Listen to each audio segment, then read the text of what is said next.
from 8.2% to 8.8%, and this must change. The black unemployment rate, African American employment rate has always been higher than the white unemployment rate, even in good times. And it shows the need for the president's Build Back Better agenda infrastructure bill to make investments in job training. And we have to be really intentional about making sure as we get those job training dollars out that we target communities, particularly the African American community, to make sure that people have an opportunity to get into good paying jobs. Walsh blames the slowdown on concerns over the Delta variant. He says vaccine mandates will help the leisure, hospitality, and restaurant industries. The classified documents of the terrorist attack investigation some 9/11 families have been demanding to see will be released. President Biden has ordered it, unless there is a compelling reason to keep certain documents under government wraps. In a statement, the president said the nation must never forget the enduring pain of the families and loved ones of the nearly 3,000 innocent people killed in the worst terrorist attack on American soil. This September 11th commemorates the 20th year. California deputies didn't kill him, but the video and his two black eyes certainly appears they beat him badly. Now there is an investigation of excessive force into the LA County Sheriff Deputy's rough arrest of a motorist captured by an onlooker's cell phone. A group of deputies in Palmdale are seen punching the man while he was in the car, dragging him out. Queen Janine, good evening. Good morning.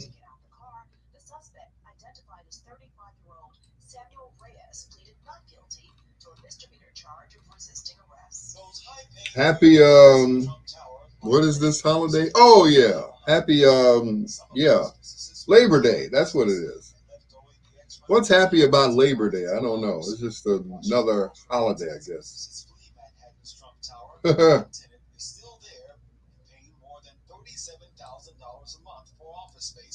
It's just another holiday. Campaign finance experts say money raised through the Make America Great Again PAC has few restrictions, including the use of some of the money for rent in Trump Tower. Good morning. Secretary Jen Psaki had some viral words for a male reporter who asked, how could the president support abortion while being a Catholic? He believes that it's up to a woman to make those decisions and up to a woman to make those decisions with her doctor. I know you've never faced those choices, nor have you ever been pregnant, but for women out there who have faced those choices, this is an incredibly difficult thing. The president believes their right should be respected.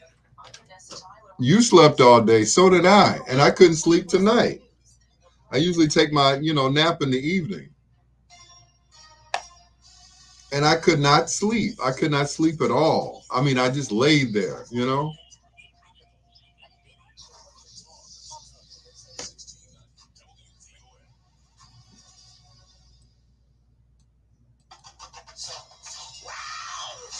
I mean, I just basically just laid in the bed this evening from 6 to like 9:30. I could not, and normally, I can, between 6 and 9, I'm in the bed, but my phone was ringing. Some girl asked me, could she be on my show on Saturday? What show on Saturday? I don't have a show on Saturday. So I had to block her so that I could at least get a nap. And even then, it wasn't that much of a nap. So I'm like, lady, I don't do a show on Saturday. What are you talking about? I don't know how she got my number. Well, Messenger, you can get the number. So I was like, you stop calling me? Oh. I was like, please don't call me no more.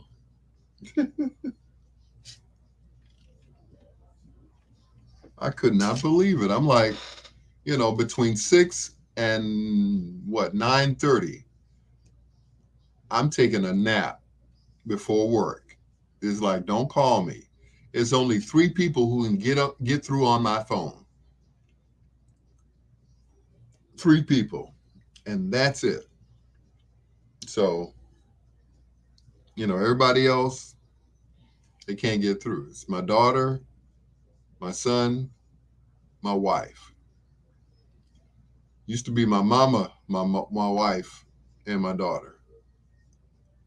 Now it's my daughter, my wife, and my son. Otherwise, don't call me between 6 and 9 o'clock in the evening.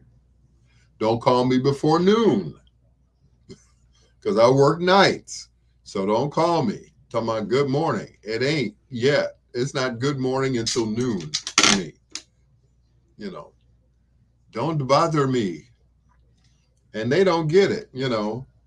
I got an uncle who'll call and ask me about a song. Hey, who made this song? And he don't get no response until afterwards. It's like, why are you calling me, Unc? You know, I don't want to be no, you know, I don't want to be a butthole. But it's like, look, I work nights. I get off at 2:00 in the morning, 6:00 in the morning. I want to sleep until noon. That's it. That's all I ask. Let me sleep until noon.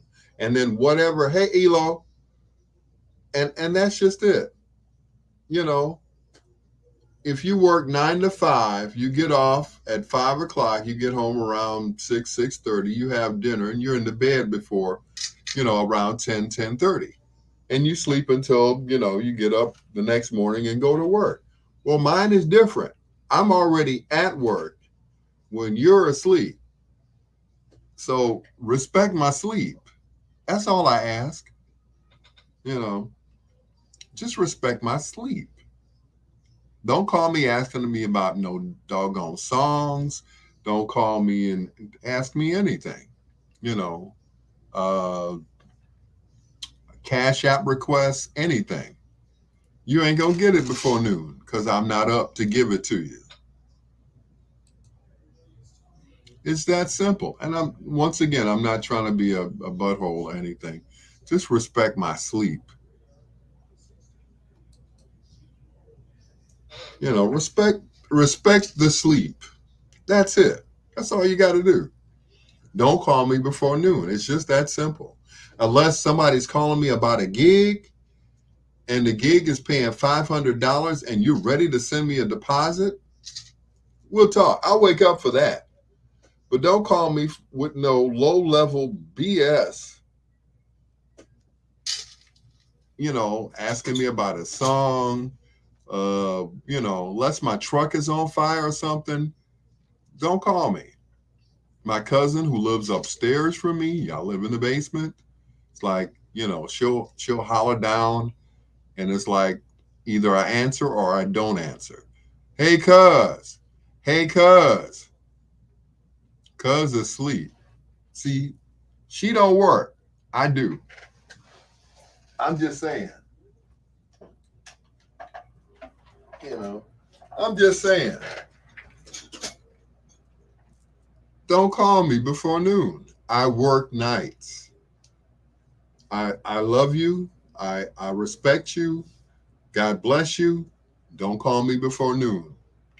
I never did call my uncle back about the song because, first of all, I couldn't hear it. He's playing it on the phone. On the, you know, he called me and then, you know, hey, who made this song? And I can't hear anything. It's just static. You know, it's like, I'm like, okay, look, don't call me before noon. I don't have the answer to that. Another young lady called me and asked me about a song. It's been bugging me all day because I couldn't think of it. I couldn't think of the name of the song. And I forgot what the lyrics were in there. But, you know, I'm going to have to call her back because, you know, I wasn't really coherent when she called. It was like 10 o'clock or something, you know, and they know I work. That's just it. They know that I work. But what they want to talk about is more important than what I want to do, and that is to sleep before noon. At noon, I get up, I put on my workout gear, and I go to Planet Fitness. Before that, I stop at Dunkin' Donuts. It's a routine. I get up, I put my workout clothes on, I head to Dunkin' Donuts, I get my iced coffee, which is hazelnut with cream, no sugar, because I'm a diabetic. I can't drink sugar. And I order hash browns because I got to have something on my stomach because I'm a diabetic. So I eat my hash browns with my little ketchup and drink my little, iced coffee on the way to go work out. So by the time I get to Planet Fitness on Torrance in Lansing, I'm good to go. I'm ready to get on the treadmill for about a half an hour, maybe 20 minutes. I don't know. Get on the weights, do this, do that, do the crunches for the stomach. And then after that, that's about an hour. So, after that, I might go to River Oaks and walk around the mall. My sister owns a store called Big Time. She's not really my sister, but, I call her my sister because, and I go in there and, hang out with her for a while. We talk and everything else. She tells me how stupid I am to want to go back to my wife. And I tell her, look, ain't nothing out here. There is nothing and no one out here because nobody wants to be bothered with my ass. Okay. They see this ring on my finger and now some of them will try me, some of them, or they'll say something like, so how long have you been married? And I'll say 5 years. Out of those 5 years, I've been in the house maybe 2.5 of them. so that's it. So, and of course that famous question, so what did you do? Yo, Mr. Redmond, yo. So what did you do to get kicked out by your wife? Nothing. Same thing I did to get kicked out by my girlfriend out in Park Forest. Nothing. Well, can you buy me something while you're walking around River Oaks? Sure, bro. What would you like? I'll bring you something. Now that I know that you're at home all day, we had a conversation today. It's like, it's funny because, I've known Casper like forever. And, when you know people for so long, he's like, oh, that's been my friend since 80 something. It's like after about 10, 20 years, Mrs. Fields Cookies, I got you. After 10 or 20 years, it's like, he's my brother now because I've known him for so long. And I said that in an interview. So, well, how long have you known Casper? I said, I don't even remember when I met him. That's how long it's been. And I said, after about 10 or 20 years, he's just my brother now. He's no longer a friend. He's a member of the family. So Mrs. Fields Cookies, no problem. Chocolate chip, you got it. Or whatever the, combination is. But it reminds me of one of those movies, like the end of James Brown, when James Brown and Bobby Bird are outside talking. That's me and Casper. We've known each other and gone through all of this shit and all this stuff over and over again, and seen people, die from overdoses, die from COVID, and we still here. We like the old men now, like, yeah, so how's the weather? Yeah, it looks like rain, don't it? Yeah, okay, brother. All right, I'll see you next time. We like Eddie and Martin Lawrence in life, Lady G, it's in the pocket. 1690 WVON, the talk of Chicago. Good morning and welcome to the B-Sides. Hope you had a great Labor Day. It's your Dr. Al Greer officially checking in. Good morning to all my B-Siders, my M-Squatters, my third shifters, and of course, my dusty insomniacs who hold me down each and every night as I flip the 45s and play the B-Sides on 1690 WVON. Come on, Morris.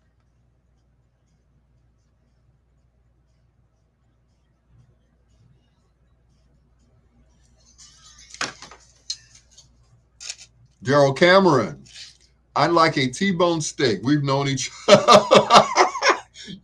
You said I'd like a T-bone steak. Everybody's placing orders here. I'm like, look, I'm at the mall. I'm not, you know. Oh boy, it's funny. But you know what I mean. It's like we're like Eddie Murphy and Martin Lawrence in life. You know, we've seen everybody.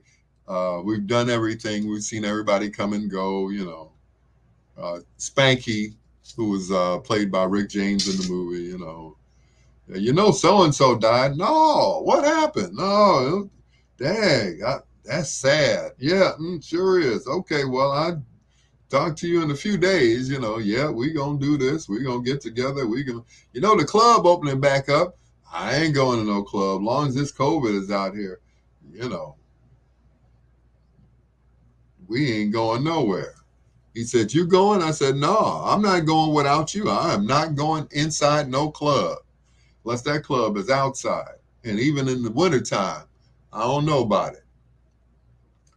Well, and that's just it. That's our conversation. Whenever, he and I are by ourselves.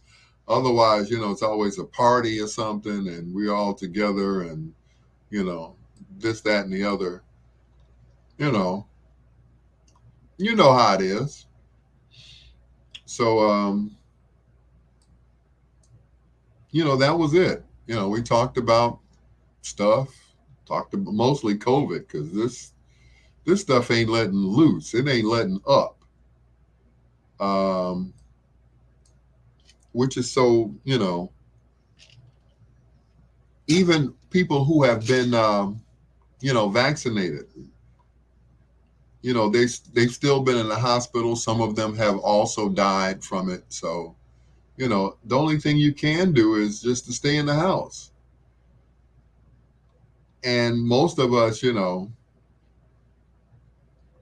can't really stay in the house because, we gotta work. We gotta make that money. So, we just have to be careful when we do go out.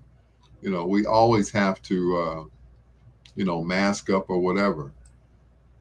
Because, he upset me today. I'm talking about this young lady named Shirley who passed. I'm like, I didn't even know she had died. That's just it. Oh, man, her funeral was 2 weeks ago. I'm like, whoa. How come I didn't know? And sometimes I'm just not out. Not out like I used to be. It's like I go to work and I go to church. I go do a gig and I'm back home and that's it. I don't stay and talk. I don't stay and shake hands like I used to and kiss babies and high five people. I just don't. I want to be at home or a reasonable facsimile thereof. It's like I'm so happy when I pull up to the house, which ain't mine. It's my cousin's house. But you know what I mean. I'm just so happy that I got home. Where, I'll be like, oh, I'm glad this party's over so I can go eat or so I can go to another party or so I can do this, do that. My thing now is, I made it home. And that's it. I made it home. It's a whole different story. When I pull up and the truck made it, I'm like, oh, I made it. I'm back at home, or a reasonable facsimile thereof. Ain't my house, but I'm, it's where I am. So it's cool. I'm just grateful for the, for getting back. That's crazy, isn't it?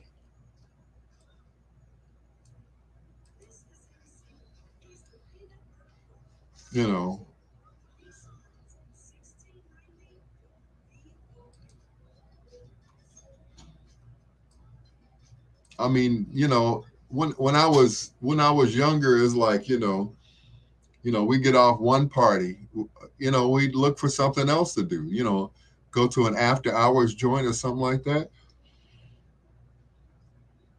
Now the after hours joint is at the crib. It's like, ooh, I can't wait to get home.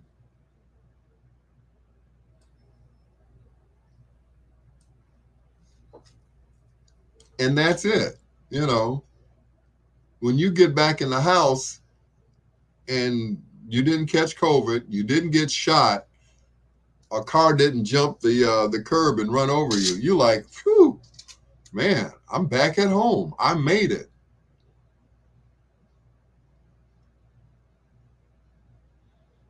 And that's just it. It's like, you know, it's kind of sad to say and boring to others because they're like, you know, well, man, remember back in the day we used to do this, we used to go here, yeah, we did.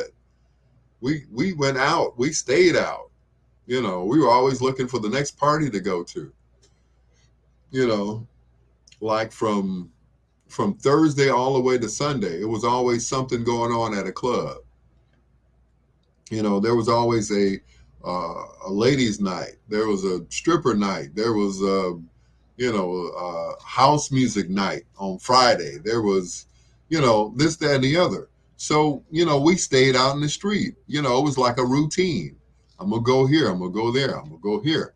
You know, Wednesday, Thursday, Friday, Saturday, Sunday, we're gonna go to church. We're gonna start all over again on Thursday. We're gonna go out.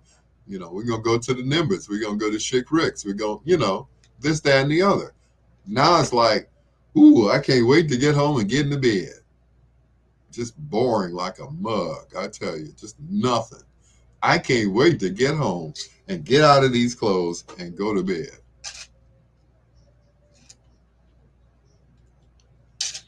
That's so sad. That's it.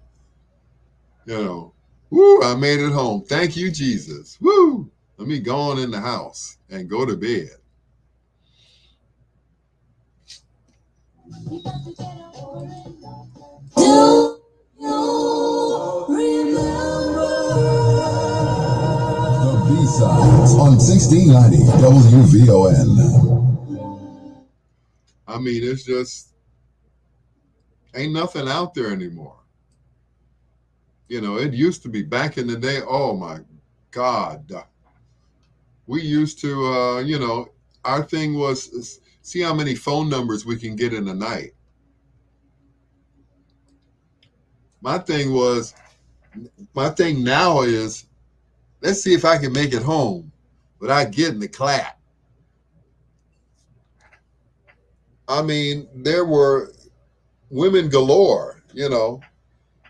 One guy, he was a DJ buddy of mine, and he said, man, you just swimming in women. You work for the phone company and you work for the radio station and you DJ out, you just swimming in women. It's that women just walk up to you all the time. I'm like, where? Now it's like I feel like I'm in Atlanta. Guys walk up to me. I'm like, I don't talk to you, man. Why are you here? You know, this guy was all in my face today. I went to Sharks, right? This guy's all in my face. Like, I'm like, do you know me? And then the women, they just turn their heads. I'm like, is there something on my face or something that, you know, or Calumet City just doesn't like men? Is that what it is? Because I didn't have no problem in Dalton. You know, I just came over the expressway and now women don't talk to me. You know, I get more guys talking to me in Planet Fitness than I get women. And the chicks behind the counter at Sharks, they don't, you know, they can't wait to get off so they can go home and smoke weed with their boyfriends who just got out of jail. I'm like, what is that all about? You know, I mean, I got a record, but it ain't for like, you know, stealing a car or, you know, getting caught with pounds of weed, you know, none of that stuff. They love that. They revel in it. Yeah, my guy just got out. I can't wait to go home and get him. He gonna tear me up. And we gonna smoke some weed. Woo!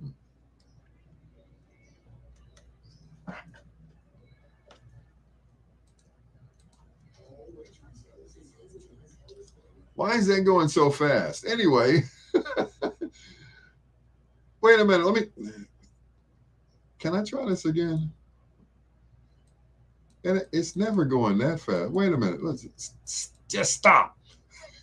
Let's try this one more time. You know, this is live radio. Oh, never mind. Due to a little bitty, that's throwing me off, man. I want to cuss. All right, just stop. Just stop. Oh God. All right, you B-siders. All right. Anyway, this group, due to a typographical error, got a brand new name. Originally called the Dynamics. Of course, they are from Detroit and never recorded for Motown, but they did record for Stax Vault Records. Some of their tunes, of course, include Get Up, Get Down, Be My Girl, and You're the Best Thing in My Life. Tonight, we flip the 45s and play the B-sides on Detroit's own The Dramatics on 1690 WVON. What was that? All right, you good Lord. Like the Chipmunks. Anyway, so hell, what was I saying? Anyway. But yeah, it seems like the women don't like men in Calumet City. Maybe I'm a little sensitive because I normally can be. But it's like, maybe it's the way I look. They don't like older men. I don't know what it is. And I never thought to ask. I'm like, is there a reason why you rolled your eyes at me? Do I remind you of somebody who screwed over you years ago?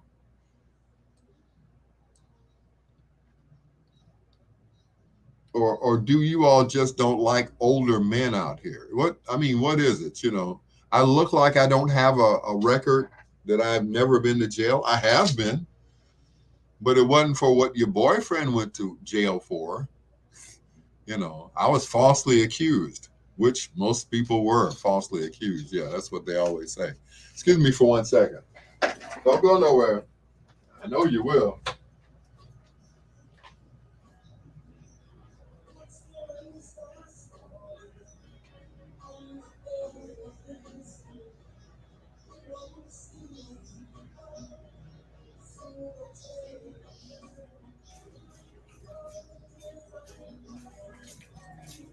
All right, I'm back. So, I don't know. Maybe I'm being sensitive. It's a possibility, or maybe that's just their way of greeting me. Hey, how you doing, sister? Like, oh, okay. Maybe not. Okay, sorry to, yeah. How you doing, sister? He wants to sleep with me. I'm like, ladies, first of all, don't, some of them think too much of themselves, that they think that somebody wants them. Like, no, I was just speaking because, that's the way my mother raised me, to speak to a person when you enter the room, like at Sharks today on Sibley. It seemed like, she'd been standing up all day. I get it. How you doing, sister? What is your order? Oh, okay. Now, if I get ignorant with her, then she'll be like, I don't have to wait on you. Okay, well, you don't. And I don't have to come in here and pay half of your salary. I just don't. I can go across the street to Pete's and fry my own damn fish. I'm just not a cook. And that's not what I do. And that's why I come to the restaurant, so that y'all can cook my stuff in 15 minutes. And I don't have to stand over a hot stove and do it for 15 minutes, because I just don't.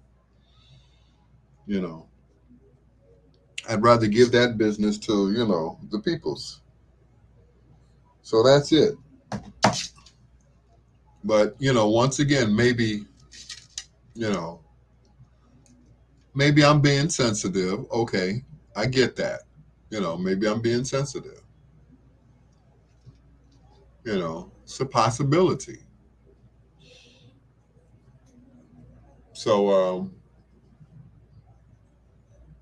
it is what it is. Not that I'm looking for anybody, don't get me wrong, because, my wife will call me with some dumb stuff saying that, I'm trying to get attention. That's, because I put on Instagram, I said another Saturday night and I ain't got nobody. I got some money because I just got paid.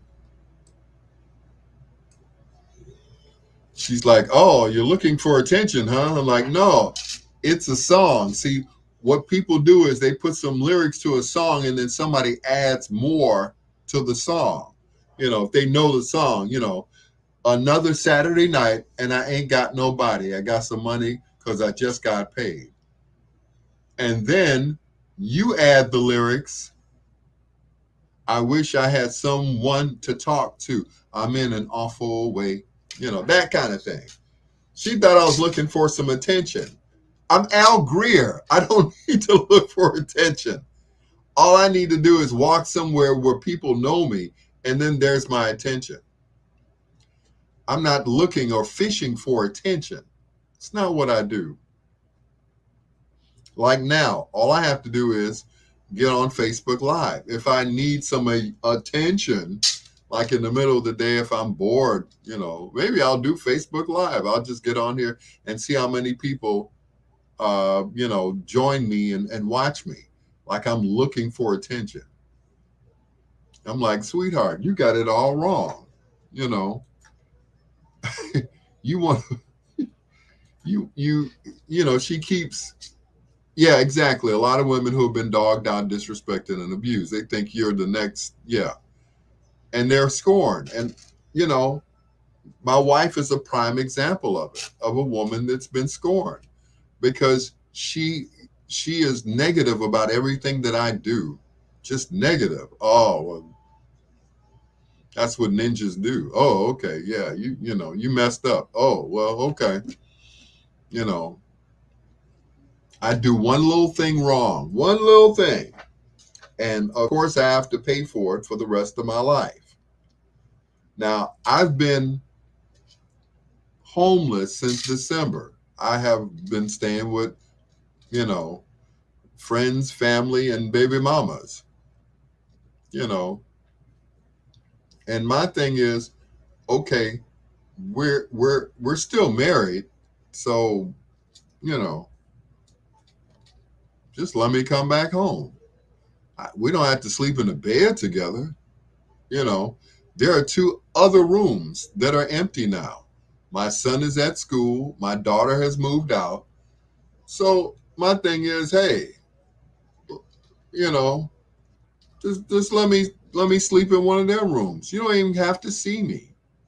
You don't even have to give me keys, because I get off at 6 o'clock in the morning. You'll be on your way to work. So when you're walking in, I can walk in the house. When you're walking out to go to work, just walk in the house. I don't have to go anywhere. That's just it. In the middle of the day, I can just go and go work out and stay out until it's time for you to come home. And then you can let me back in the house, and then I can sleep and then go back to work. And that's it. But, it is what it is.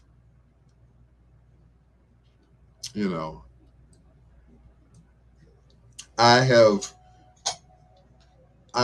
exhausted myself. It's to the point where I don't even get angry anymore. I don't even get angry. I'm like, well, this is the way women are. One kicks me out because she thinks I'm talking to the other one, and then the other one won't let me in the house because of the other one whose house I used to live in. Like, okay, I get it. I don't, but I do. I get it. I understand. That's, and women talk about us all the time. You know, ninjas ain't nothing. Not all of you. Of course not, Lady G. Don't get sensitive on me, please. Not all of us. Okay, I didn't say all of women. I didn't say all of men. All of men don't mess up. All of women don't mess up. They're just a choice few that I know that are bipolar. I ran into my first wife the other day at the gym. She was all attentive. I'm like, okay, what happened now? Well, she's attentive because, hey, she's we've been away from each other.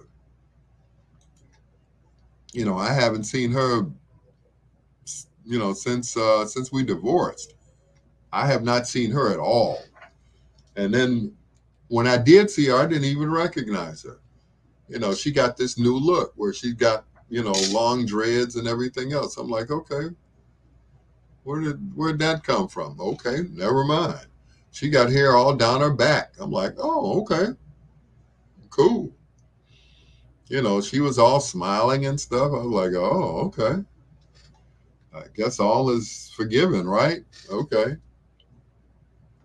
But it is what it is, I don't plan to get back with her because, they say when you go backwards, there's a reason why you left in the first place. So you try not to retrace your steps unless you're looking for something like car keys. So anyway, while I got you all on, please share the video because the other 3 people or 5 people, I guess they didn't like what I was saying. They just wanted to see what I was saying so that they can drop down and go to sleep or something. Tonight we flip the 45s and play the B-sides on the Dramatics. That is Get Up and Get Down on 1690 WVON, the Talk of Chicago. Hope you had a great Labor Day. I know I did. I slept for most of the day, went and worked out, and came back home and tried to take a nap. We all know how that went, right? Are you asleep in the middle of the day? Yeah, because I work. I flip the 45s and play the B-sides at night on 1690 WVON.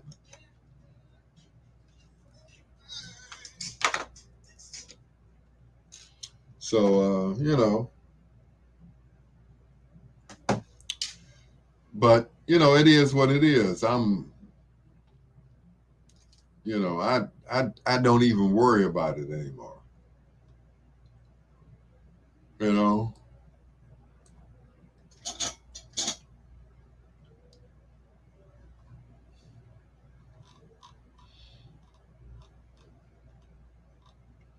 I'm just saying. I'm on my soapbox tonight. I'm just saying. But yeah, women don't like men who are of a certain age, and I get it. It's like you want to talk to somebody your own age. I get that, but the people your own age are not on your level unless you're a total da-dun, as one of my baby mamas says, da-dun. It's like, okay, please, by all means, get that man that's coming out of jail. Please talk to him. He's probably changed his ways. WVON.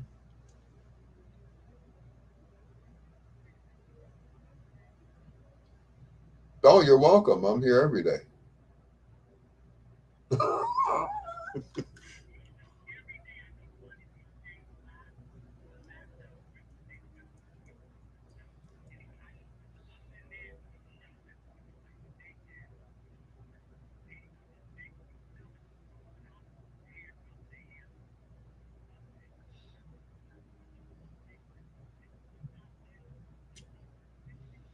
Absolutely not.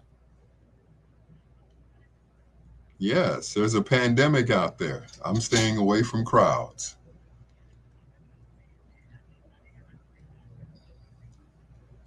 I'll be there in spirit. All right.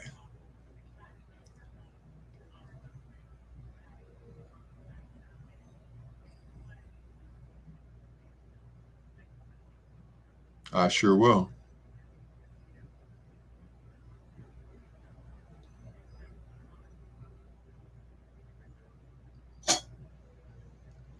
All right.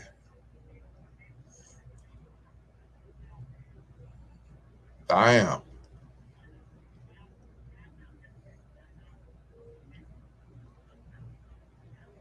All right. Thank you. You're welcome. Bye-bye. Anyway, that's Robot Linda. They got some weird names, I tell you. You know, if they got something in front of their names, it's like, I don't want to be, you know, I don't want to be bothered. It's like, okay, I get it. It's cool. A woman scorned, hurt, or damaged has to build up walls to protect her heart. 9 times out of 10, the reason for it is betrayal of trust. Well, Lady G, you know me. I have betrayed, not betrayed, or have done anything, you know, and I don't mind saying it. For 7 years, I could not get a job. So therefore, I had to do what I had to do to make money, to bring money into the house.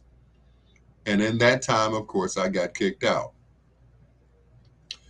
You know, you take money out and you have to replace it because that money is for bills. I get it. I get it. Maybe I get it now. Maybe I got it too late, you know. And people say, well, why don't you just move on? John Caldwell. That's easy. It's easy for most people to say, you know, why don't you just move on? Because see, some of them don't have anybody. So it's easy for them to say, don't move, you know, to go ahead and move on. And that's it. You know, it's like, okay. It's easy for them because they're used to being by themselves. So, you know what they say, misery loves company. Yeah. But I kind of like being married. It's kind of cool.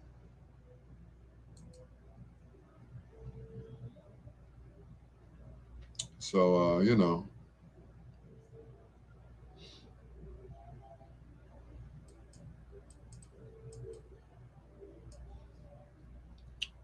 So, yeah, I kind of loved being married when I loved it the first time.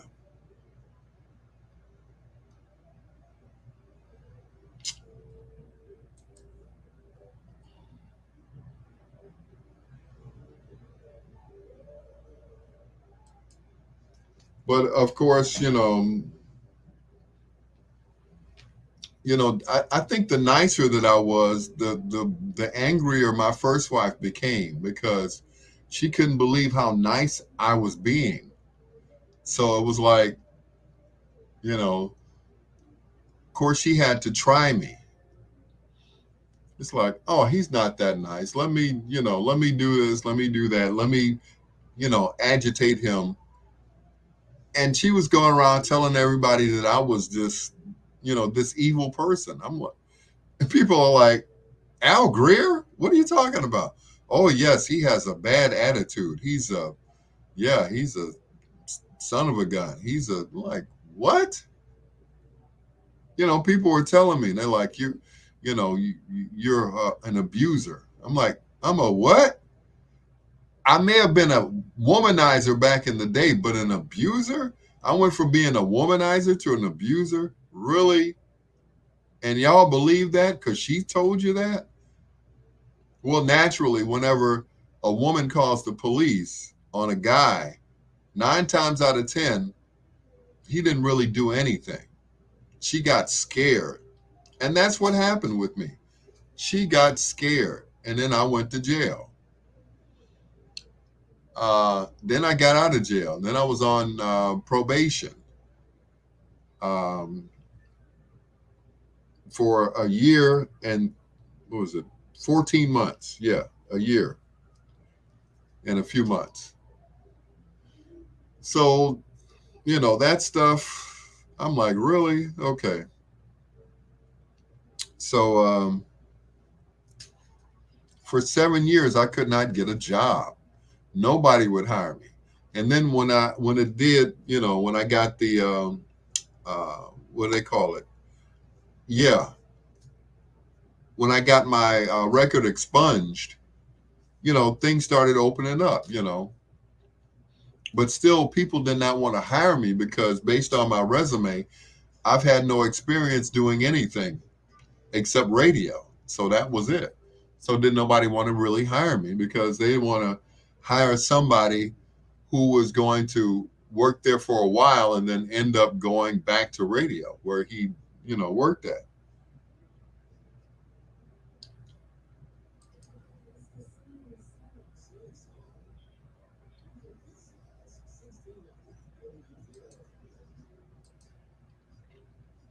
So,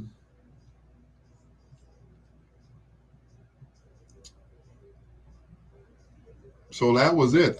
Nobody wanted to hire me. It was really crazy. So that happened for like 7 years. So after that 7 years was over with, I started working here. I got other opportunities and everything else. So everything started opening up. But that whole time, I was still in church. I was still going to church. I was still praying. I was the whole thing. Got kicked out, and I'm like, okay, I guess, and to me, I thought, well, this is the way marriage is. But nobody else that I knew was getting kicked out. I was the only one, because I knew men who had gotten kicked out of their houses, but I knew what they did to get kicked out. There are 3 things that you could have done to get kicked out. Number 1 answer is cheating. Second answer is being an abusive husband. And third, just not doing anything, not contributing to the household. Well, I guess I was number 3 because I don't believe in beating women. I've never even whooped my own kids. Cheating, nah, I think I've had enough in my lifetime where I don't have to cheat. Plus, anybody who's ever seen, hey, Yolanda Carter, I saw your picture the other day, sweetheart. I miss you. I really do. Anybody that knows me, they know that I've had more flavors than Baskin Robbins, okay? I don't need to cheat. I mean, look at my wife. Good Lord. She got fronts, backs, and sides. I don't have to cheat. It wasn't like she was withholding sex from me, so I didn't have to go out and cheat. But like right now, like I said the other night on my live, somebody could get it. Somebody could get it right now. I'm vulnerable. Stripper man, I'm so vulnerable. You can blow on me and I get excited right now. It's like that, And like I always say, I'd rather be with my wife and put up with her than to meet somebody new and put up with their stuff. Because then if I meet somebody new and they do something stupid, I'm done. I'm like, I'm through with you. Ain't nothing to talk about. Ain't no coming back. Ain't no I'm sorry. No. I would rather put up with my wife and let her just, I'm like, yep, I love you too. And that's it. Same song, different artist. Bobby Womack and Stop On By. And before that, Rufus featuring Shaka Khan and Walk On By. Or Stop On By, I should say.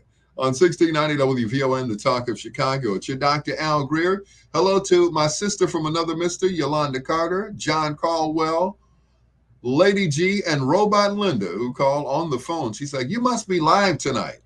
Well, aren't I alive every night?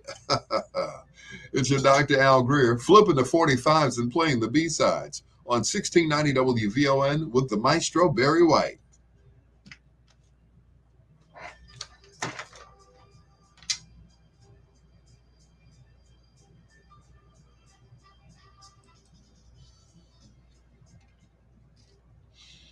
But, you know, especially with this COVID going around, it's like you invite somebody into your house and you don't know where they've been. You know, if they have older parents, cool. You know, their older parents don't go anywhere. You know, they try to stay in the house as much as possible. I get that. But like my mama used to say, these young fast tail girls, oh no, can't even, you can't even mess with them. You know, my thing is, I go to work, I come home. I go to church, I come home, and that's it. Russell, shake and bake, what's going on, baby? You know, like Russell, he don't do nothing but go to work and go home. You know, he don't have a whole harem over his house. Not that I had one before either, but you know. But that's just it. You know, you with what's going on, you can't be no player. You just can't.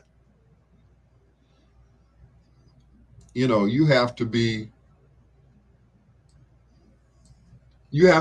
aware of who you're letting in your house, in your car, or whatever. Hey, Pinky, I'm good. How are you, sweetheart? Don't forget to share the live video, guys, okay? You know, once again, you don't know who you're letting in your house. And that's just it. You know, whether it be for friendship or, you know, skinship, as I call it. You know, friendship, kinship, skinship. You doing well? That's good. I'm glad to hear that, because it was about a month ago when we talked, you weren't doing well. So, but anyway, yeah, you got to be, you know, especially when you meet people out in public and everything else. I was looking at a video tonight, and everybody was on the lakefront on 31st Street. Now, they were outside, you know, I get that. House music picnic on 31st Street on the lakefront. And Farley's wife, Delise, I should know my sister's name, Delise. You know, she got the camera, hey, everybody. And she, you know, I'm like, and she's panning and it's like, nobody has a mask on. I know they're outside. I get it. But nobody had a mask on and they outside. Okay. They say you can't catch it outside. Well, that's just it. That Lollapalooza, they said it was about 200 people that got COVID from Lollapalooza. I think that's a low number. I think there were more. And I think they were probably trying to, you know, cover that up. I get it. You know. But it's like, it's got to be more than 200 people, you know, that got COVID from Lollapalooza. The Kanye West concert at Soldier Field, you know, I'm sure a lot of people got infected that night. I'm sure. But, you know, they go back and forth with this variant thing. They said it's an airborne virus, and when you have that many people in one place, you're going to get COVID. Somebody's going to get it, and that's just it. You know, especially with this new variant that they're talking about. You know, and like you are, I'm tired of hearing about it. I'm just tired of hearing about it. I want everybody to be vaccinated. And they're saying that, you may have to go back and get a booster, get a third shot. Okay. If it didn't work the first time, then you go back and get another one. I get it. I understand.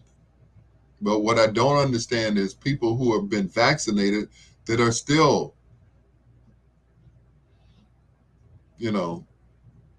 still getting sick. One of the deacons at the church, he had it, fully vaccinated, both shots, both arms. He said, man, I lost my sense of smell, taste. He said, I had a high fever and all of that stuff and a headache for a couple of days. He said, after that, he was okay.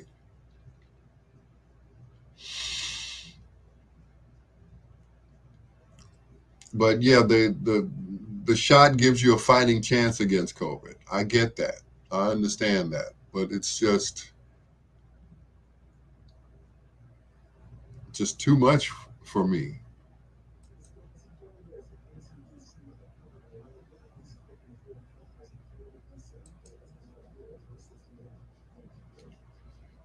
It just too much. It's just too much. Like I said, I was talking to Casper today. And it's like, man, he said, yeah, so-and-so? It's like, so-and-so died. I'm like, wow, okay. So it's like, even with the shot, there's a chance that you could, get COVID again or get it the first time and die from it. Depending, I guess, depending on how long you've had the vaccine. So, I mean, I just don't know what else to say. It's just, I remember back last year in March when I was still out in Park Forest and they were talking about this. I took a day off at work and I sent them not a text message, but an email message. I said, I'm going to take off and I'm going to do this and I'm going to do that. And Melody wrote me back. She said, don't come back here without a note saying that you don't have COVID. I can't risk it. So, I went to Providence where I was born and I got tested. And they said, you can go back to work tomorrow if you like. You have nothing. I said, thank you. I said, can I get a note for the principal? The principal being Melody Span Cooper. So I walked around with it for a week and she never even asked me for it. But I did tell her, I said, I do have a note saying that I'm good to go, that I'm good to be back here. And that was it. But it's just scary, all of these people, and like Casper said today, it's just hitting too close to home.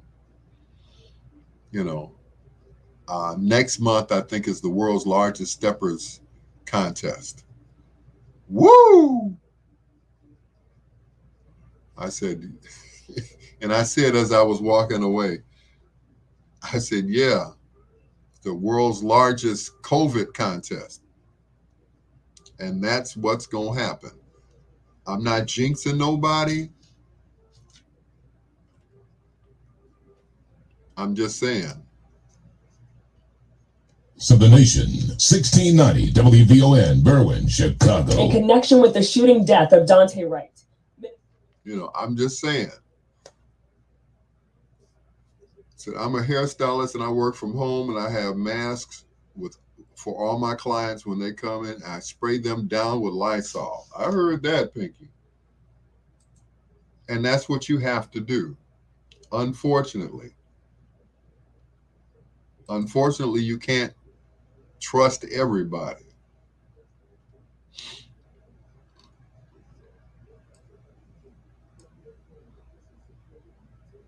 Can't trust everybody, especially coming in your house off the street. You can't trust them. And my thing is, okay, they say Lysol kills the virus, right? It says it on the can. It's probably said it for years on the can. WVON. WVON. Yes. Pygmy by Billy Larkin and the Delegates. Billy Larkin and the Delegates, Pygmy. Pygmy, like a small person. Yeah.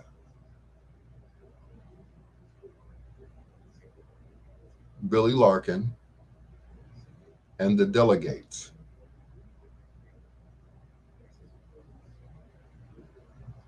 Thank you. You too. That song's like 40 years old. But anyway, the only person I know and don't trust that I have is myself. I heard that, Pinky.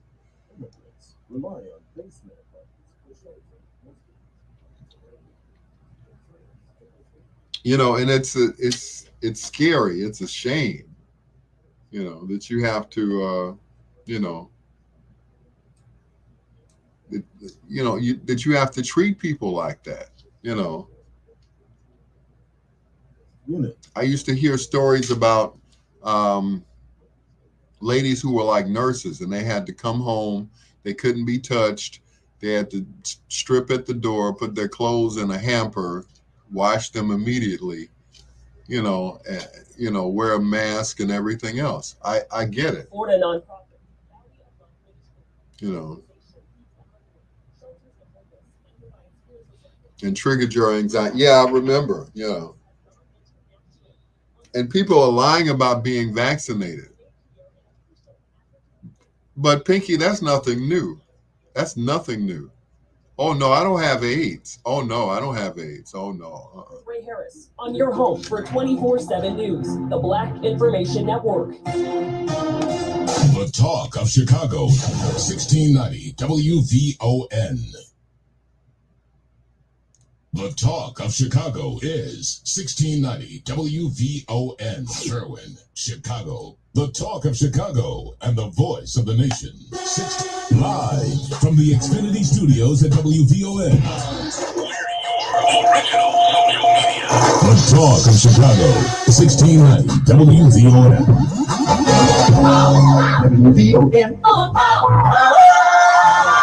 This is MC Light, and you're listening to the B-Sides with Al Greer on 1690 WVON.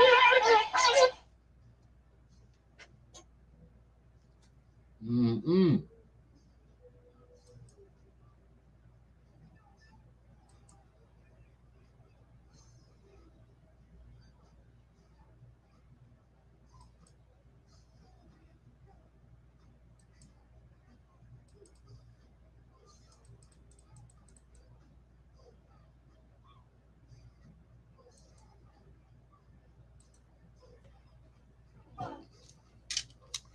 Said Yolanda said she was stressed out. I mean, we were all stressed out about it because we didn't know anything about it. It was the same thing when AIDS came out.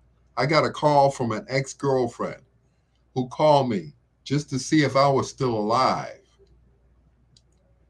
I'm like, why would you think I was dead? It's like, because you know, Al, you were kind of out there, you know, and yeah, I was kind of out there.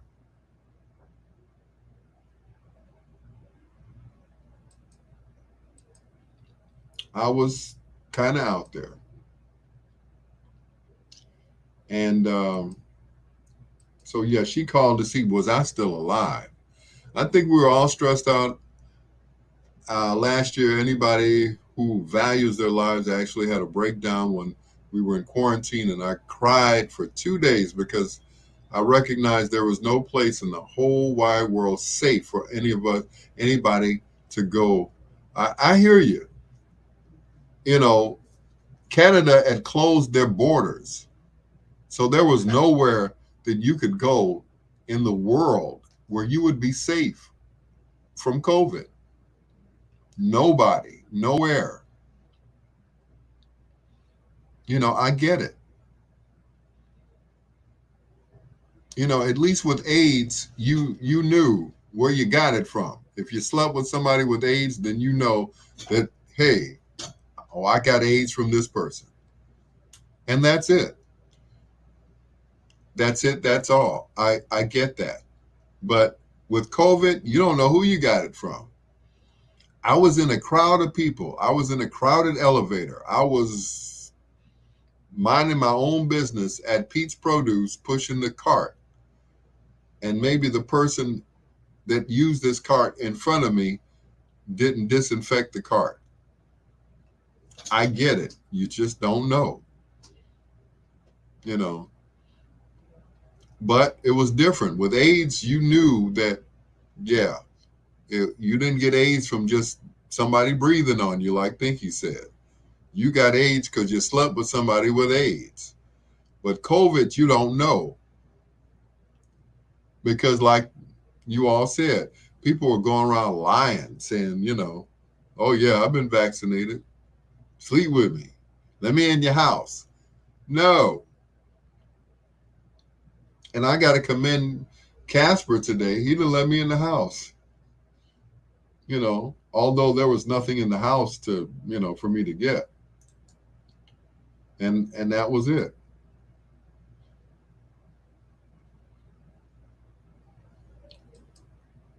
So, yeah, he didn't let me in the house.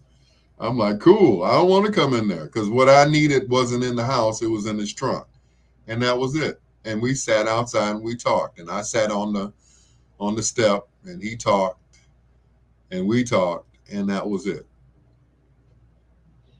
But this time last year, well, actually March of last year, when this thing really hit, I was out of it. You know, I was scared. I was scared for my life. I'd gotten a call one week from this young lady who said her mother had passed from it. 2 weeks later, I got a call saying that she had passed from it. Some person that I guess knew the both of them used the daughter's phone to call me. And I'm thinking the daughter was calling me to tell me what the arrangements were. Nope, sure wasn't. So, you know, there's not much you can do.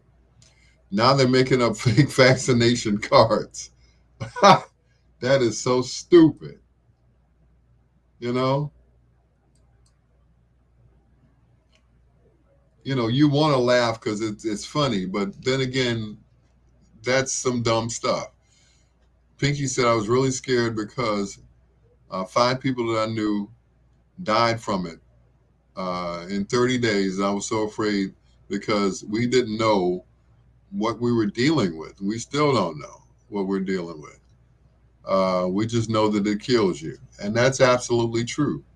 You know, Dr. Fauci and everybody else on TV every day talking about it. But the doctors, I don't know any more than we do because they're telling us the same thing that other doctors are saying. And that is, you know, stay vaccinated, stay masked, stay away from crowds, 6 feet away. You know, we didn't have this when Obama was in office. You know, we didn't. And I do believe it has something to do with some sort of chemical warfare that these people have come up with. You know, anytime the Doctors don't know. They can't tell us anything because they don't know.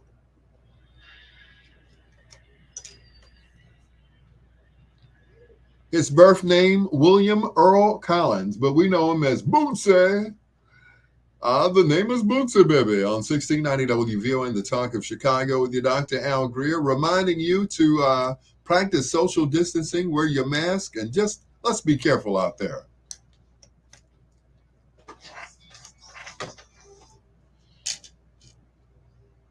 I mean, there's nothing else that we can do about it. Nothing. At the rate we're going to end up back in quarantine because people are not doing what they need to do. Yeah. Out here with no mask on. They're trying to be cool, trying to be cute. You know.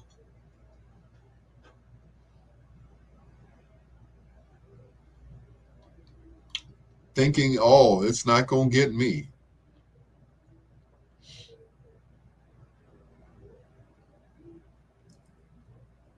It's not going to get me. Oh, no. Oh, I'm all vaccinated up. I'm, taking my vitamin C and D and everything else.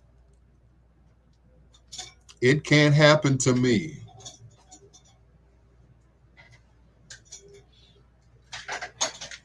Vitamin C. What else do I have? Oh, that don't work. That's for something else. That's sal pimento.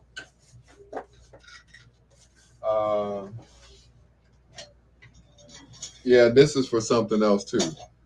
But as you can see, yeah, I got the vitamin C here. Biotin is for my hair. Ginseng is for, well, down there. Take 2 tablets daily, prescribed with food. So, yeah, cute. That's right, Pinky. Cute people die every day. All you got to do is drive by the cemetery and you can see them. I heard that. I hear you. How many of these? 800 milligrams. I think that'll do it. And then some vitamin C.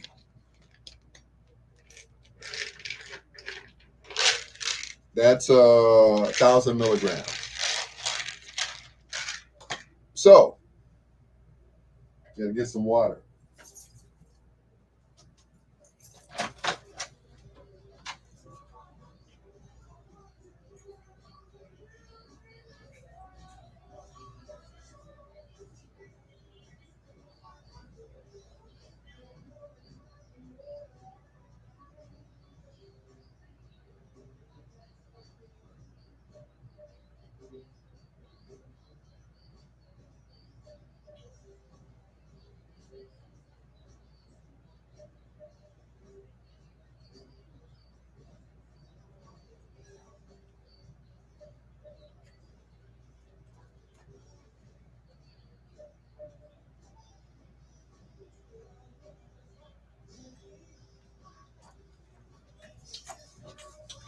Okay. I'm good now.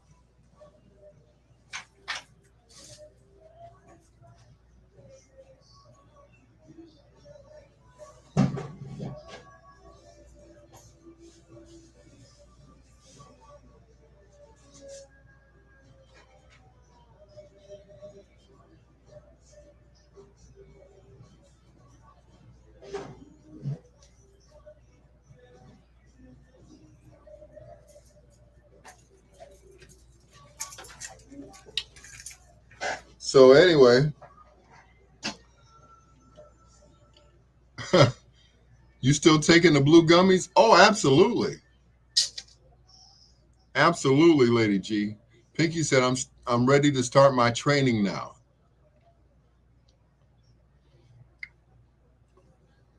Had a plan in place, and as soon as 45 got in the office, he dismantled it. Yeah. Well,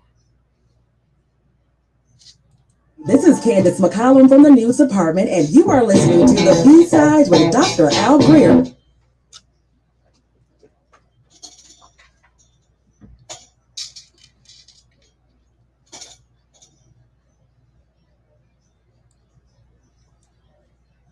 But you know,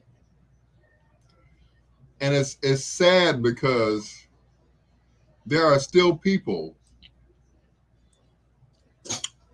There are still people that believe in Donald Trump.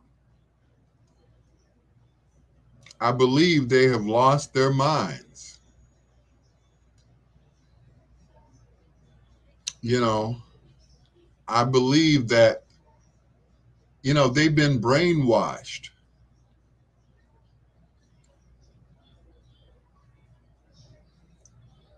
He was the absolute worst president we've ever had. And, you know, those people that follow him are all racist.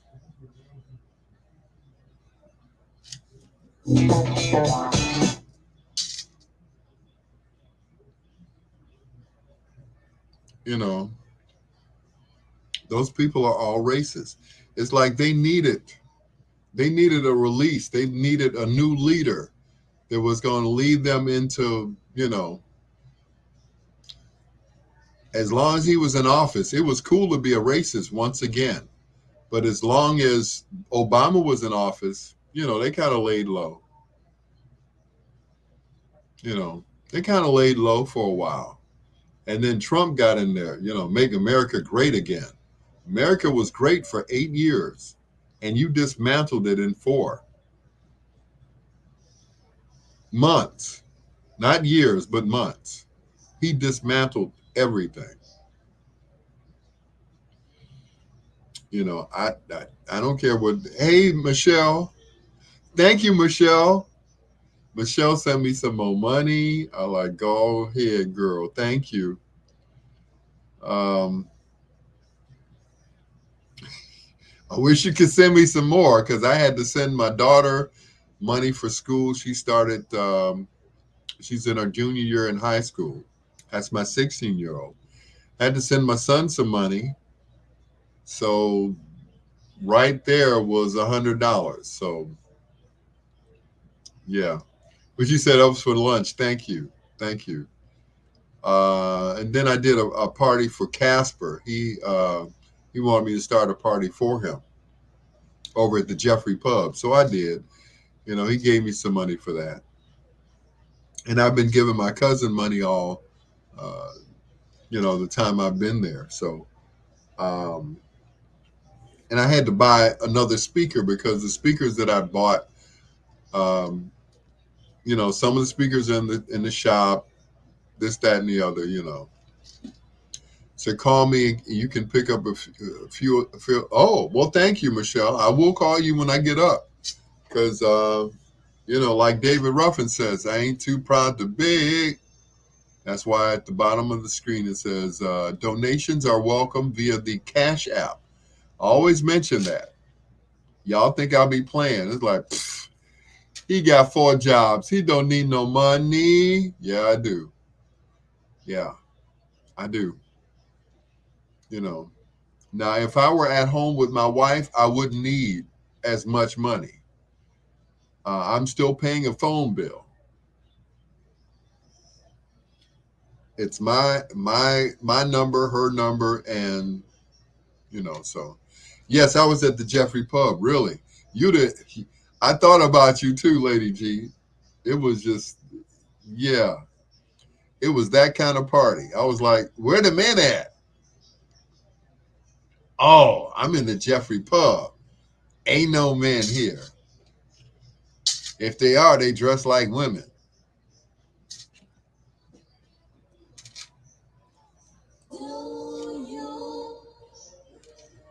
I mean, it was nothing but women there. Yeah. And all of them were listening. Yeah, I should have called you. Yeah. And all of them were listening to blues music. I'm like, good Lord.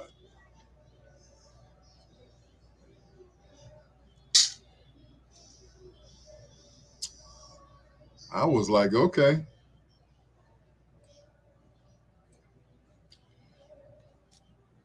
It was quite an experience. It reminded me of a few years ago. I did this party, and they never told me that it was a group of women. So, you know, we were partying and everything else. And I'm like, wait a minute, there ain't nothing but women here. What's really going on? And I was like, I was outdone because not because I'm homophobe. I ain't no homophobe. Trust me. It's just that nobody told me. I mean, they were slow jamming and grinding on each other. I was like, okay. So that was it. But I was, you know, I ain't no homophobe. I just wished that I had known. You know, I would have been better prepared mentally. You know, otherwise I was like, it at first it didn't bother me, but then it bothered me because wasn't nobody trying to hit on me. So I was like, oh, okay. Oh, it's that kind of party. Okay, cool. So don't expect anybody to come up to you talking about, hey DJ, would you play? Nah, ain't none of that. Unless my wife was standing behind me. Then it'd be like, mm-mm. My daughter's gay and she's married to a woman. She's been out for 5 years. And, you know, that's cool. You know, you know, like I said, it don't ain't bother me anymore. I'm like, okay, you know. So she's married to a woman. I ain't mad at her. And that's what happened. You know, the people that hired me well actually hired Casper. And, you know, Casper couldn't make it there to start the party. So I was there. So the lady kept saying, my wife this and my wife that. I'm like, okay.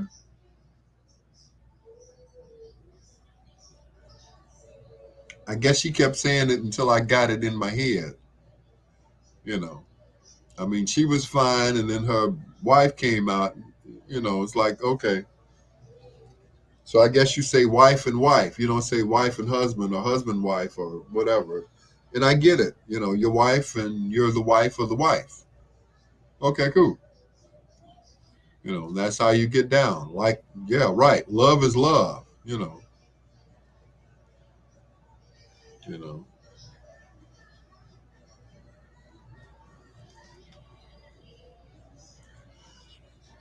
Sonny Charles and the Checkmates Limited, produced by Mr. Phil Spector, with a wall of sound on 1690 WVON, the talk of Chicago, with your Dr. Al Greer.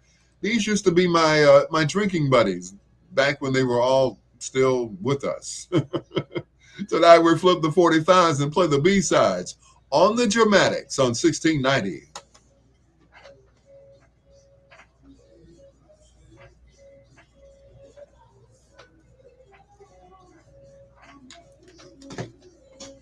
Some people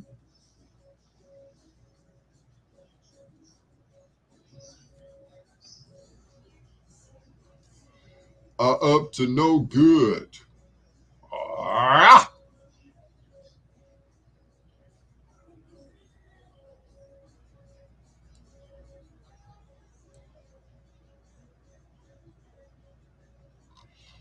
But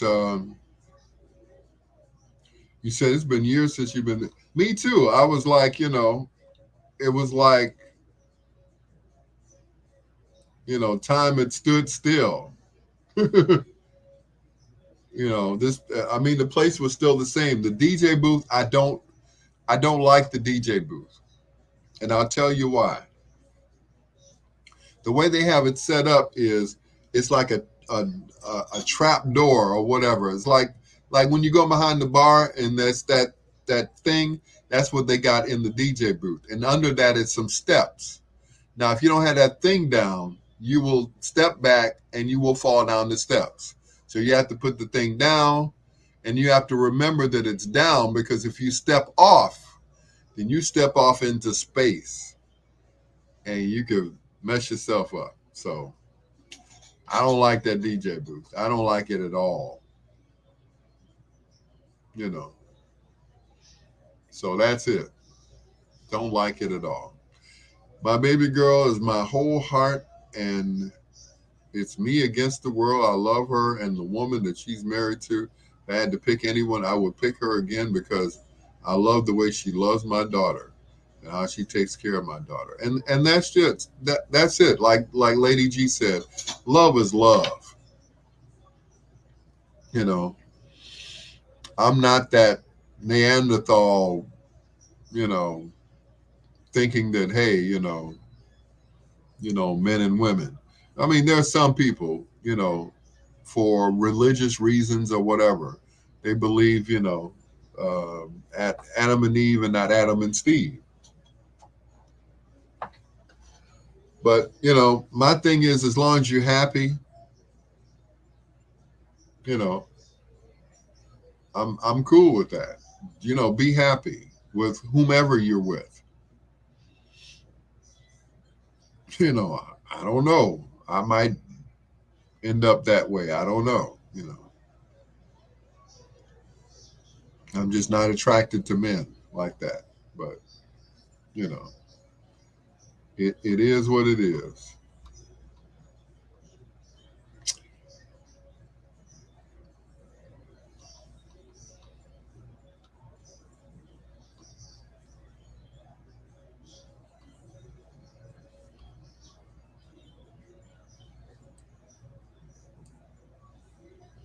And my thing is, even if I were, I wouldn't push it on other people. Y'all probably never know that I was sleeping with a man. You never even know.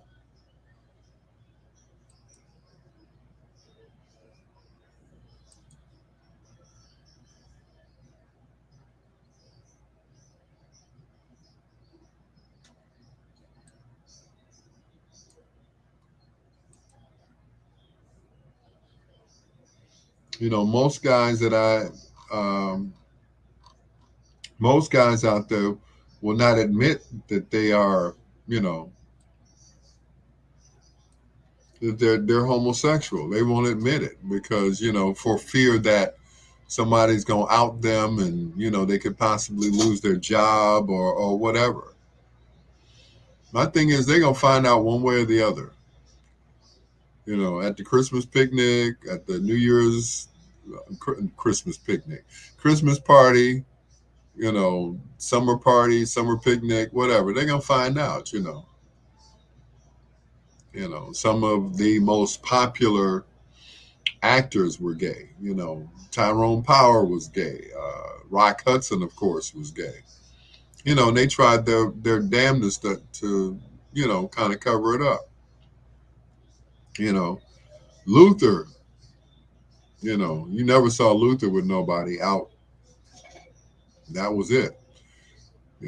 Luther kept his business to himself until the very end when they came out with that tell-all book, and that was it. By that time, it wasn't nothing anybody could say. And that was it.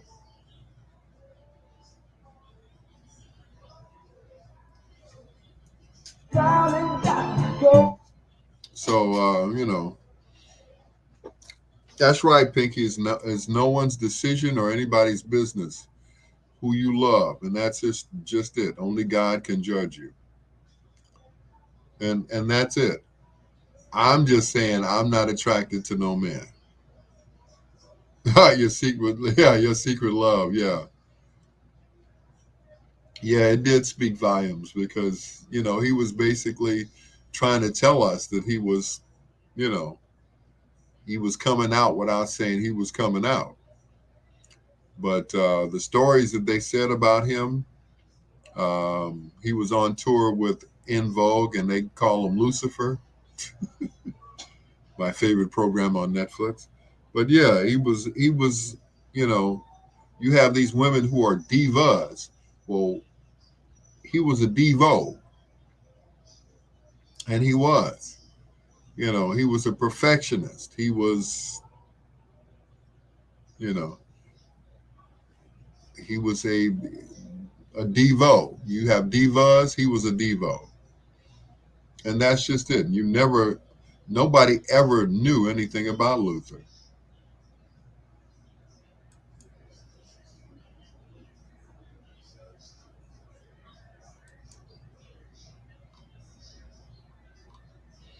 Nobody ever knew anything. He he kept it a secret for years, kept it under wrap. So, yeah, he was a male diva. Yeah, he was. But I was watching this show today. I don't know if you guys watch on Netflix. There's a show called The Upshaws, which stars Mike Epps, Wanda Sykes, and Kim Fields. I wanted to say Tootie, but she hates to be called Tootie. But it's a real down to earth movie. Not down to earth series, and it's a really good show. On one of the episodes, the oldest child, which is a male, whom they had when they were teenagers, comes out to his dad. So, and it's not the reaction that he expected out of his father. It's like, so you're cool with this? He said, not really, but you're my son and I love you. And that's it. If one of my sons came out to me, which I'm sure is going to happen real soon, except my oldest son, I know he got 3 kids. I know but if my son came out to me, it would not bother me.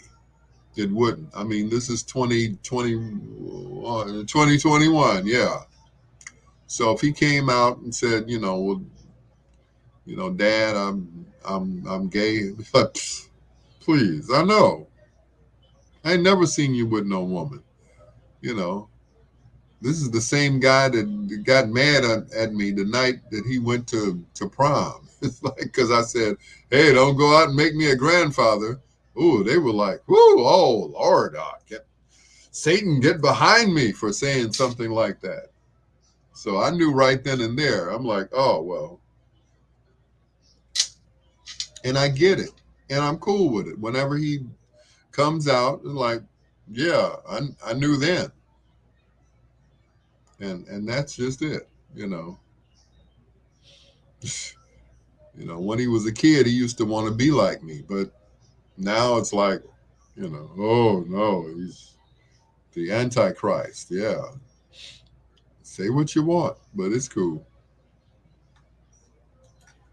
But I get it. I'm not, that Neanderthal dad. If I came out to my dad, whoo, boy, yeah, he'd take me with him. Okay, yeah, I'd be gone too. He said, no son of mine is going to be left here on earth with my name. And that's it. So she was boy crazy. She had a boyfriend when she was young. And that's just it. Something could have happened where she just, one day said, some guy probably hurt her, broke her heart or whatever. Or she probably saw how some guys were. And she was like, no. And that's what happens. We all start off attracted to the opposite sex, and then we end up like, oh, I didn't like him no way, or I didn't like her anyway. And that's just it. And that's, there's always that one person that's going to try them. It's like, you ever kiss a girl? No. What's it like? And, that's how it happens. Some of us don't have a clue about our children. And others is like, we're open-minded. So, I had a clue back then. So my oldest daughter, a few years ago, she was dibbling and dabbling. And then she hooked up with this guy she went to school with in high school, and they had kids. And that was it. Maybe it was just the phase she was going through. So once she got out of that phase, she went back to men. And she married what's his name? Tonight we feature the music of the Dramatics in the spotlight.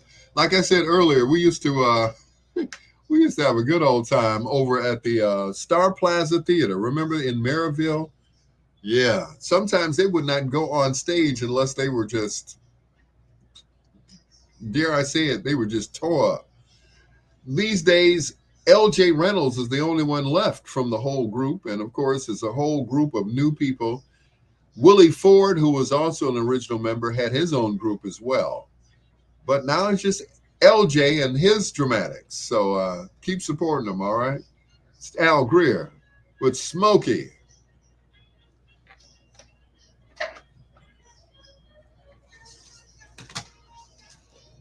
Either that or the attraction is just not there from the get-go. And that's just it. You know, a lot of people are not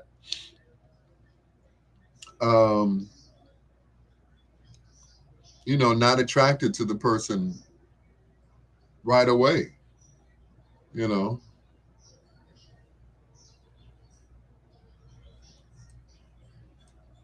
And that's what happens, you know. Later on, they go back and say, hey, you know. But yeah, my daughter, and I don't mind telling her business. She was dating this chick, and she was a model, but she looked like a straight up dude. She had the afro cut, everything, buzz cut, whatever. And you know, she was modeling T-shirts, and she looked all, you know. She made a movie and everything. She made this movie, and the girl in the movie, right, looked like my daughter. I'm like, did you like try to find somebody that looked like her? And most of the movie was made in the girl's house. So it was one point where my daughter said, "Oh, that's where I left my shampoo." It was a bathroom scene. I'm like, your shampoo? Okay. So, you know, it is what it is. Did I freak out? No, I didn't freak out. You know, that's it. You know,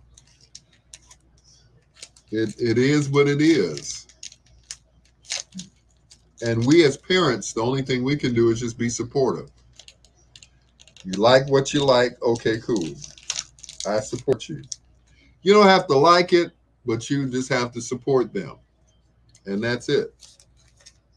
You know, be that be that ear when, you know, because I remember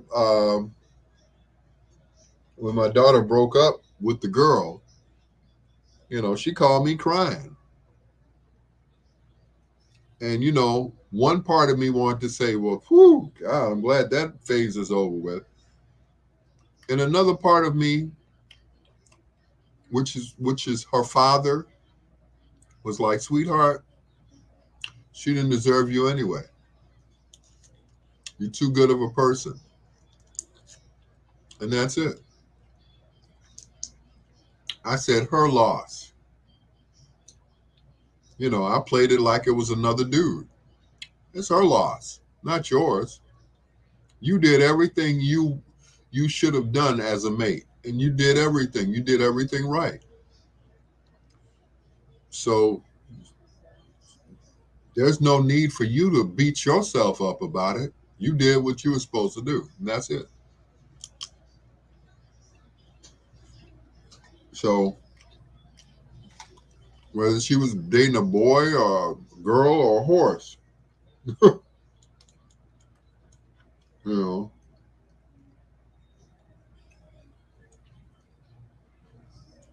know, that's it. She did what she's supposed to do.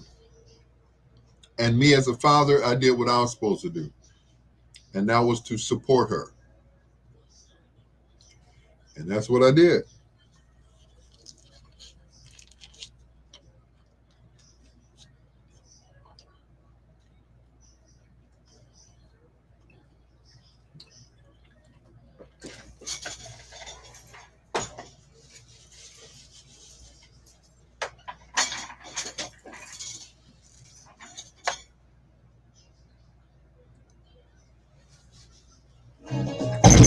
Same song. Different artist. On the B-sides, 1690 WVON. So I did what I was supposed to do as a father, and that was to support her. Whatever you do, and whoever you do it with, just, love them. And that's it. Would you say your daughter's an only child? Well, I have children. At last count 6. So, hey. But I love them, and each one of them is a part of me. Alonzo is a part of me. Anthony's a part of me. Larice is a part of me. Makaira, I'm beginning to learn her. She's a part of me too. She's that shyness that I had when I was a kid. I wasn't sure if, I was cute or not, which I wasn't.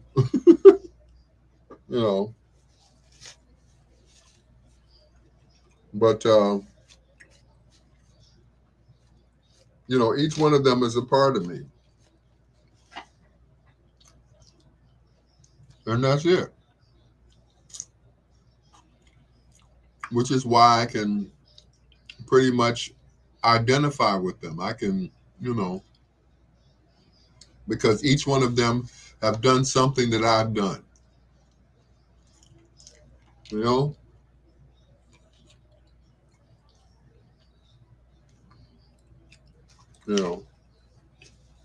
Like Michael Jackson said, just another part of me. Pinky said, I cannot imagine not being supportive and being there for her.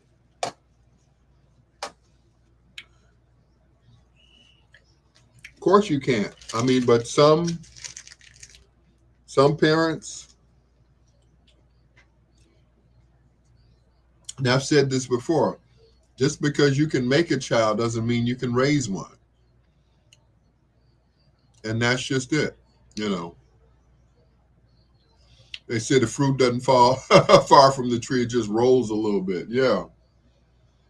You're right. You're absolutely right.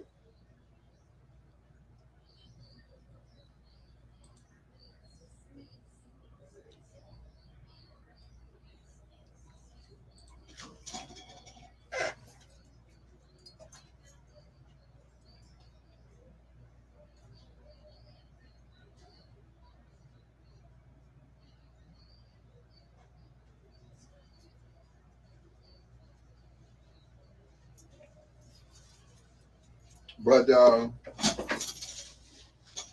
I hear you. Sometimes you have to put yourself in their shoes. You have to think back to when you were a kid and what you did and how your parents treated you and how, how that went down.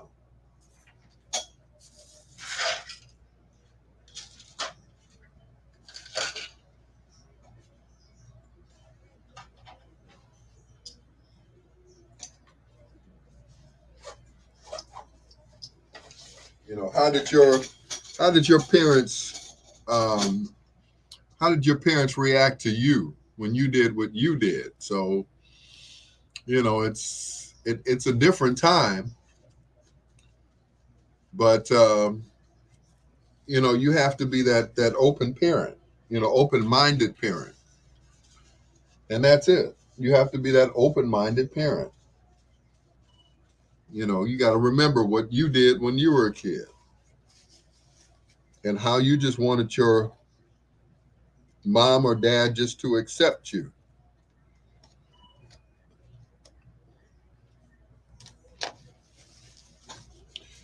Like that episode of the Cosby Show when Theo said, I just need you to accept me the way I am, Dad. And Bill said, that's the craziest thing I ever heard. You're going to get my education. you know, I brought you in this world, I'm gonna take you out. And that was it.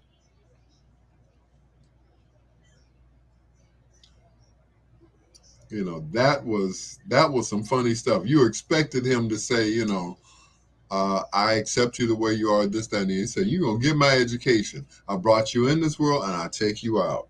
And that was funny, because it was something that my dad had said to me, and that was it. But, yeah, you can either be that sensitive parent, or you can be that stern parent, or whatever. Whether you are either or, at the end of the day, you are that child's parent. Same song, different artist. What joined his love together? Yeah. Y'all didn't know I was dyslexic, did you? What love has joined together? I didn't know either. Mary Wells, before that, Smokey Robinson, and the Miracles on 1690. I'm sorry. The Temptations. What's wrong with me tonight? I don't know. Must be all that rib, all those rib tips that I had earlier. Shout out to my sister, Angie. Bless her heart. She cooked her butt off yesterday, and I ate my butt off too. Here are the 3 degrees on 1690.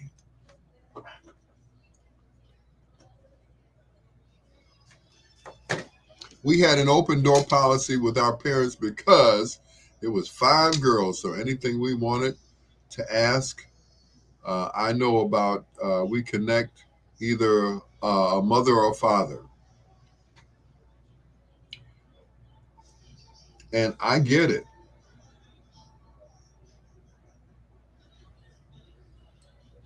I get it. I understand.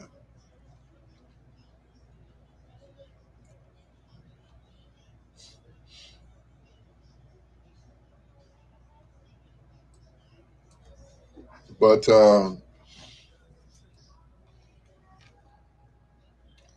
your mama cussed you up and down sideways and smacked the taste out of your mouth at 19. Dag. Well, I can't say anything. I didn't have sex until I was 18. And my first child until I was 21. And that was Larice. But, you know, I wasn't even thinking about sex. Well, I take that back. I was thinking about it. I just wasn't having any. You know. But, you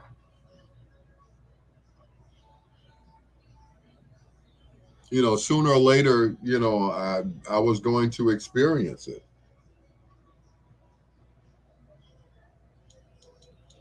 And that's what happened. I finally experienced it. You know, the first girl I, you know, did it with, she did everything. I just laid there. So, you know.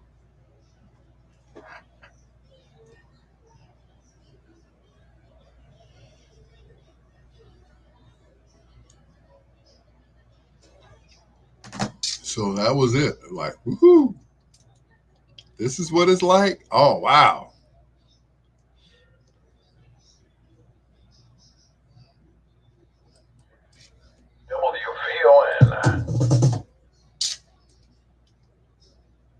So I was heartbroken. I blamed myself, and I didn't understand why. Understand I was never angry and never was really confused. I was like, why was my only child gay? And I was never embarrassed of her.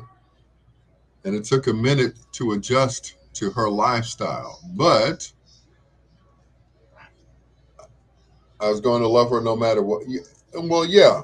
As a parent, you have to, you know,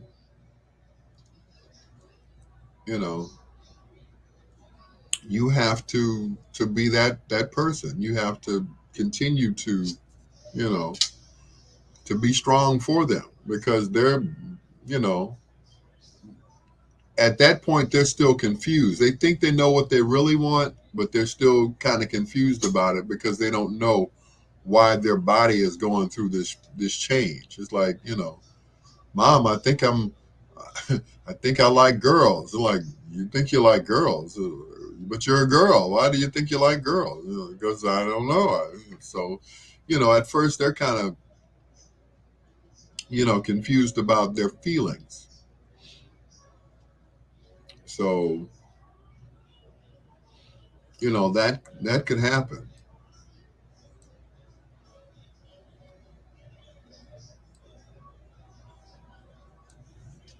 So when I finally gave up my cherry, it wasn't all that. I could have had several V8s. Well, you weren't quite ready yet. You thought you were probably ready for it, but with me, I knew I was ready. I was ready to have some sex because everybody around me had been screwing since like 15, 16 years old. Some of them earlier than that. Man, I've been screwing since I was 13. I'm like, how did you know that that's what you wanted? I knew when I was like 18, I'm like, yeah, I think it's time. And that was it. I know that's right, but I was not thrilled. And we're never thrilled the first time. I remember when me and Larissa's mom finally told my parents that we're pregnant. And my mother was like, I was afraid that was going to happen. I'm like, Dad, Mom, tell me how you really feel. And, then when Larissa got here, I was like, I was still a kid too. I was still living at home. I was 21 when she was born. I was still in the crib, sleeping in the basement. Good Lord, I'm still sleeping in the basement. But, my whole thing was, I'm going to be the best parent I can be because I learned from the best. My dad may not have been the best parent, but I learned some stuff from him too.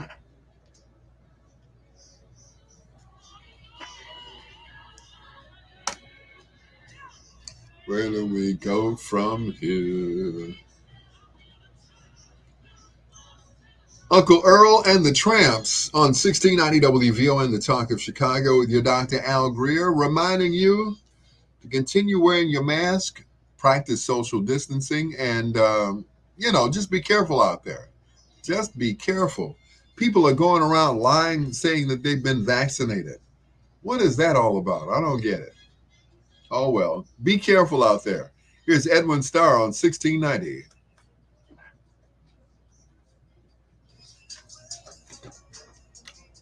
My best friend in high school kept me from having sex because every year when school started, she was pregnant by the time we graduated high school, and I had 4 babies and I wasn't having sex because what does it say? She was actually my birth control. And right now she has 10 children. Well, some people kind of, they love it. Can't get enough.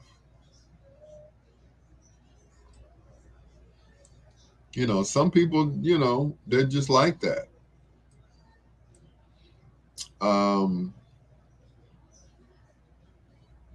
Sexual creatures, I guess you could say, sexual beings.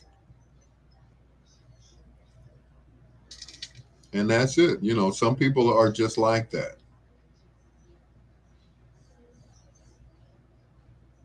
They can't control themselves,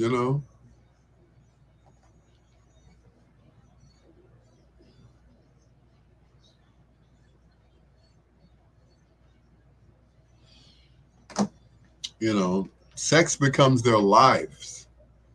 They just get overwhelmed by it, like from the first time to the last time, they're just overwhelmed,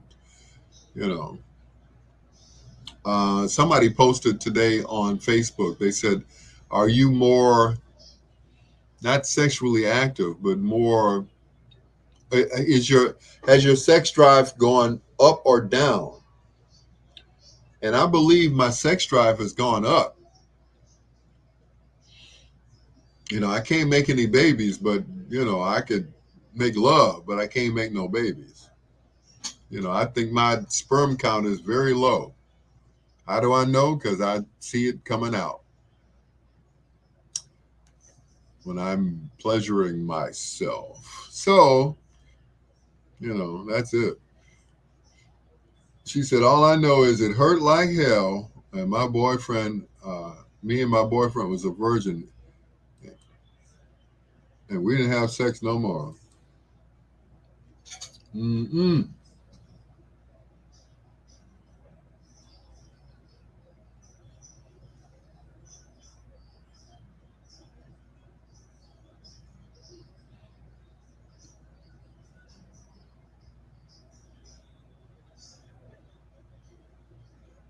Mm-mm.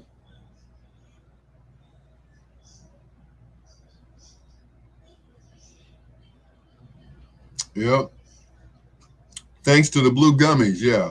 My sex drive is very high, and I'm so glad that I will never make another baby.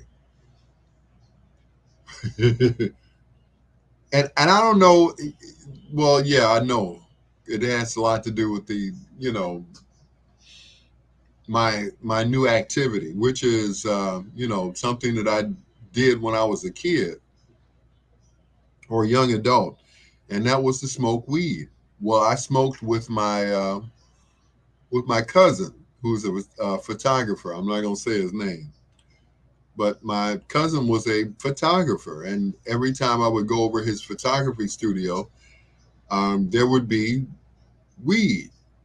So you would think that I know how to roll a joint. I don't.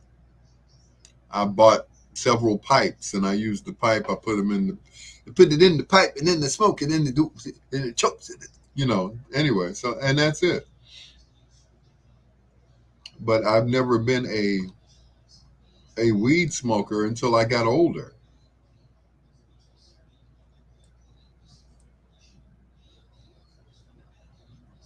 So now I'm just, you know, ooh, I'm a weed connoisseur. You know, the gummies and the pipes and everything else. It's like, yeah. So yes, the weed is making me horny and your sex drive is high. Yeah. So it's like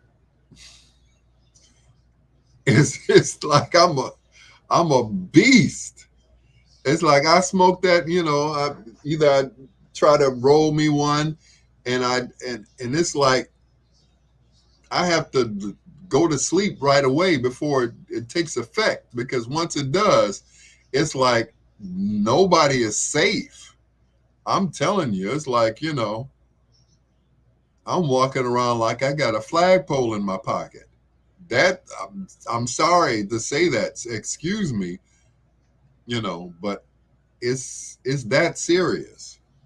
The advancement of colored people, the NAACP. February 12, 1909 was chosen because it was the centennial anniversary of the birth of Abraham Lincoln. Since its inception, I mean, I smoked some weed and it's like, it's on. Somebody gonna get it. In 1910, Oklahoma passed a constitutional amendment allowing people whose grandfathers had been eligible to vote in 1866 to register without passing a literacy test. The NAACP challenged the law and won a legal victory in 1915 when the U.S. Supreme Court ruled that grandfather clauses were unconstitutional. In 1954, the NAACP Legal Defense Fund, led by Thurgood Marshall, argued the Brown versus Board of Education case. It's just something about it. Struck down the separate but equal doctrine in public schools. And that's a fact. For these stories and more, go to PINnews.com.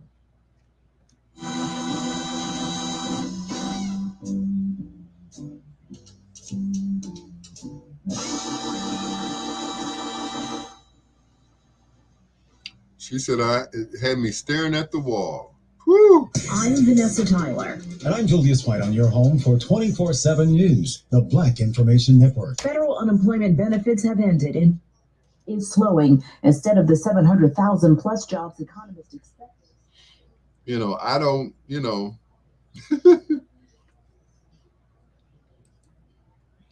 it's like, it's, how can I put it? It's like an aphrodisiac, you know. once I have, you know, Lady G said I still have half a blunt my daughter gave me. Haven't hit it yet. Smoking as I'm watching this broadcast. I know, right? About making sure as we get those job training dollars out, that we target communities, particularly the African American community, to make sure that people have an opportunity to get into good paying jobs. Walsh blames the slowdown on concerns over the Delta variant. He says vaccine mandates will help the leisure, hospitality, and restaurant industries. The classified documents of the terrorist attack investigation some 9/11 families have been demanding to see will be released. President Biden has ordered it, unless there is a compelling reason to keep certain documents under government wraps. In a statement, the president said the nation must never forget the enduring pain of the families and loved ones of the nearly 3,000. But yeah, it's like I smoke and I have to immediately get in the bed. You know. But the video. Because it's like, uh-oh. It's like I can feel it coming. It's like, uh-oh. It's like he was in the car. You're gonna be high as hell. I know, right? I'm like, oh, here it comes. It's like the equivalent to the Hulk. It's like sex. Yeah. I've got to have some now. Hulk smash.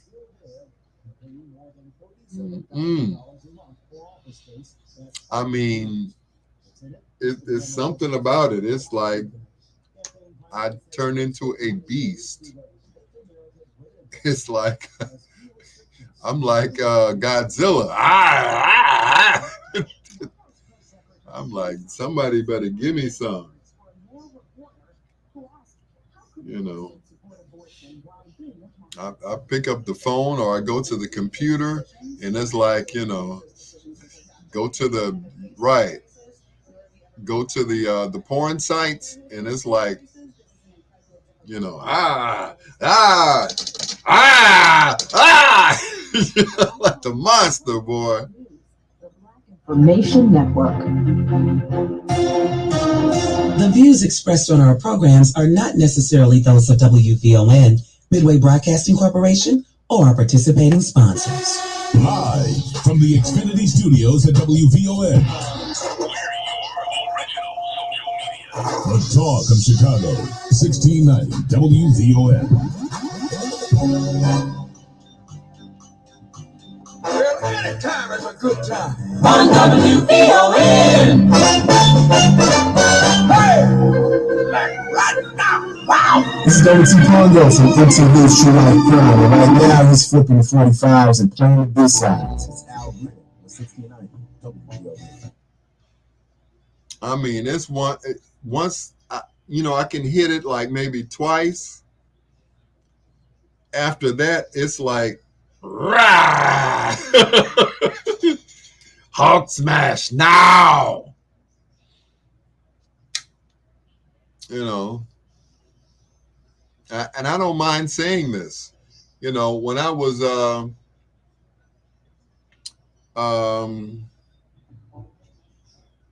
was living with my baby mama. I don't know why I'm telling you guys this. How many people are left? 4 people. Okay.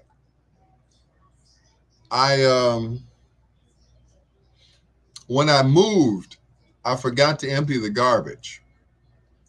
So there were several balled up paper towels that were in the garbage can, right? And she sent me this text message. She said the cleaning people would not come in because they saw the diabetic test strips and the balled up snot rags. And I thought to myself, I'm like, snot rags? That's not snot. That was,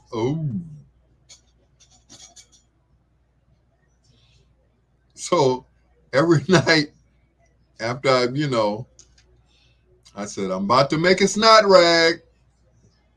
She said snot rags. And she said they would not touch it. Without gloves and disinfectant and everything else. I'm like, girl, those weren't snot rags.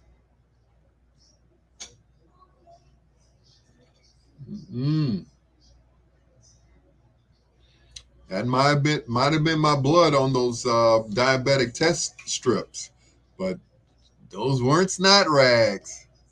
I mean, every night, sometimes twice, 3 times a day, because I wasn't going nowhere.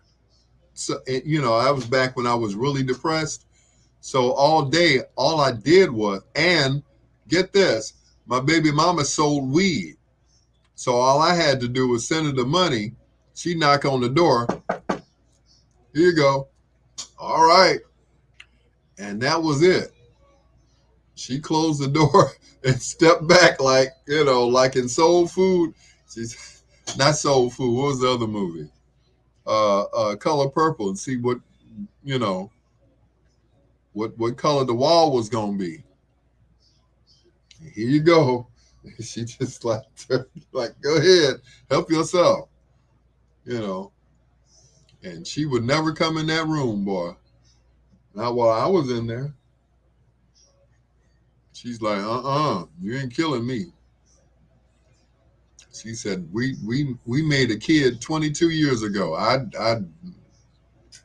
I'm still waiting for it to, yeah. She said, you too rough. I said, when you don't get any, it's like, when you don't get none, you're like, yeah,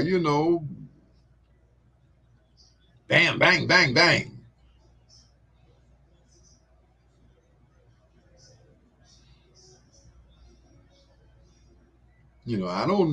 I'm sorry, I don't know what else to tell you, Pinky.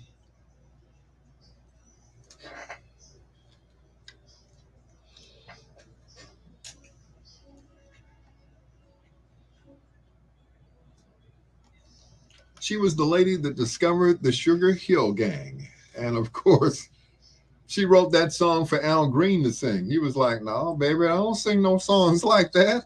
Pillow Talk from Sylvia Robinson on 1690 WVON, the Talk of Chicago.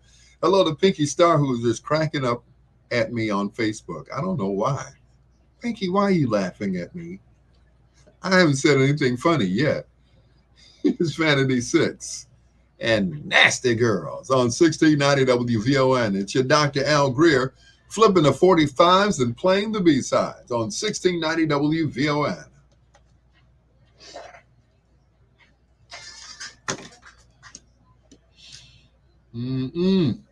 Snot rags. No, they don't know what's going on Facebook. I mean, they could because, all they had to do is make an account. Some of them don't have accounts, so.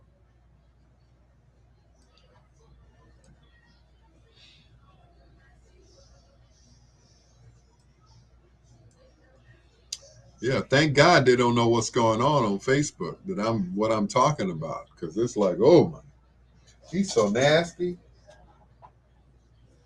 There's this spot in the radio station. I don't mind telling you guys. There's a spot in the radio station. It's a room that never gets used. If I ever get a chance to use that room, oh yeah, I'm gonna knock somebody's socks off. Somebody gonna lose a lace front. I'm telling you. All I got to do is puff, puff, and no pass. Yeah. It's like puff, puff, ass. Okay. No one is safe in the radio station. Nobody, except Melody Span Cooper. She married, and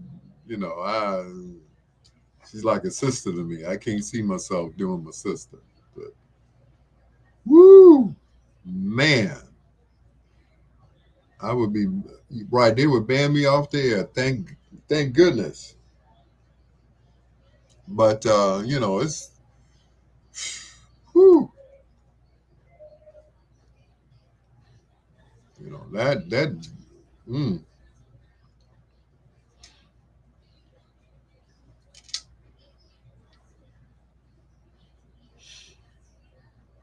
that you know, I'm trying to remember, did it have that effect on me when I was younger? Oh yeah, it did. I was dating this young lady named Alva, and normally I would go over my cousin's house and smoke weed with him because he was breathe pinky, because he was a photographer and a weed smoker. He said the weed kind of opened his mind or whatever. So he's like, "Cuz, you want to smoke with me?" I'm like, "Yeah." So every day, I would go over there. And this particular day, I had my girl with me, and that was Alva. So me and my cousin, we smoked some weed, and then after that, I took Alva to the bathroom, and she had to pee. She did afterwards, though. I think I may have knocked her bladder out of place. Because after smoking that weed, I mean, I found 3 more inches, and I left them in Alva.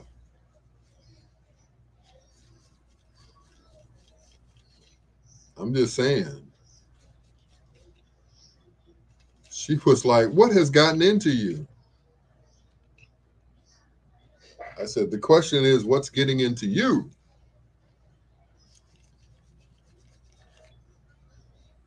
Yeah, buddy.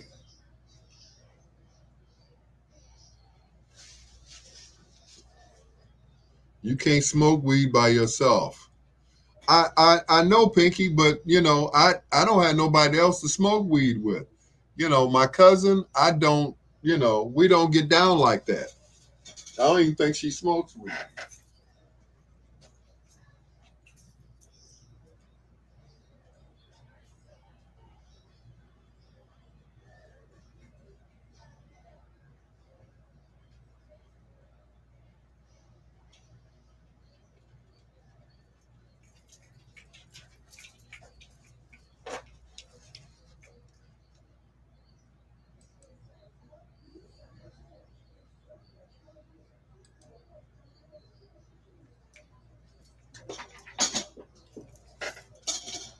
Plus, I would, God forbid, I let you hit this blunt. I guess I have to run away. Either that or put me in a straitjacket or something until the full moon goes away, because I turn into Wolfman. You will you will have to restrain me. I'm serious. It just does something to me. Ooh, I can see. Good Lord. But I get it, Pinky. You're not supposed to smoke weed by yourself. I get that. But sometimes, well, most of the time, I'm by myself anyway. My cousin, she lives upstairs, and I live downstairs in the basement. Fully finished basement. Uh, Living room, little studio part. There's a storage spot, bathroom, and a bedroom. So it's like I'm down there by myself. I can't wait for her to smoke, nor would I want to smoke with her, if you know what I mean. I mean, that's my cousin. That's nasty. I hate for her to look down and say, "Cuz, what's happening? What you? I see why them girls be chasing you." Yeah. Hello, I'm Mr. Ed. Uh-huh. Cause I brings the thunder.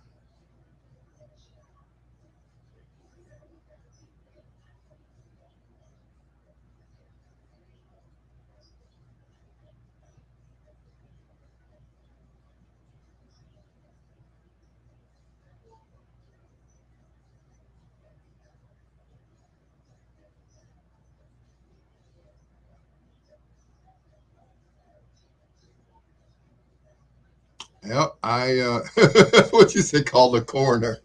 Come on, Pinky. She said, call the coroner.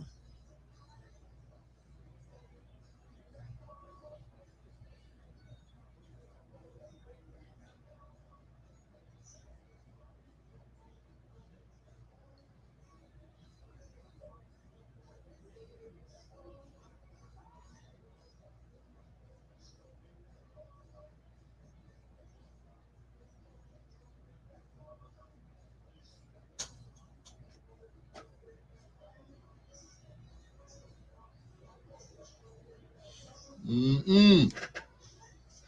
Nope, can't smoke with you. Mm-mm. Said, I'm high and this is so funny to me. What is the truth, Pinky? I ain't lying.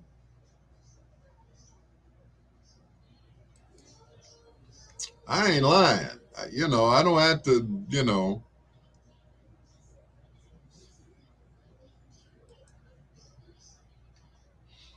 But I must say, it relaxes me. I mean, the top part of me is relaxed. It's like, woosah, woosah. It's just the bottom part is like, we need to get out of the house.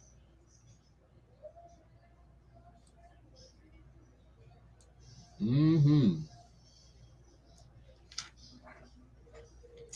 I don't believe you're talking about it so freely. I mean, we're all adults here. We're all adults here. And I'm sure everybody at some point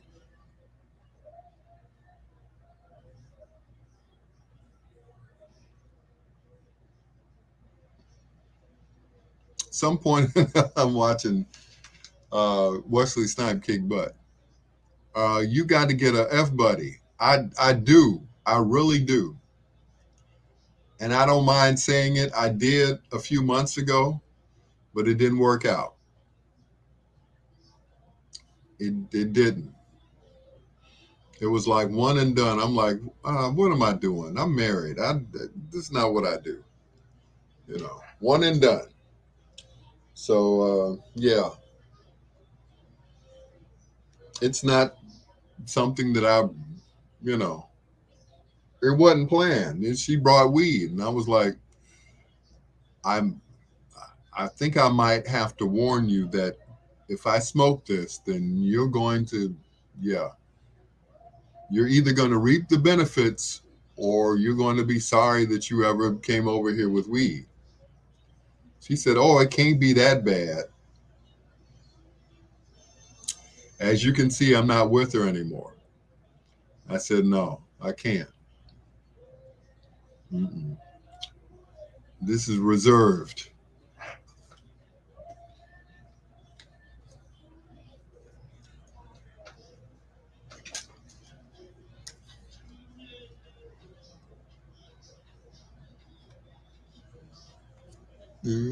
Baby, she's my baby. Little Walter on 1690 WVON, the talk of Chicago, talking about my babe. It's your Dr. Al Greer flipping the 45s and playing the B-sides at 773-591-1690. Tonight, we flip the 45s and play the B-sides on the Spotlight artists, the Dramatics. This is I Cried All the Way Home. Wee, because the weed man was out of stuff. Ooh, did I say that on the air? Mm-mm. That's not what about my babe. Ain't got no more weed now, my babe.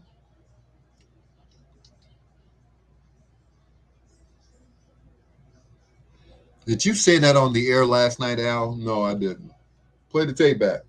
Yeah, I did.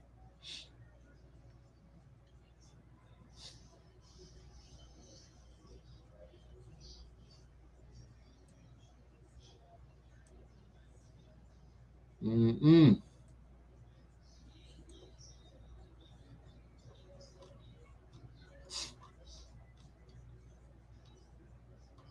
All of a sudden, I got to go to the bathroom. I'll be right back.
Woo! That's why we play the disclaimer at the top of the hour. The views and opinions are not that of WVON. WVON. I'm good. How are you?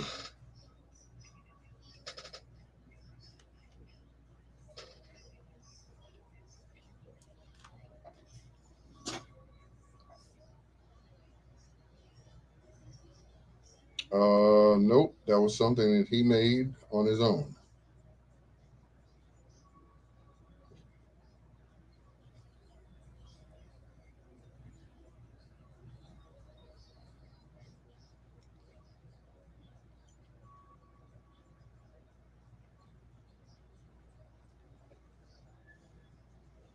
Yeah, his name is Sam. I forgot his last name, but I'll play it in the next hour.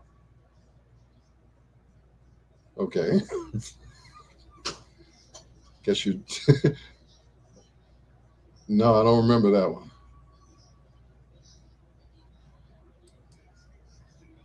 You're welcome. Bye-bye. Like, what are you, tracing the call or something? Good Lord.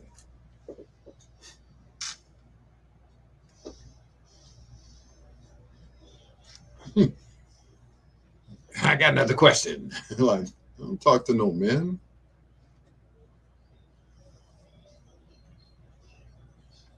Ah, punk.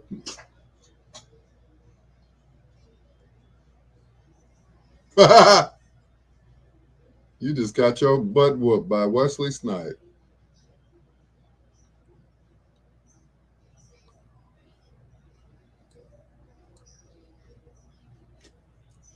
Mm-mm.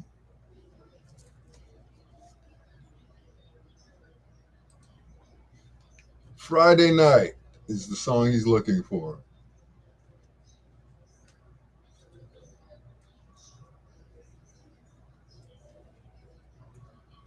Sam Fletcher, that's who he's looking for.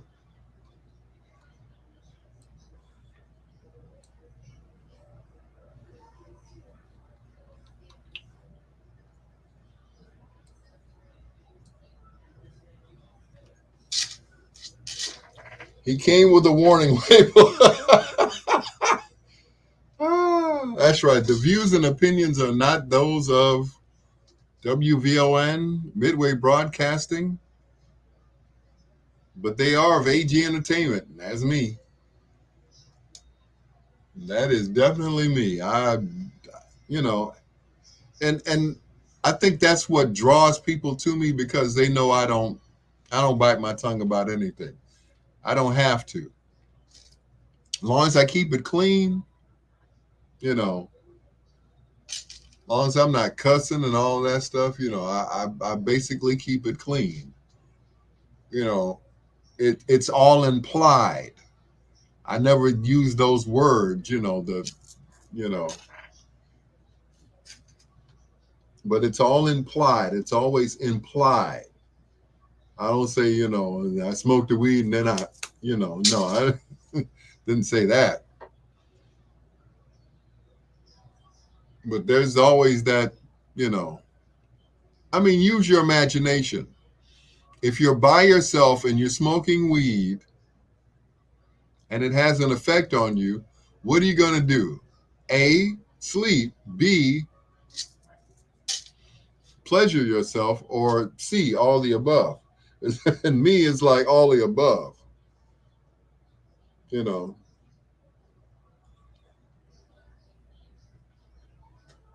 I'm going to sleep after that and then sleep some more and wake up and do it all again. And that's it. That's just the way it is. You know, I ain't lying about it. Hey, if you don't believe me, 383 Chappelle. I get off at 6 o'clock. I should be home at 6:45. Show starts at 7. It ends 15 minutes later. That's it. And I'm done. This is a 1690 WVON B-Sides Triple Play. Triple Play. Triple Play. Yep.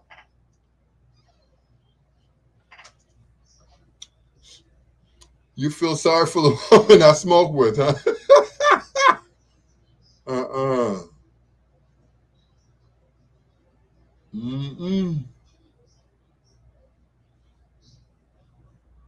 I hear you. I feel sorry for her too.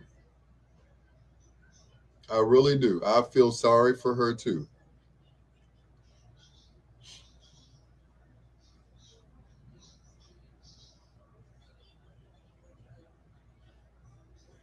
Because it's going to be on like a pot of neck bones.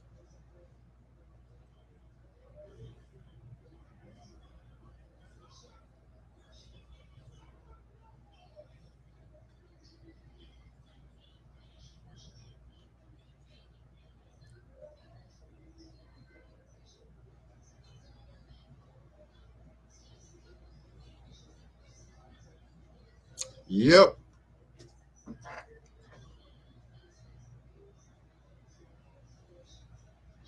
On like a pot of neck bones.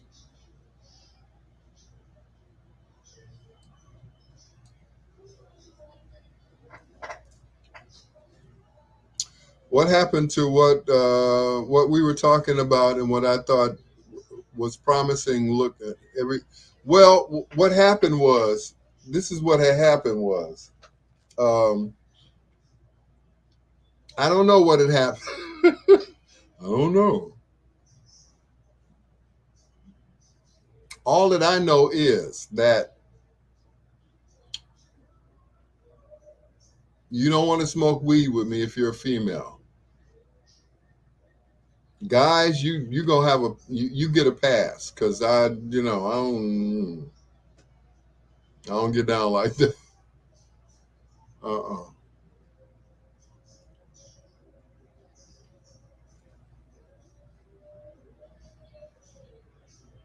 I don't get down like that.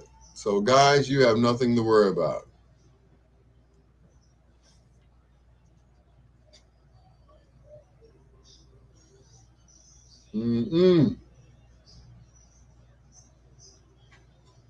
But ladies, beware.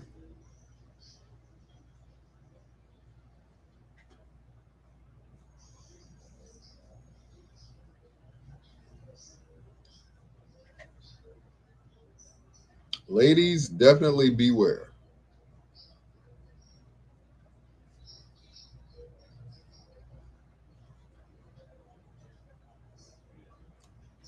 If you smoke with me, you better be wearing at least 2 or 3 pairs of panties, because I'll get tired after the first 2.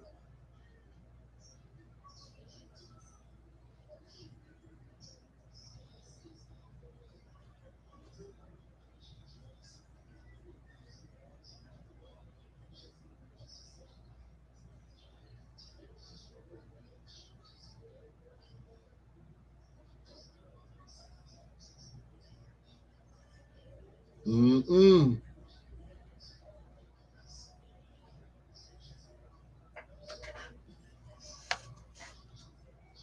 Yep. Ladies beware.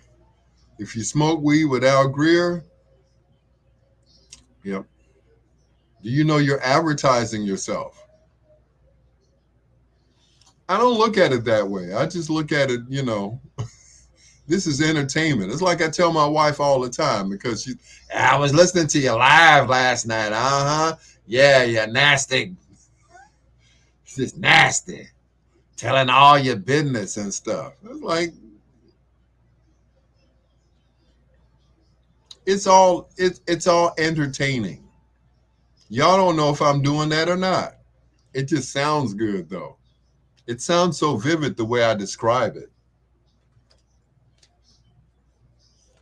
That's like Rick James on Dave Chappelle. I didn't put my feet in nobody's couch. Yeah, I put my feet in somebody's couch. Cocaine's a hell of a drug.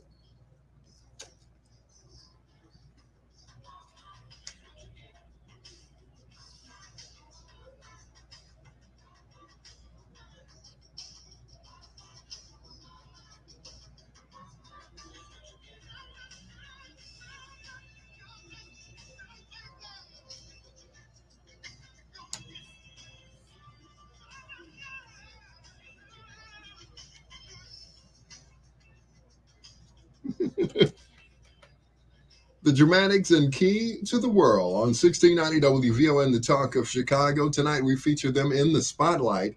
L.J. Reynolds did his version of that song, was released as a solo, and then he went back with the Dramatics and did it all over again. Made it a bigger Stepper's classic. It's your Dr. Al Greer with Ashford and Simpson. Mm-hmm.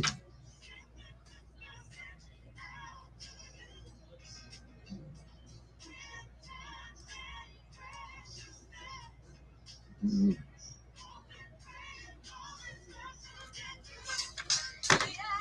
And Pinky, it's like, okay, it sounds like I'm advertising myself, but like I told my wife this morning, because she texted me, because it sounded like I was advertising myself on Instagram.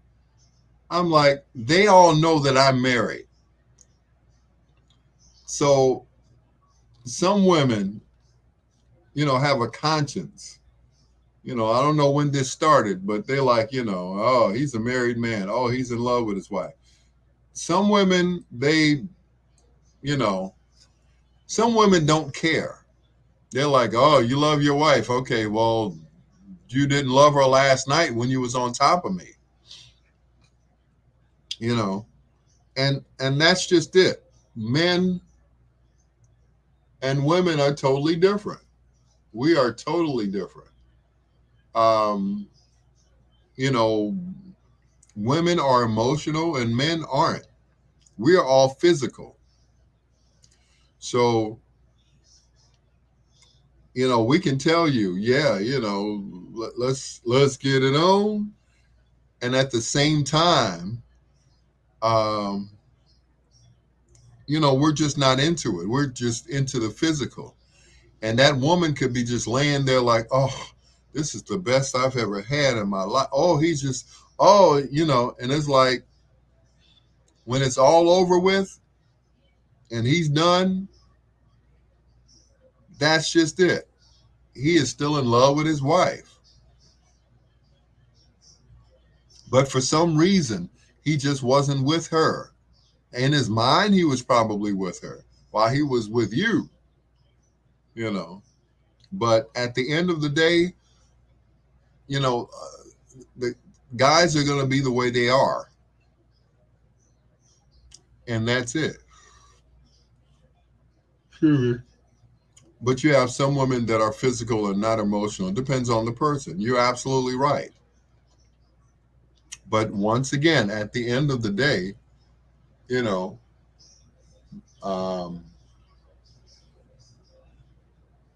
men are physical and women are emotional. Those women should never mess with another woman's husband. I would never do that. I was someone else's wife, and I would have been devastated that my husband cheated on me, so that I would never allow myself to be the other girl either. And I get that. You know, some women are like that. Other women are like, are, what do you want to, how can I put it? They're out for revenge. you know, they don't care one way or another. Some people are extremely emotional, and some of them don't want it done to them. So therefore, they won't marry, or they won't mess with a married man. So they don't, because they don't want it done to them. And then other women just don't care. They're trying to get their rocks off. So their mentality is that of a man. So they're physical too. They're like, well, I just got to get some, and I don't care whose it is. I'm going to partake. Oh, some women brag about it. All the time. You think it's always men that are always talking about their conquests. I was at a club one night, and there was this girl talking about, and well, it wasn't a real girl, but she was talking about, yeah, I was with R. Kelly, yeah, he got down, yeah. So you have some of those that want to tell who they were with, especially if it's a celebrity. They don't mind telling on them because, it's like a notch on their belt. It's like, I slept with a celebrity, whether he was married or not, and that's just it.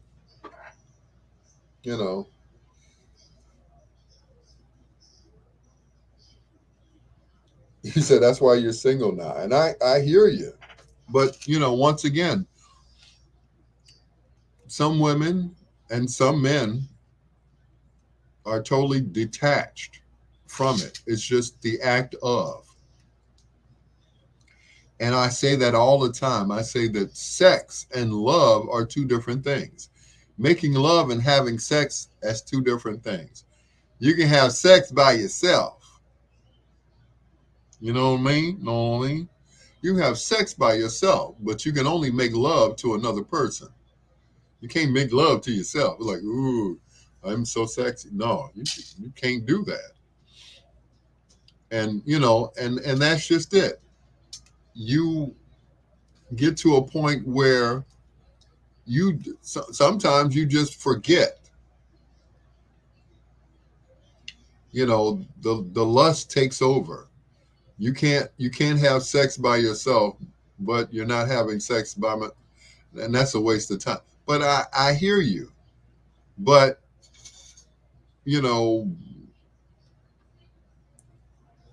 I look at it this way. If I'm pleasuring myself, then I'm not cheating, am I?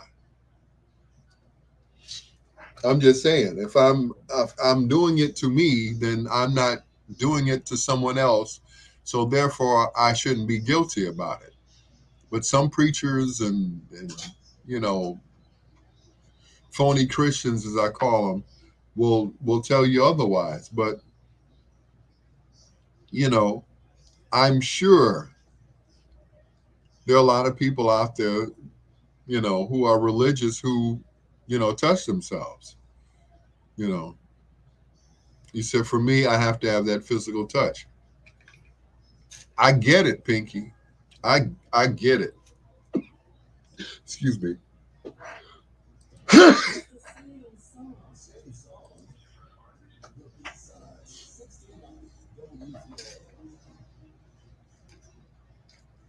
I get it. I crave that affection. I crave that connection with a woman. I crave it. But,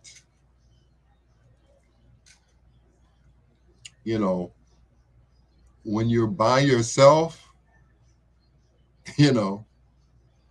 I think Marvin Gaye put it so apropos. When I get that feeling, I need some sexual healing. And that's it.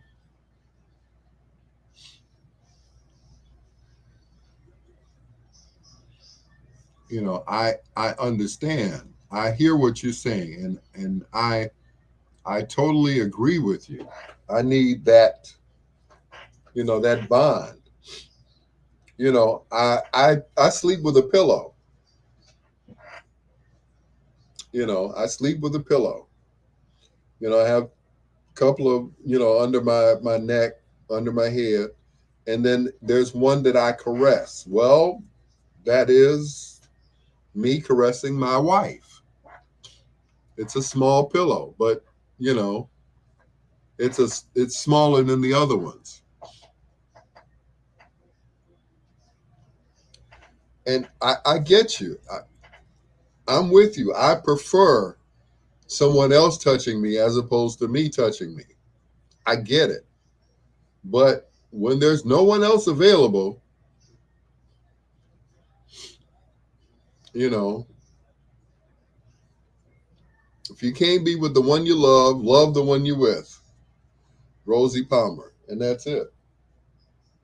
You know, do what you have to do and get it over with no guilt and go to sleep.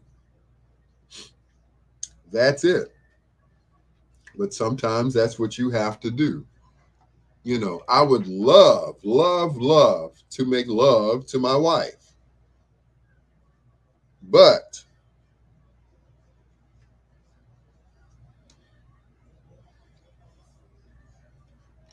if she's not around, then, you know, the next best thing to being there.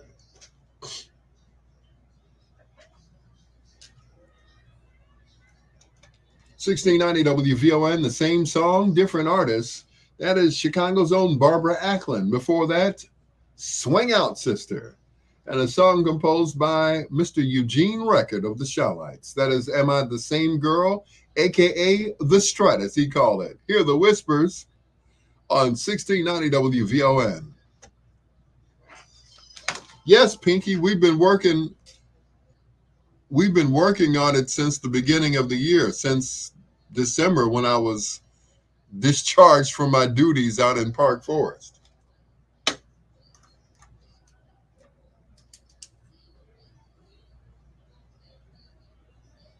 So,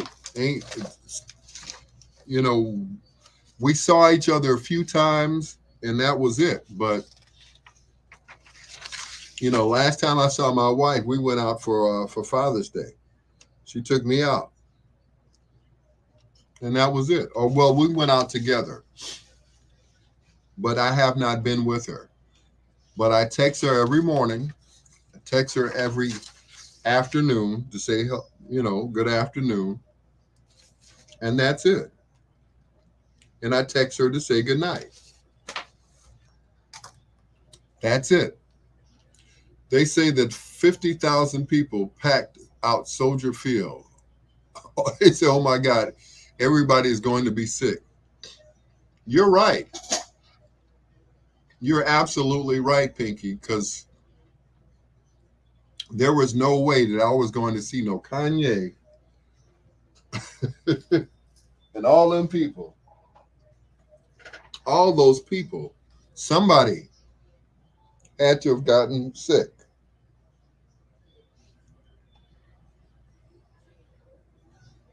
Somebody. A lot of bodies. Because they were talking about, what was the other one? Lollapalooza.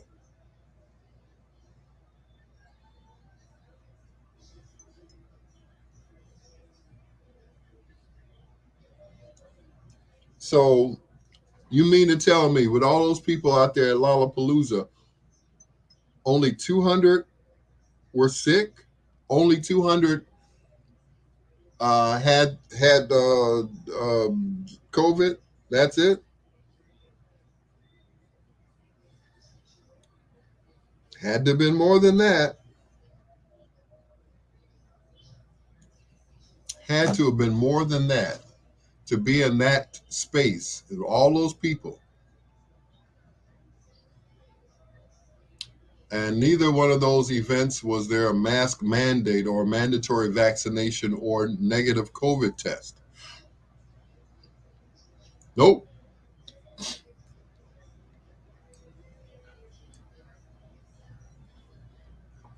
Nope.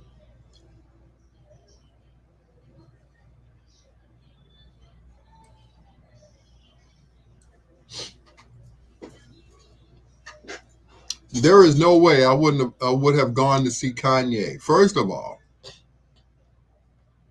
I'm not a Kanye fan. First of all, in the middle of a pandemic, that many people, you're expecting that many people to be there? So people were just, how can I put it? They were just out there.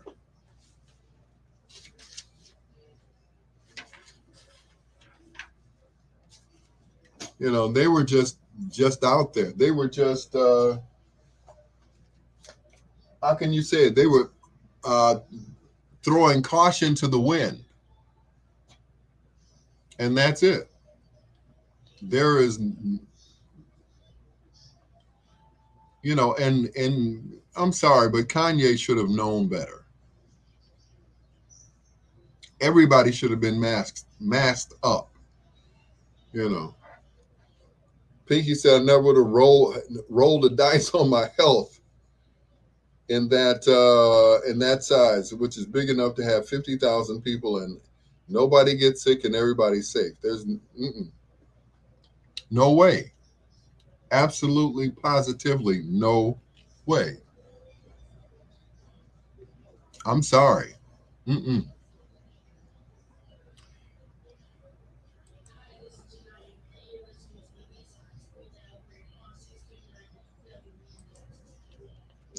And you mean they haven't said anything yet? They haven't come out with any numbers on that event?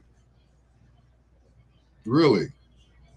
So you mean to tell me all those people there and nobody got sick?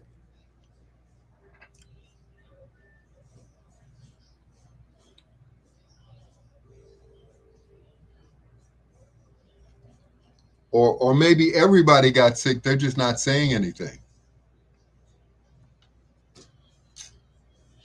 They had something on the lakefront today on 31st Street, house music. You know, when I saw all of the videos that people were posting, I was like, dang, I didn't know nothing about that. And I thought to myself, I wasn't supposed to. It wasn't for me.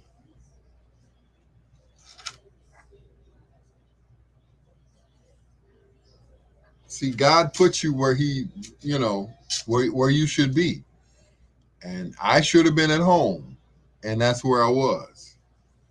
Or I was at the gym with other people working out who had on masks. And that's it. You're right.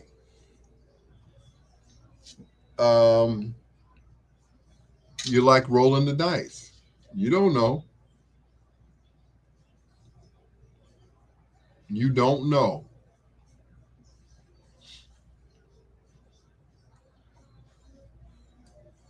You never know until you get out there.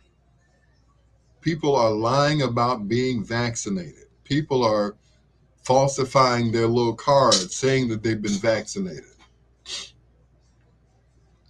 Said, I won't even go to the gym. I'll walk anywhere between 14 and 16 hours every day. Well, I've gotten over my fear of going to the gym. I've gotten over that fear. Because, you know, I still have my membership, right? And they were still charging me for it. But, you know, the bottom line was, I'm not ready to go back and, you know, step into the pit. So I wouldn't go for a while. And then finally, you know, I said, okay, I'm going to try. And so far, nothing has happened. So far, I'm still healthy. So, you know, I've had no sore throat, no fever, no nothing. You know, when I'm working out, ain't nobody next to me on the treadmill. They're like, because, you know, the way they got like like 2 or 3 of them unplugged. So you have to go to the next one. So it's like 1 and then 1, 2, 3, and then the next one, you know, it's 3, 3 down. So, and then most of the people that come, they come in couples, they come in pairs, 2 girls, 2 guys, a guy and a girl, and that's it. So everybody is pretty much comfortable with each other, and it's usually it's not packed. It's not a whole bunch of people in there, and I think they do a pretty good job of disinfecting the Planet Fitness over in Lansing. So I go in there, I get my sweat on, and I go back home, and that's it. I'm pretty much done for the day. I don't hang around. I don't, I put my mask on before I leave. I have my mask on when I'm working out. I have a thinner mask on. And after that, I switch into the thicker mask, and then I get the hell up out of there. And that's it. So,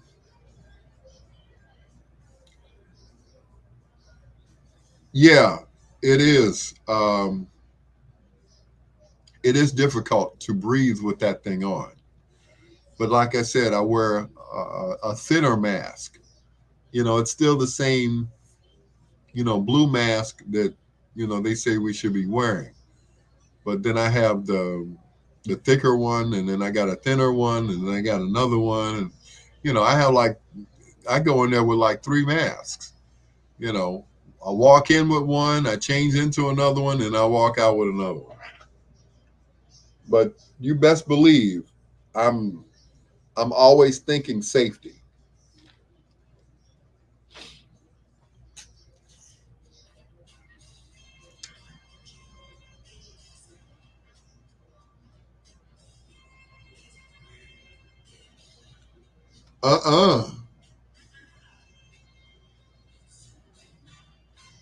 Johnny Guitar Watson and Superman Lover with your Dr. Al Greer, flipping the 45s and playing the B-sides right here on 1690 WVON.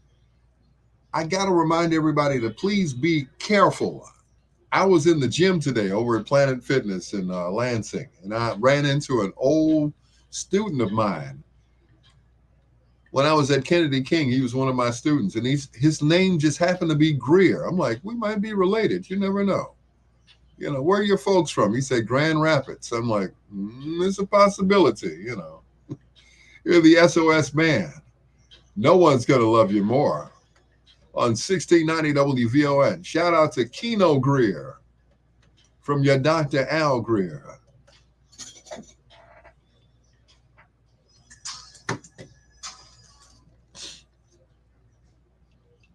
Good night, Pinky.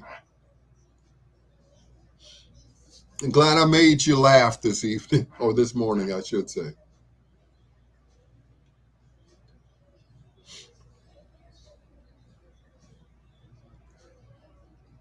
Glad I can make you laugh. Don't forget to share the video before you leave, okay?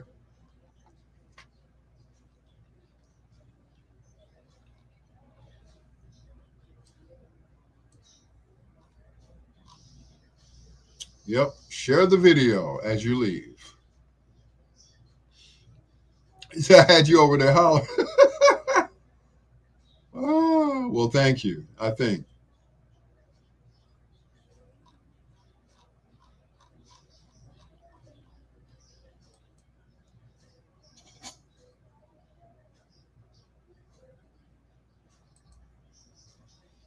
Well, I'm glad I can make your night.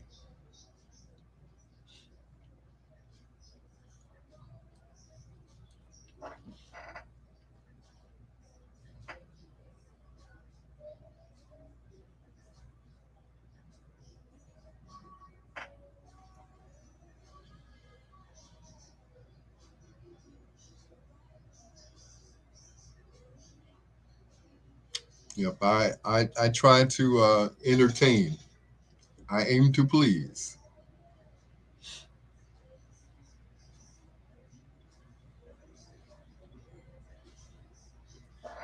Thank you. Thank you for sharing the video.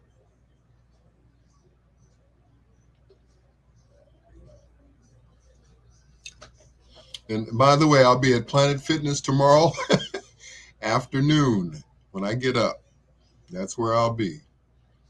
Getting my sweat on.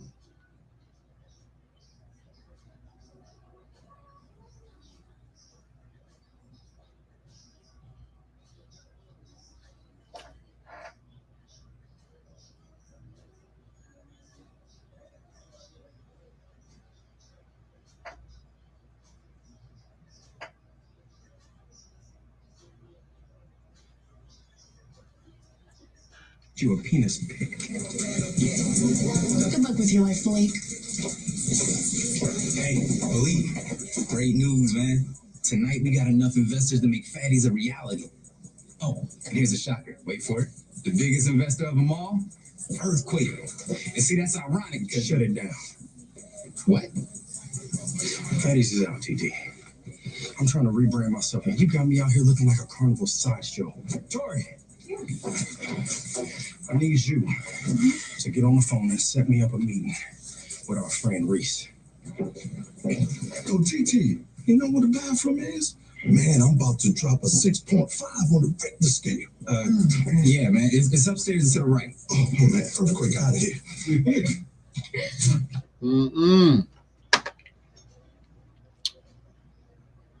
Sorry I look so dark tonight. The selfie light is on the blink, I guess. It's missing.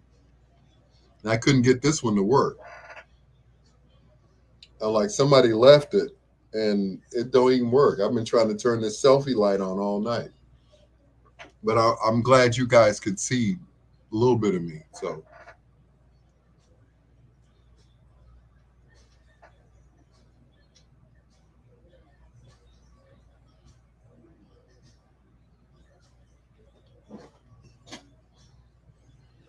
the selfie light.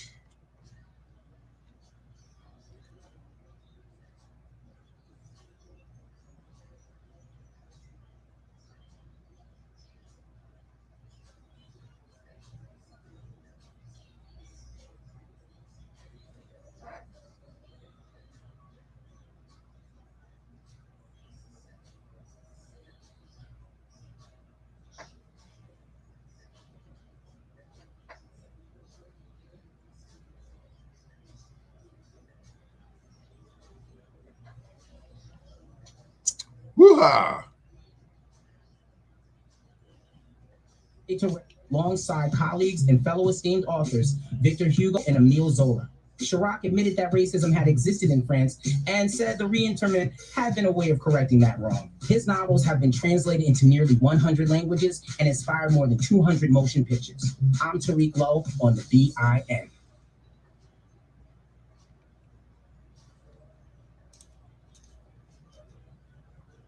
Station 1690 WVON, Berwyn, Chicago.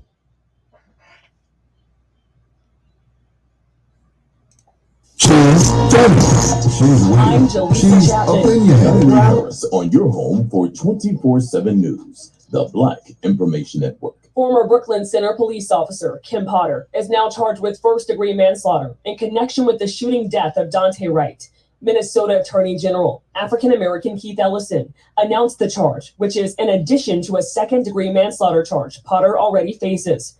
The white ex-cop is accused of killing Wright, a 20-year-old black man, during a traffic stop earlier this year. Potter says she meant to deploy her taser, but accidentally shot her gun instead. Ahmaud Arbery was shot and killed by 3 white men in Georgia while out for a jog in February of 2020. The trial of his accusers is set for October 18th. But Glenn County officials say COVID-19 may get in the way of the high-profile murder trial. The Atlanta Journal-Constitution reports residents are dying from the virus and National Guard troops are helping overwhelmed hospitals. Some authorities trial may be delayed. The suspects, Gregory McMichael, Travis McMichael, and William Rhodey Bryan, have said they chased the 25-year-old black man in a pickup truck and shot him to death because they assumed he was a burglary suspect. Prosecutors say Arbery had no stolen items in his possession when he was killed. The new school year appears to be pumping up the number of new COVID-19 cases. The Black Information Network's Mike Moore has the details. The American Academy of Pediatrics reports children accounted for 22.4% of new cases last week as more kids returned to school. The Academy said the coronavirus infections in children declined in early summer, but show a 5-fold increase over the past month. Cases in children shot up from 38,000 in late August to more than 200,000 during the week of August 20th through August 26th. Not everyone can afford a top-tier apartment in New York City, home to one of the most expensive housing markets in the world. That's why many low-income New Yorkers, the majority of them, immigrate.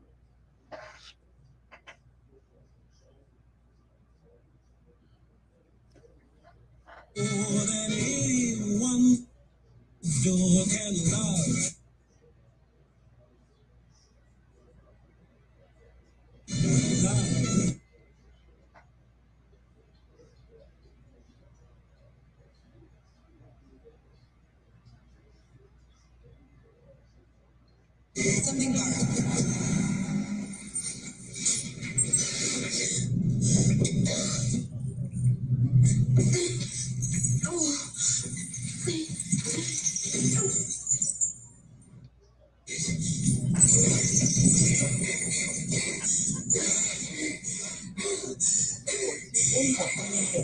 Pierre's kindness has gone international.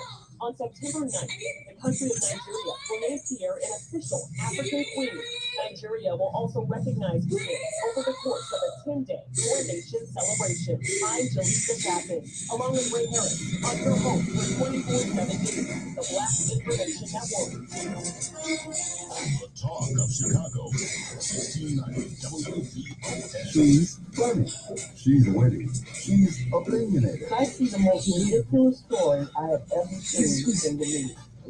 The story is about how a bunch of Northsiders have started a Facebook group.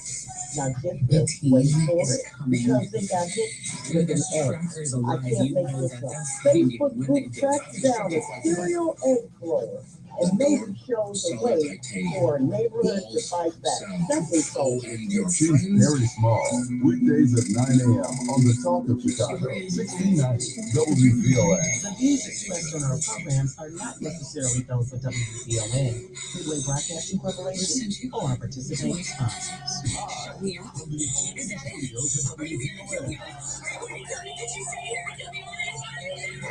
Talk of Chicago, 1690 WVON. Come on down, you're B613 for God's sakes.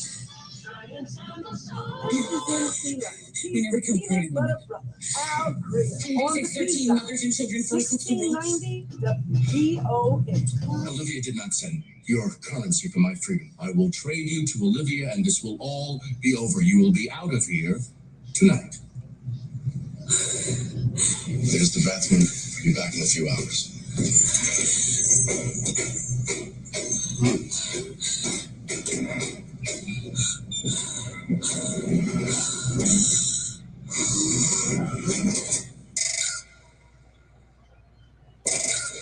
Mm-mm.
Oh, Lord. Is it just 3 o'clock? Yep.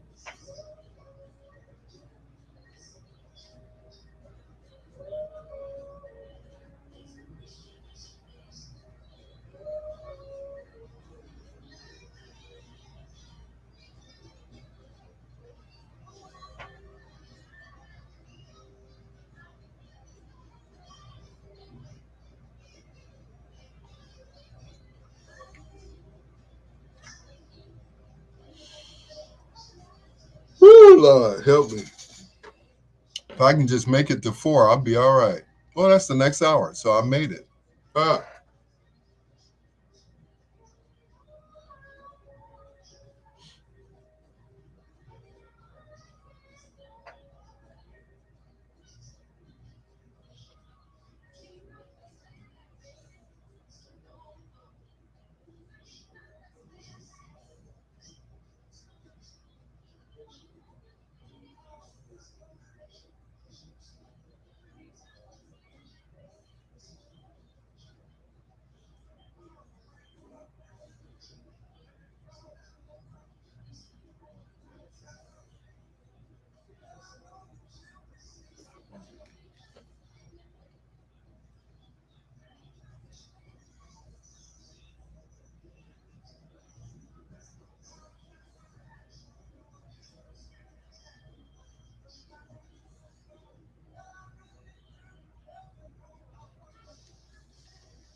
Hmm.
Cecil Womack and Linda Cook Womack.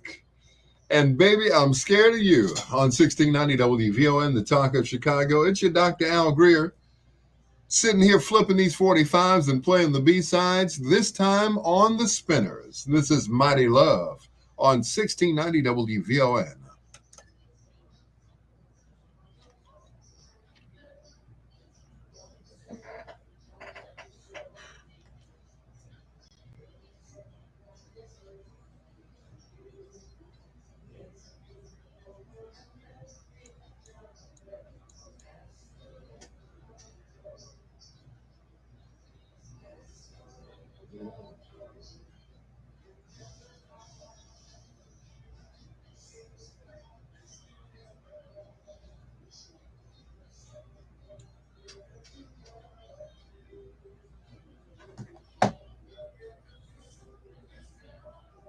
Mighty Love.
Mighty love.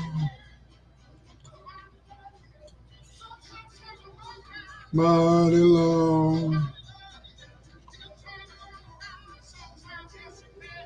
Mighty love.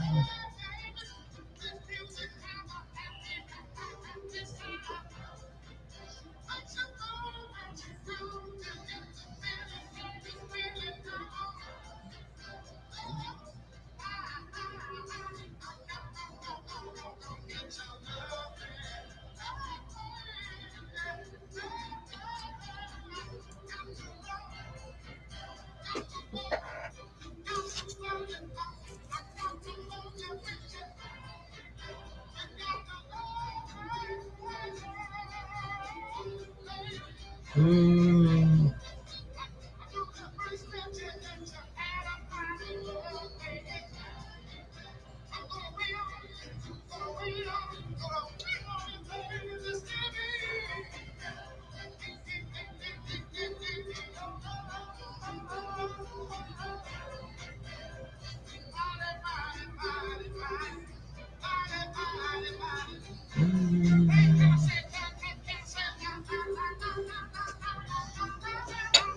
Mighty love. As it's the most expensive to make the so-called friends jealous. I'm in over my head here. Just tell me what you get. Okay. Who's the mama?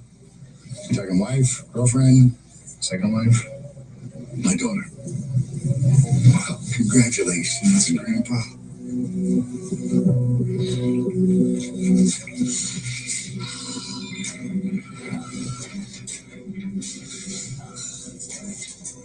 Okay, you said you'd be back this night. I'm starving. I need to eat on a schedule. You know, and look at me. I cannot stay like this. This is my wedding gown, and now. You're listening to the B-Sides with Al Greer on 1690 WVON.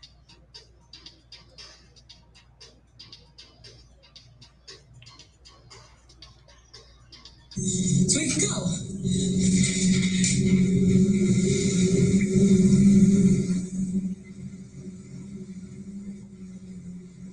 She said no. Didn't she? I bought a crib.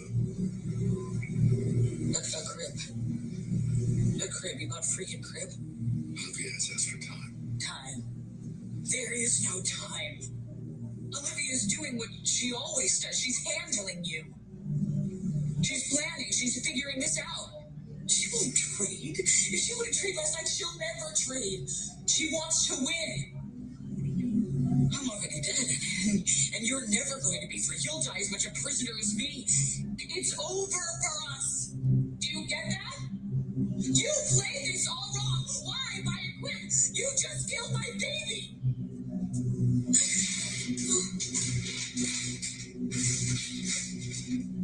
Cereal and a change of clothes.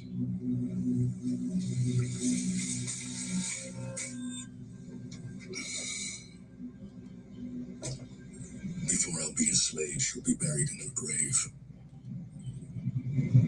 57 hours and counting.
So do I.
Oh, there you are. Just keep kicking, okay? None of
From our request line at 591-1690, Sam Fletcher. That is one of those songs that Richard used to play, Richard McGee, that is, on Saturday nights on the best music of your life. And I used to sit there and watch him flip the 45s and play the B-sides. Sam Fletcher and Friday Night, and this from the Dells and the Dramatics, Love is Missing from Our Lives. It's your peanut butter brother, Dr. Al Greer, on 1690 WVON. These are the B-sides.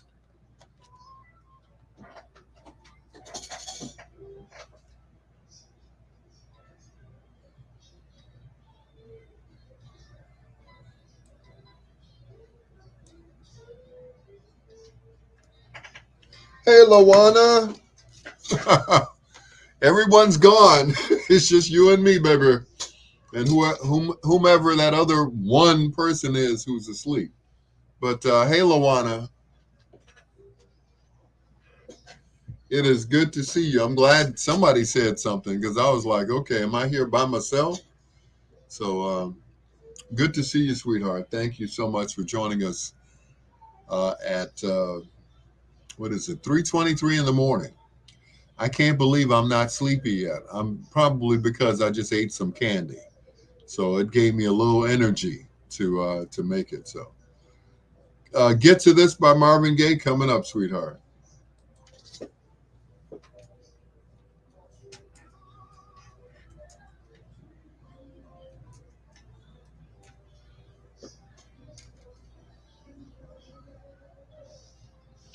Coming up, Sugar Pop.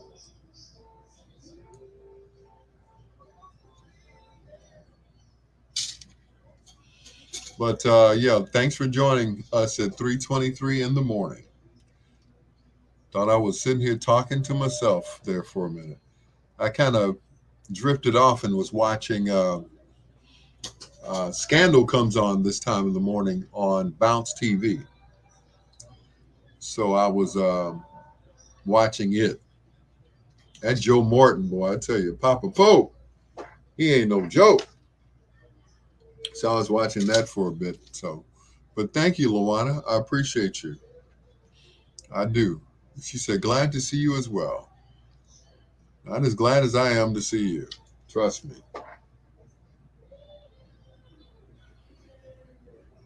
Not as glad as I am to see you. So I was like, am I sitting there talking about, because I was about to shut my live down there for a minute. I was going to shut it down. I was like, nah, let me go ahead and keep it on. Somebody will join me.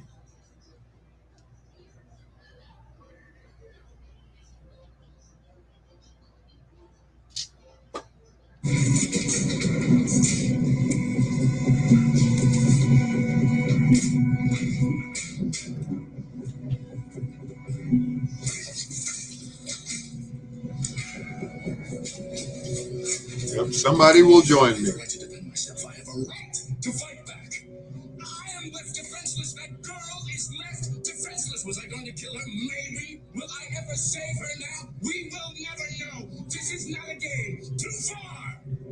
Too far. Go on, Papa Pope. Yeah.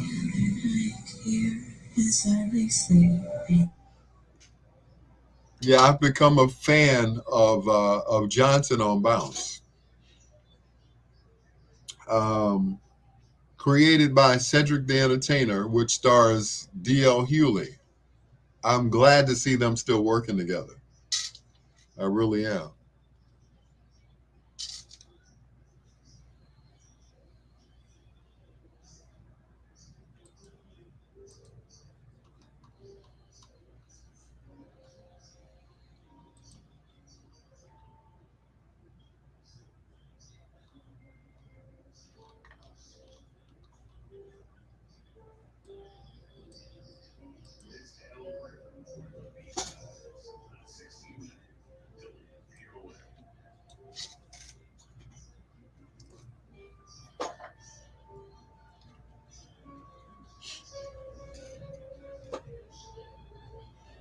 But yeah, that's another good show. That's another what they call guilty pleasure, because I like watching it.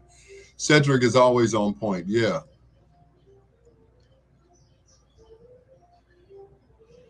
It's a good show. It reminds me of a combination of movies that I've seen. You know, The Best Man, The Brothers, The Four Brothers, you know, all of those movies. It reminds me of that. So it's always four of them. Yeah. Yep. It's four of them. So of course each one has a different personality, and the show is good. It's well written.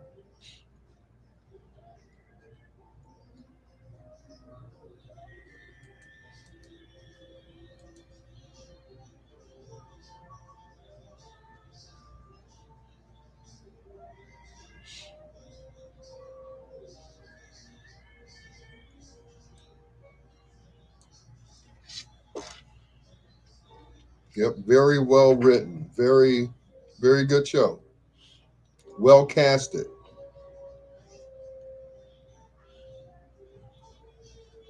It's very well casted. I mean, you know, it's something for everybody. His brothers can relate to it because they're brothers, and then the ladies can relate to it because they ain't too bad looking. I ain't afraid to say, you know, yeah, Earthquake is also involved. Yeah. So the three of them working together, pretty good combination.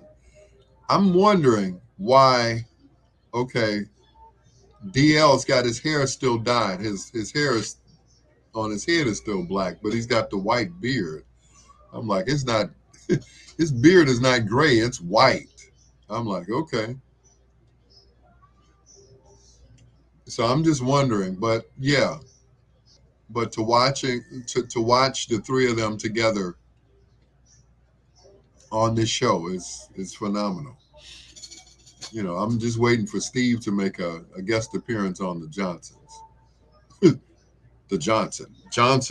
That's it. So I'm waiting for him to make an appearance on there. But whoever came up with the idea with Cedric, you know, that's a good idea. We don't have very many programs on that deal with black men and their women, so it's a pretty good show. I'm loving it. It comes on right before Scandal, so it's like the lead-in, unless they have another movie playing. So.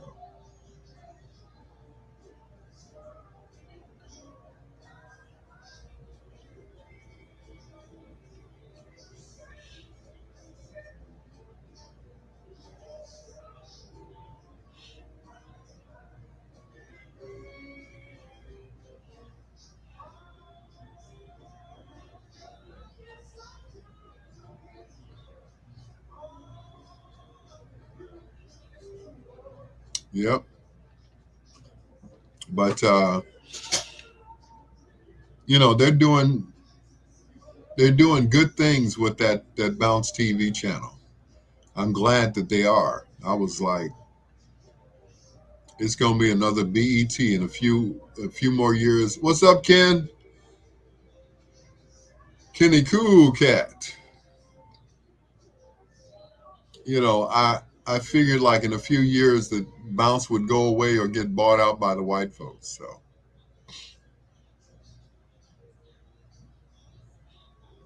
You know, just like they sold out with BET.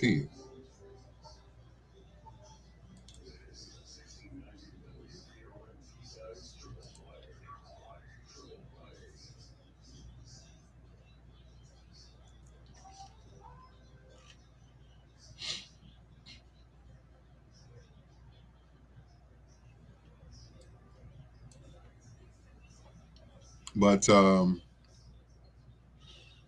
like I said, it's a good show. It's a good show. And it's good to see brothers on TV, excuse me, portrayed in a positive light. On another note, Michael K. Williams of The Wire that played, I forgot the character he played on The Wire, but they said they found him in his New York apartment dead. So they still don't have a motive or a cause of death.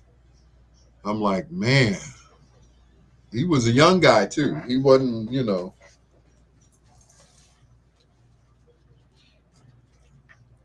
LaWanna, my main station is Netflix. I'm watching the Upshaws on Netflix with Mike Epps, Kim Fields, and Wanda Sykes. I love that show. I started watching it a few months ago when I was still with my baby mama. And it just got better and better. Excuse me.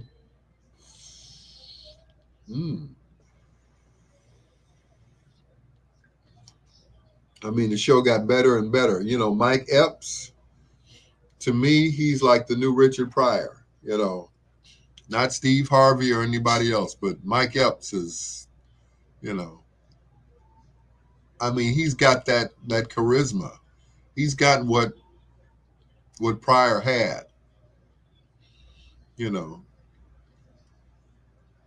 And, you know, if and when they do a movie on Richard Pryor, then Mike Epps should definitely be in that movie because he looks like Richard. A little bit. He looks a little bit like Richard. You know, we thought that Steve Harvey looked like Richard. We thought that, you know, Eddie Murphy looked like Richard. But yeah. Mike Epps has got Richard down. Yep. News said drug paraphernalia was found near the actor. I'm sorry to hear that. I really am.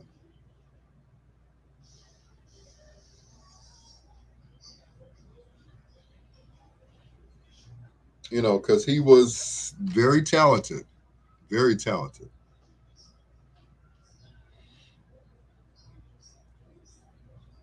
And I'm sorry to see him go. I really am. You know, he had a bright future ahead of him. And this coming on the anniversary of us losing Chadwick Boseman. So,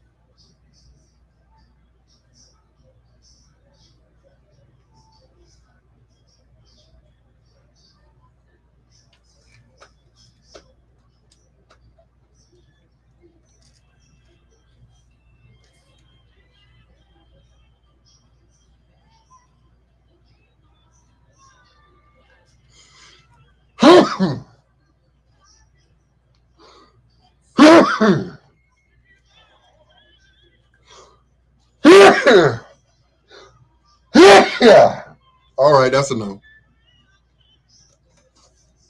A song written by Michael Henderson. The Dramatics and Be My Girl on 1690 WVON, The Talk of Chicago, with your Dr. Al Greer and Marvin Gaye.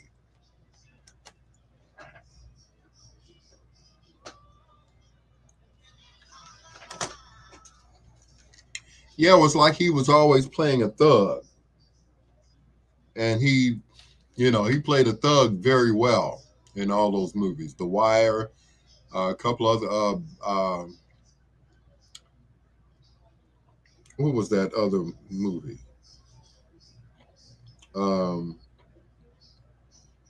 I can't think of it right now, but it come to me. But yeah, he 54 years old. They said drug paraphernalia was found. Wow. That's sad. That's really sad. Troy Tyler. Yes, I did say Michael Henderson. Michael Henderson wrote Be My Girl. Certainly did. How are you, Troy Tyler?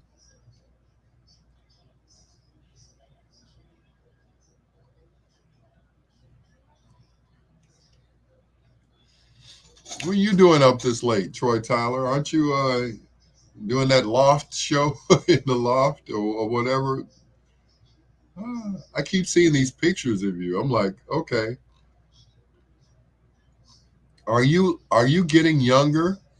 Are you what is it?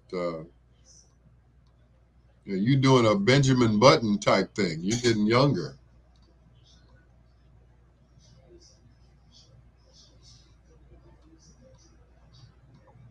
It's always good to see you, Troy Tyler. That's Troy with an I.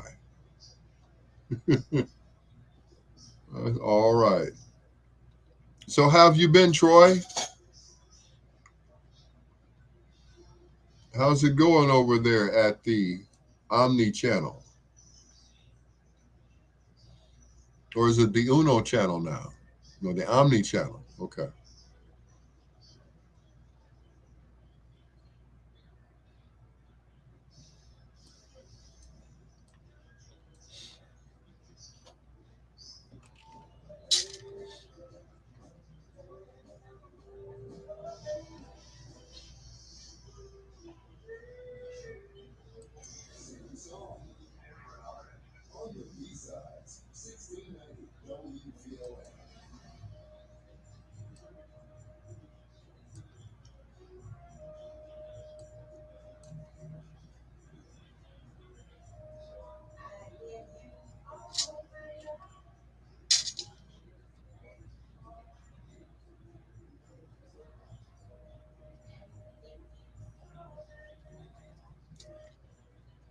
said, did you say Michael Henderson?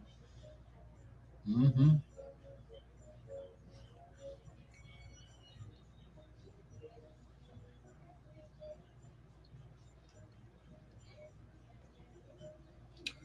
He was getting ready to, when he was getting ready to portray DMX in a bio story. Wow. I saw that. I'm like, he kind of embodied DMX. I saw a video of him. I'm like, wow.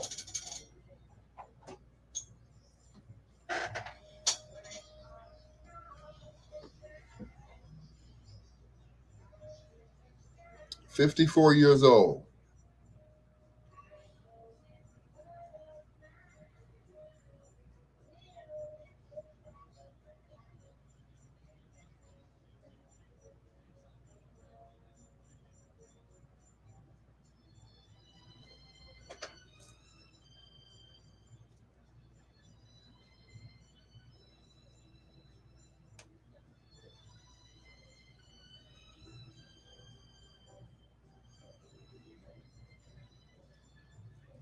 I can't let her win. Wait, just wait until my baby is born. It won't be long now, I promise. Please. Please.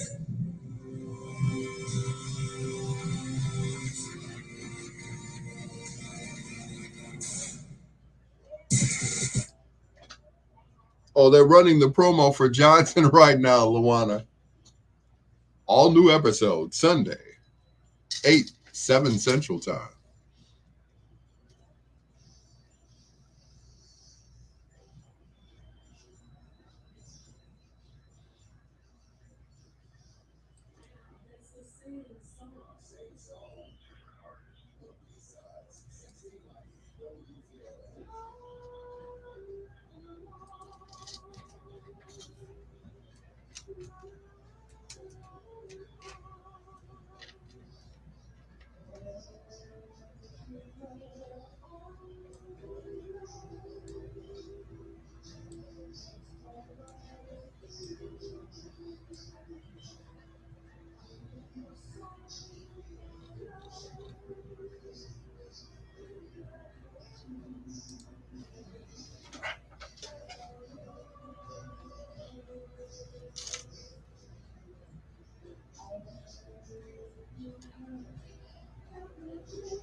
Wow.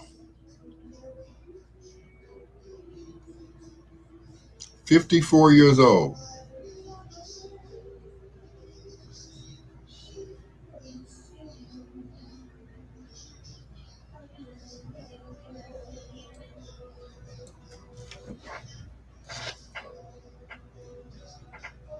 Charlie Wilson put on a great concert at the venue. He gave God a praise party. I know he did. You know what? It's funny. And then again it isn't. He actually looks younger now. or basically the same as he did back when he was, with the Gap Band. I give credit where credit is due. And the brother looks good. I'm like, Uncle Charlie, call me, man. Yep, he's doing a great job.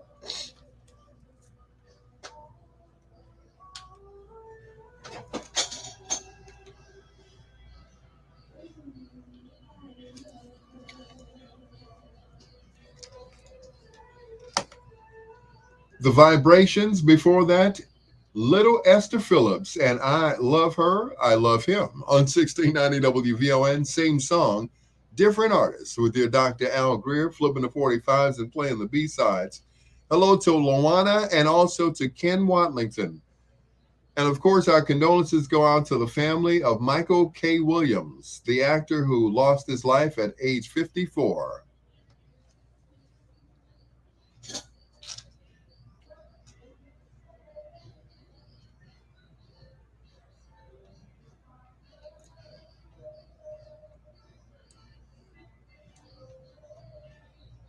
mm, mm, mm, mm, mm, mm, mm.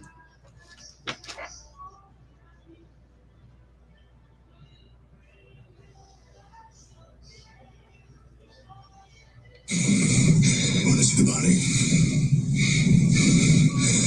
I've earned my freedom. Call off your men.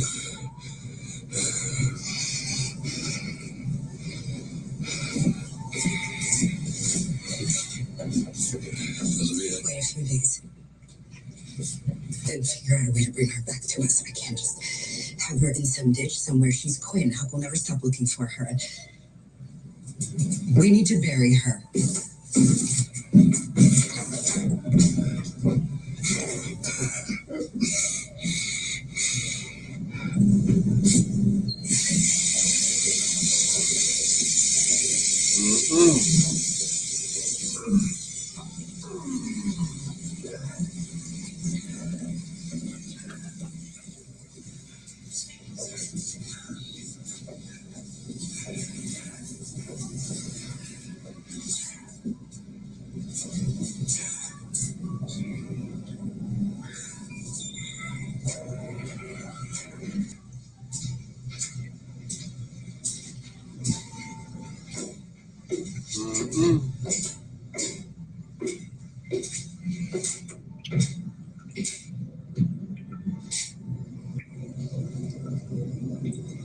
You got what you wanted. Now let me out. There's got to be something here I can use. There's nothing. You're not bluffing. You're bluffing. I can see it. Try me. And Quinn has to die for the Republic, and she has to die. She's not going to kill you. She gave you your name. She gave you OPA. She even gave you best women's hairpin for crying out loud. She would never let you out in this basement. Are you listening to this?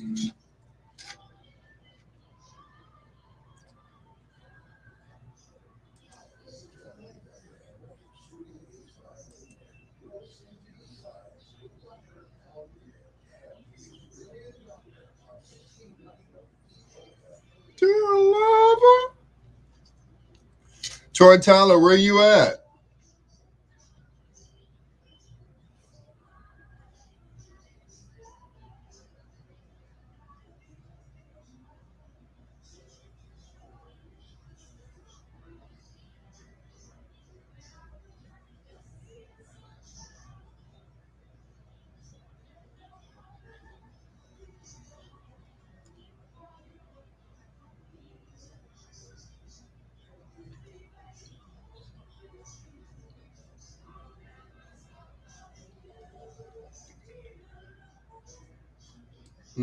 Do.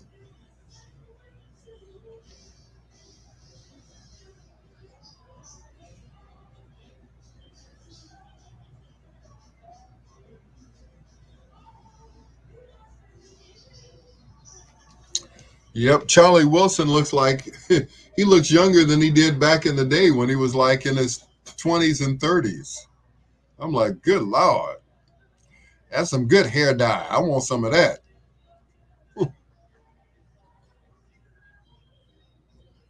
Go on, Charlie Wilson.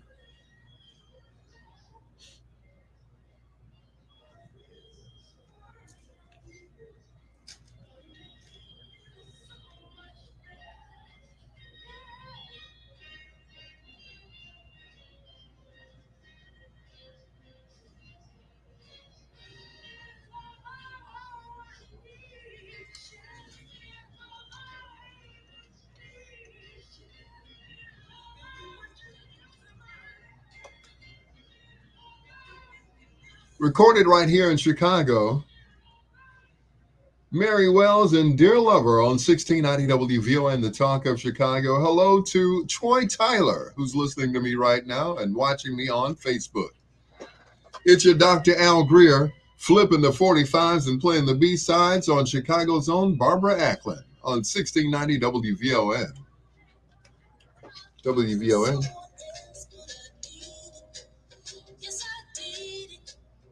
Thank you, I will. You're welcome. Bye-bye now.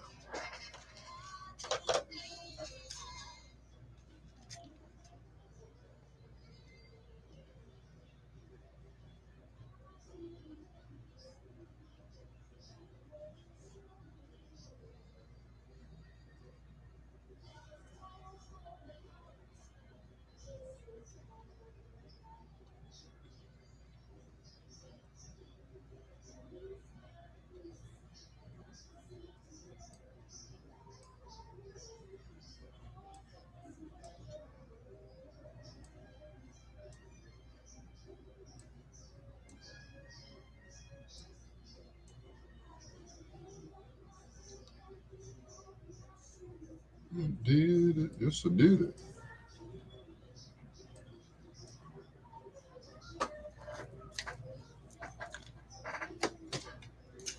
That's right. Troy with an I. I miss you, Troy. Used to see her all the time over at Chicago State. That Huck on Scandal is a fearless actor. He's actually short in stature. Yeah, I saw him on another movie. He was on this movie with what is his name? Good Lord, Bruce Willis and the comedian Tracy Morgan. He was in this movie where he was playing a bad Hispanic bad guy. So that was funny. Of course, he gets killed in the end because he's the bad guy. But in Scandal, he's the good guy. That's bad.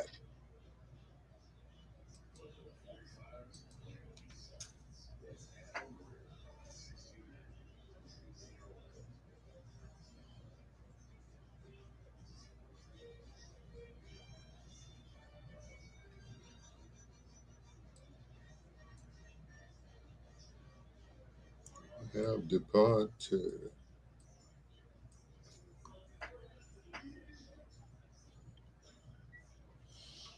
Yep, that Hulk is Hulk. Huck. Huck is a monster, boy, I tell you.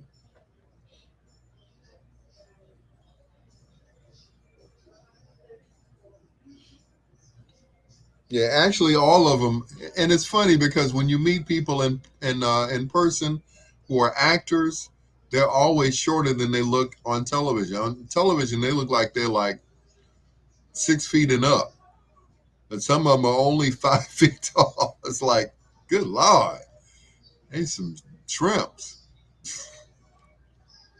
I'm like, dang. Yeah, but you don't have to be tall to be an actor. You know, I mean, look at Stallone.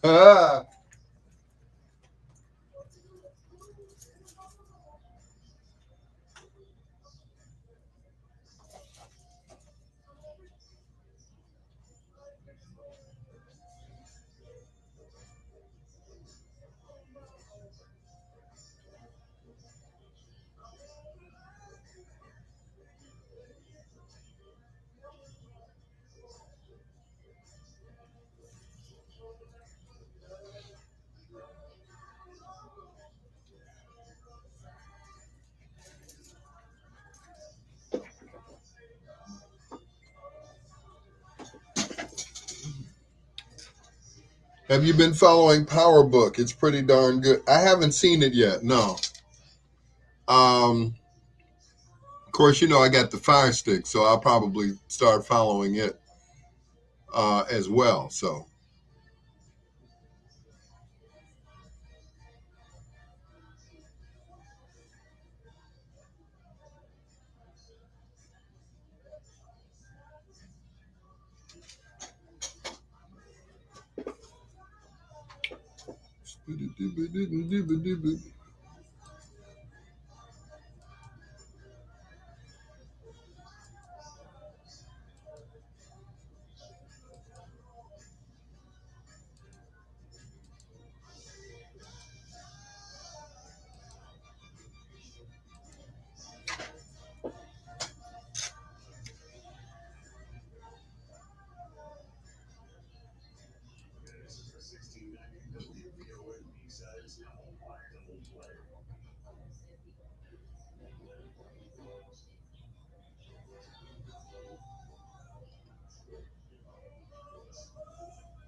Notice the camera's always pointing up on close-ups of Huck. Yeah, to make him look taller. Yeah, because in real life, yeah, he's a shrimp.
Two in a row from Garland Green, who will be performing October 1st over at the Grand Ballroom. Yep. For more information, go to my page, or I'll tell you about it later, okay?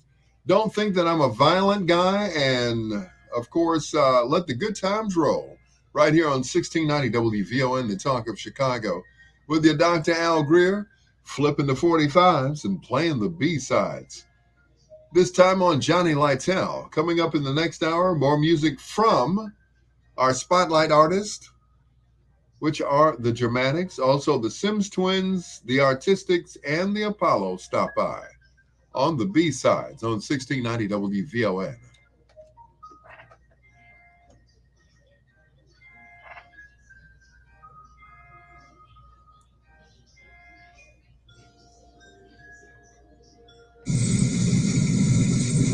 We're all good people when someone gives us a chance to be.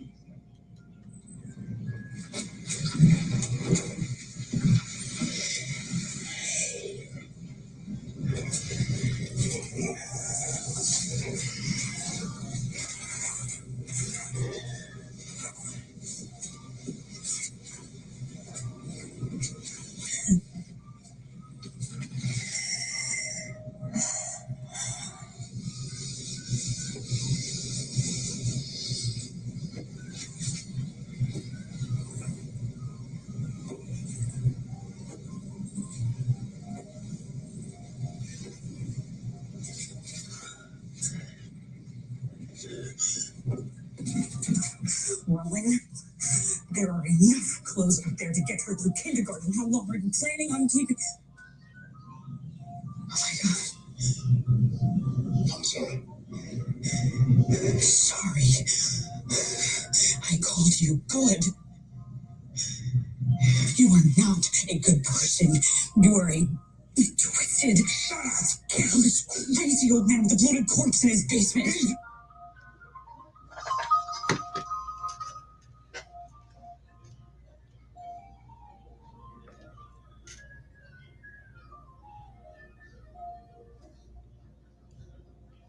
Hard to market the device, especially to fire departments. His prototype was gas masks used during the First World War, protecting soldiers from toxic gas. That was one of Herb's songs, wasn't it? Exposition of safety and sanitation in New York City. Early on, there was some pushback to Morgan's inventions, especially in the South where racial discrimination existed. To counter that resistance, Morgan hired a white actor to pose as the inventor during sales presentations. That tactic was successful, and fire departments and rescue workers became consumers of a respiratory gas mask invented by Garrett Morgan, and that's a fact. I'm Devin Dunstan on the Black Information Network.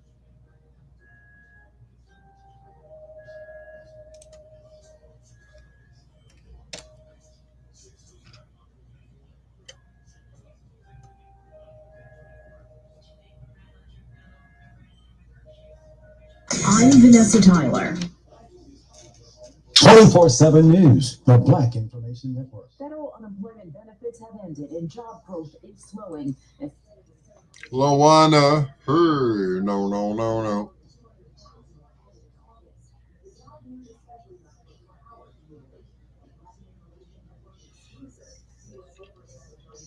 Where you at, Troy Tyler? It's 4 o'clock in the morning. I made it.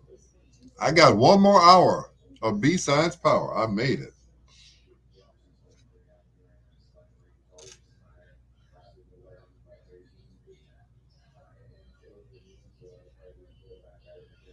Woohoo!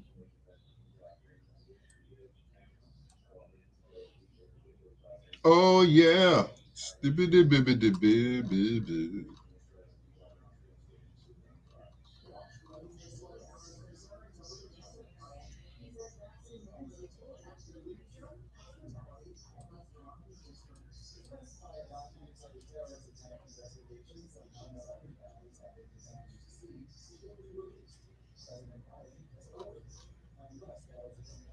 To keep certain documents under government wraps.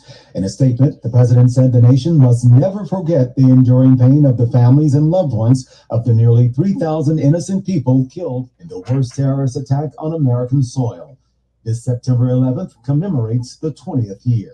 California deputies didn't kill him, but the video and his two black eyes certainly appears they beat him badly. Now there is an investigation of excessive force into the LA County Sheriff Deputy's rough arrest of a motorist captured by an onlooker's cell phone. A group of deputies in Palmdale are seen punching the man while he was in the car, dragging him out and pummeling him while he was on the ground. Deputies say he refused to get out the car. The suspect, identified as 35-year-old Samuel Reyes, pleaded not guilty to a misdemeanor charge of resisting arrest. Those high-paying New York tenants in Trump Tower, like many renters, got way behind in rent.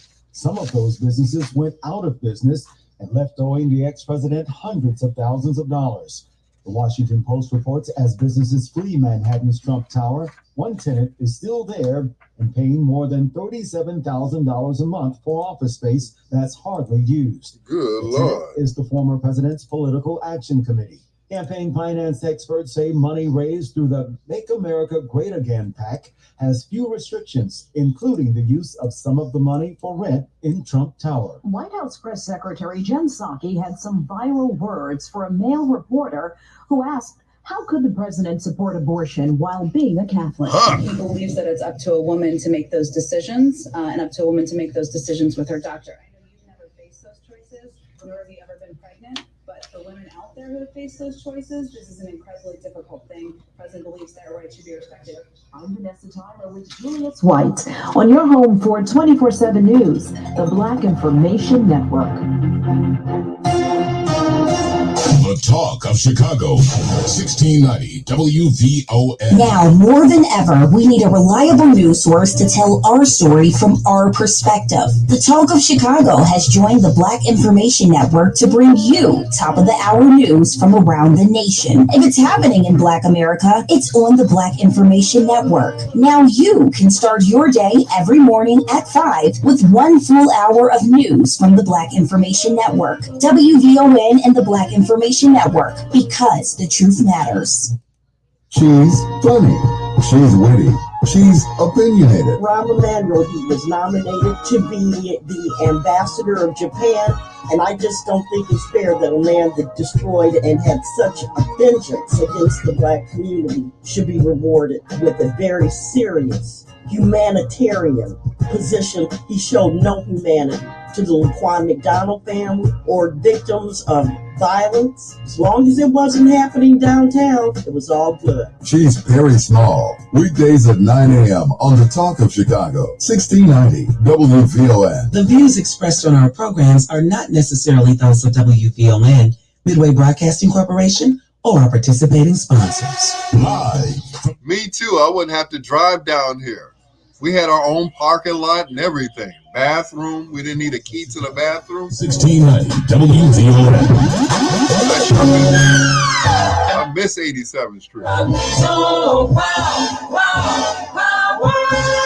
This is MC Light, and Al Greer is flipping the 45s and playing the B-sides on 1690 WVON. The bad boy swinging. In the Johnson building. It's our legacy building. I know, right?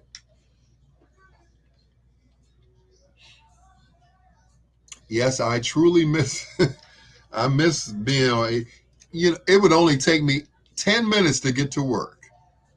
If we were still on 87th Street, it would take me 10 minutes to get to work.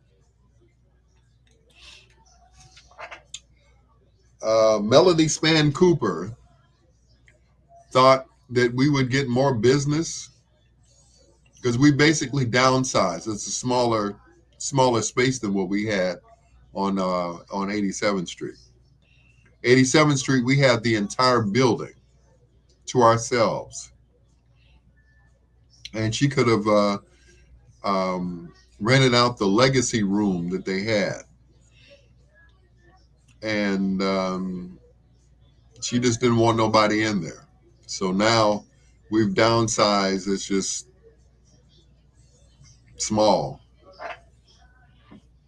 You know, she said, please come back to 87th. It ain't going to happen. It ain't going to happen. Unless somebody else buys the station and puts us back on 87. But,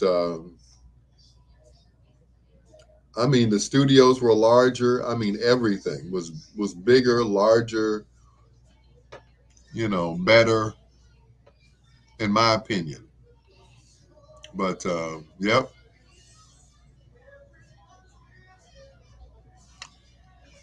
I'd ride by there so proud, speaking on the WVON building, our pride and our power. Speaking of which, the original building of WVON, which is 3350 South Kedzie, is vacant.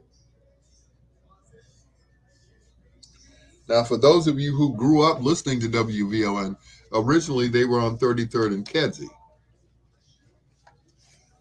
And, you know, they never had a problem getting people to come over there. But they probably kind of, you know, they kind of outgrew it, you know, 3350 South Kedzie. And then we moved to 87th Street and we had a whole bunch of room. And then we went backwards and downsized, and then there wasn't enough room here. You know, over there, everybody had an office. You know, Cliff Kelly had an office. He didn't really need one, but Cliff Kelly had an office. The program director had an office. I mean, everybody had their own offices. Melody her office was off to the side somewhere. You know, she had a beautiful office. But you know, I guess I can't say we outgrew it because we had the whole building. And that's what happened. You know, we downsized when we moved here to 800 South Wells. And I thought it was a big move, us moving from 3350 South Kedzie. Seems as though the station had been there for years, you know.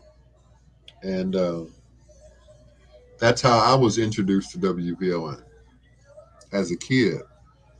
Because, you know, even after they left that facility and went to 6 North Michigan and 332 South Michigan and all of that stuff. You know, it was like it became WXOL. And then finally, they got the call letters back and it became WVON again at 1450 on 33rd and Kedzie. But by that time, we were sharing a signal with another station, WCEV, Chicago's ethnic voice. Well, once again, we have a 24-hour signal, but it's our sister station, which plays Hispanic music, which is WRLL. So, which was formerly 1450 WVON. Confusing, I know.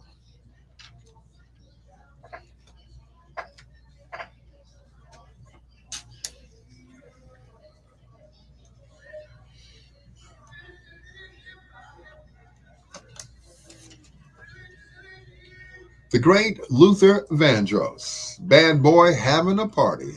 I didn't think I was going to make it tonight because I didn't get no nap this afternoon.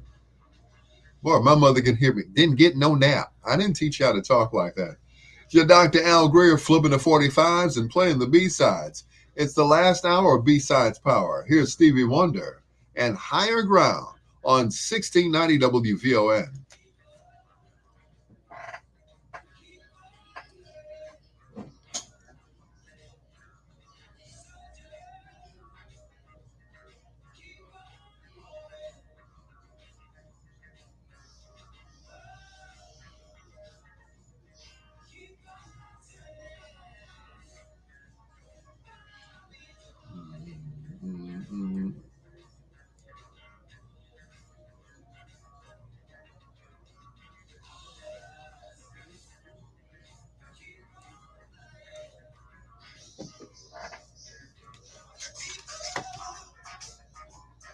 Keeps on dying.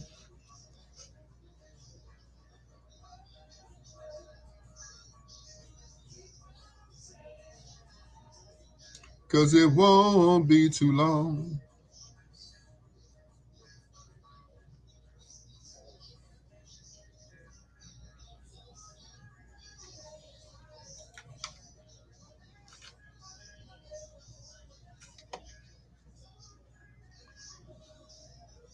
I'm still on. Oh my goodness.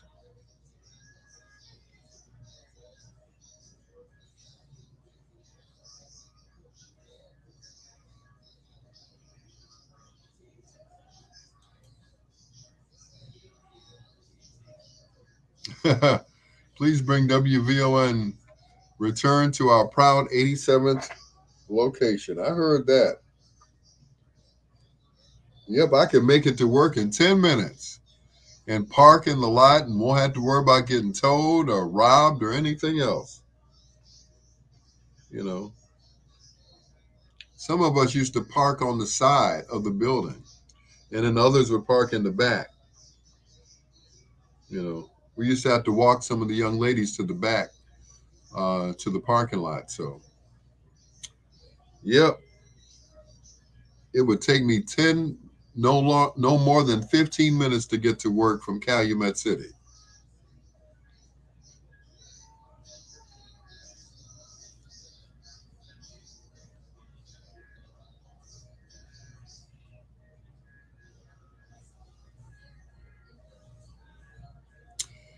Yep. Instead of driving from Calumet City all the way downtown.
Yep, I'm one of the few people up here besides Melody who's been at all three locations. Yep, all three locations. 332 South Michigan. I'm sorry, 3350 South Kedzie, 87th and Dobson, and of course now at 800 South Wells, which is where V103 used to be. That's why I'm surprised Troy Tyler ain't been down here yet. Yep. Come on down here, Troy.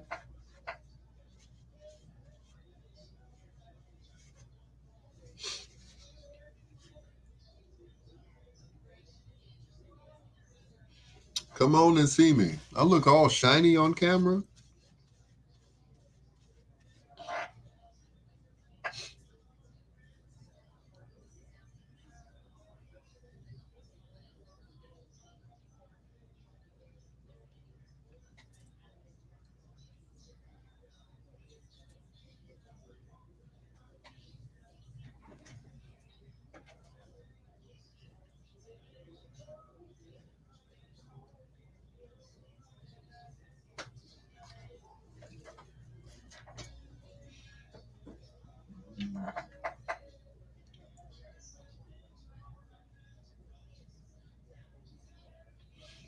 Shake your pretty thing.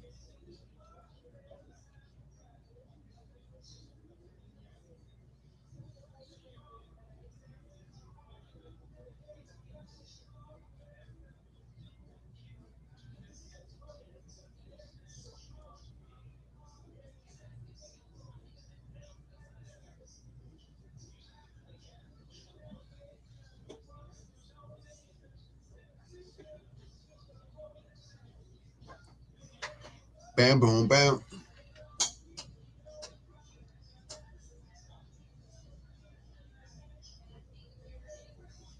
Hey, hey, hey, hey.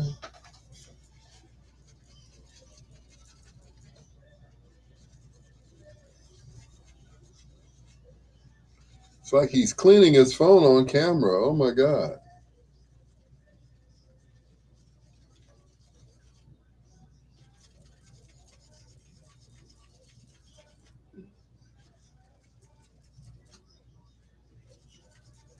Now it's nice and clean. So I can dirty it up again.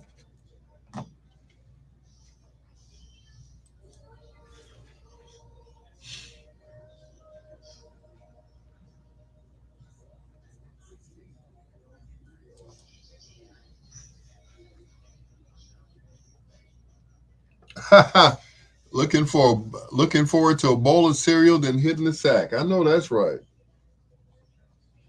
I haven't had cereal in so long. I wouldn't know what to get. Raisin Bran. There you go. Raisin Bran, yeah. And some almond milk. That's a good idea, Elo. Thank you.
Raisin Bran Crunch.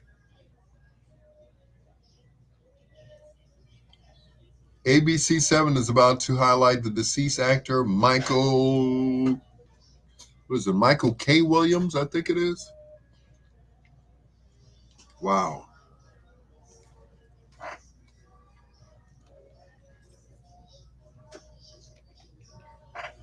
God, but never forgotten.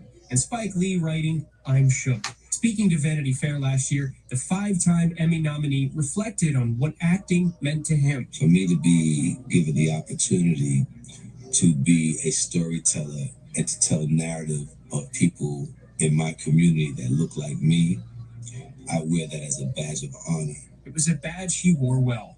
Michael K. Williams was 54. Wow. Williams is currently nominated for an Emmy for his role in Lovecraft Country. Coming up, the key to becoming a real morning person. Also ahead, something we never knew about one of Ronald McDonald's sidekicks. Why hide your skin?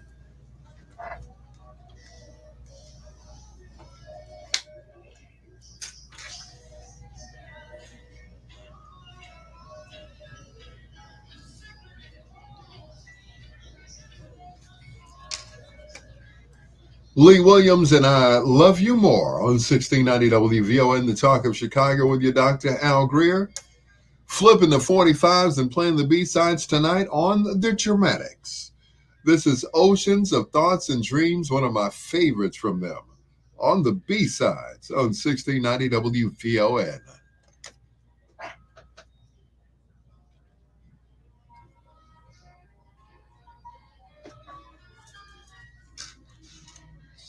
Sometimes.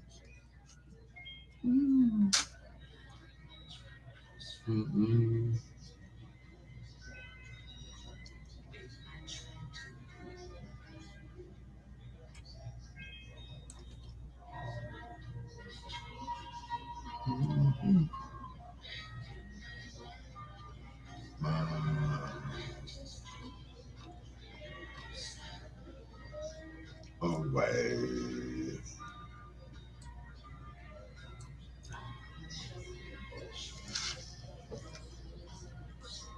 And dreams.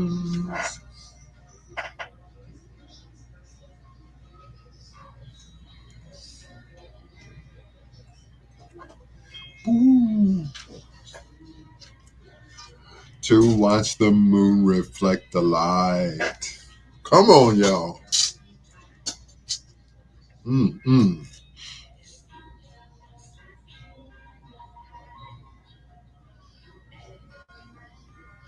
My drifts away.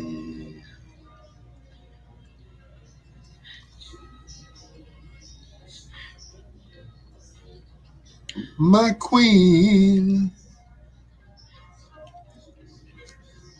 So Grimace has been around for nearly 50 years, but what is the action supposed to be? So the manager of a McDonald's in Canada claims Grimace is, drumroll please, a giant taste bud, Mona. Say what? Well, we're still awaiting confirmation from Mickey D's headquarters, but I disagree. All right, next to the key to becoming a real morning person. Lots of people are trying to become one after research found morning people are happier and more productive. The Wall Street Journal spoke to experts who said the key to having an early morning routine is to have it not associated with work. They say that will be more rewarding and will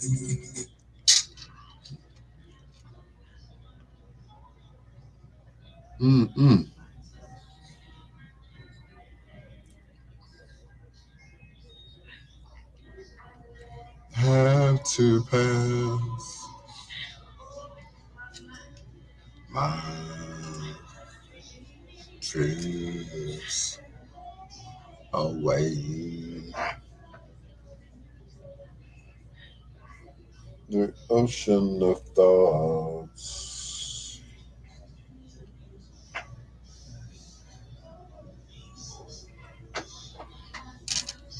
My drifts away.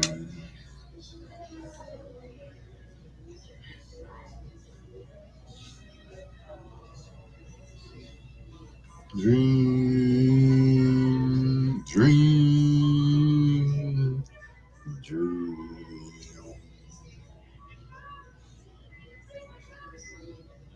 Through the ocean of thoughts.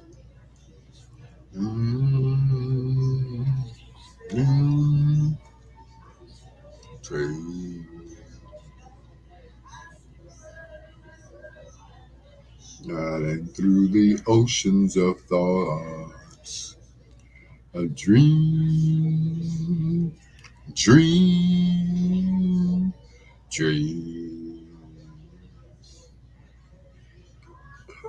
Yeah.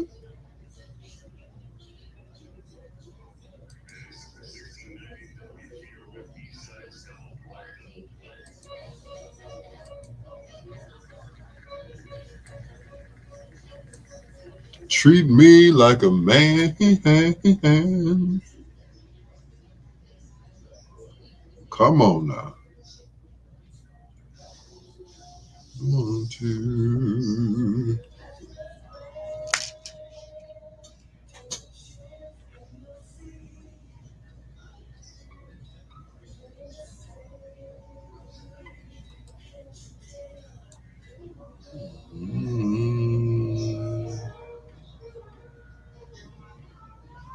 Don't hurt me, don't hurt me.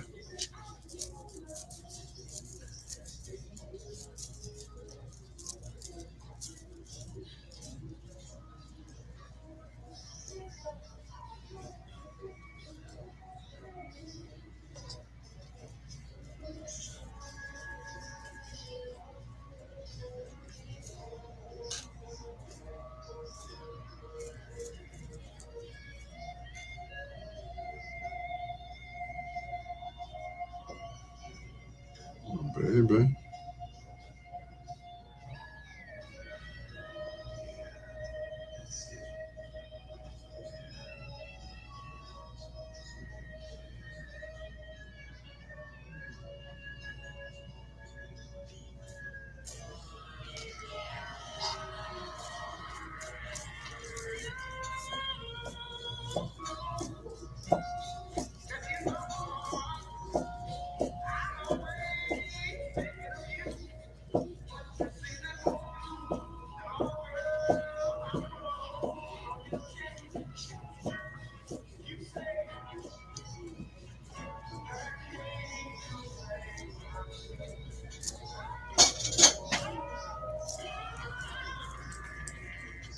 Uh-huh.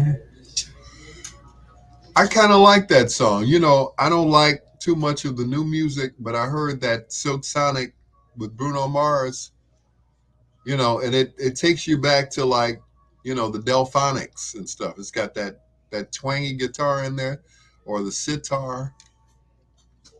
I'm like, that's pretty good. Okay, I'll, you know, I can get with that one. Yep, I can get with that one.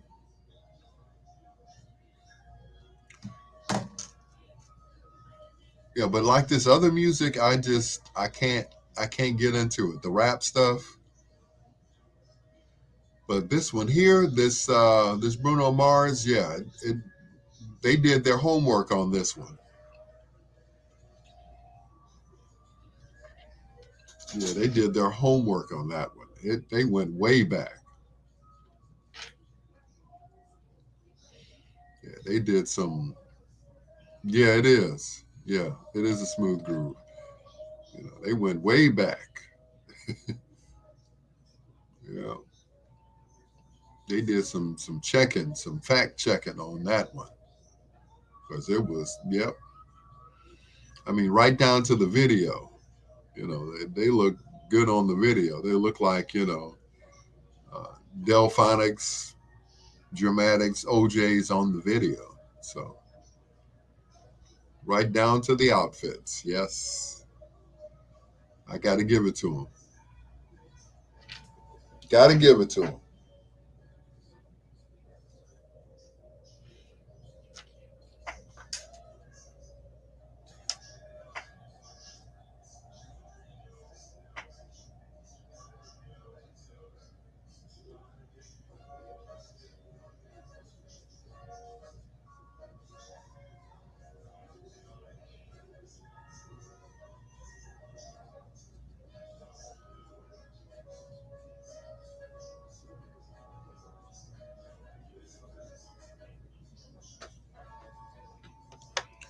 Yeah, the big collar shirts. Yeah, the old school suits. Absolutely.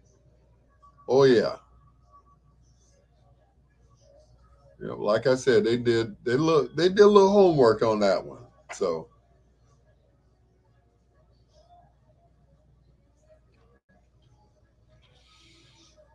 Woo, excuse me. Almost there. Silk Sonic.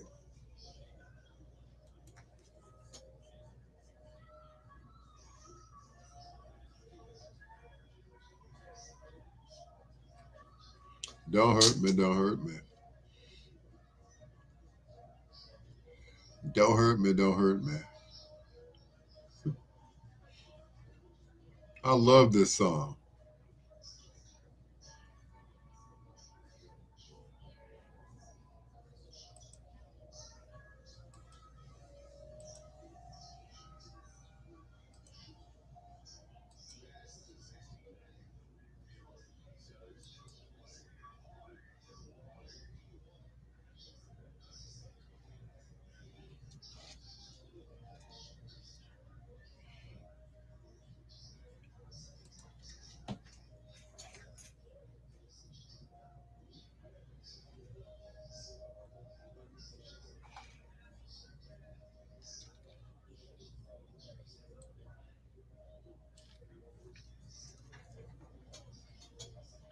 Me and Mrs. Jones. Lawana, Troy Tyler, where you at?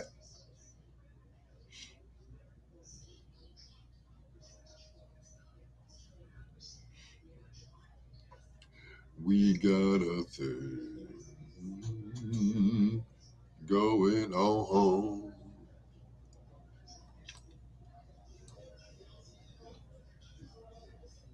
Yes, we do.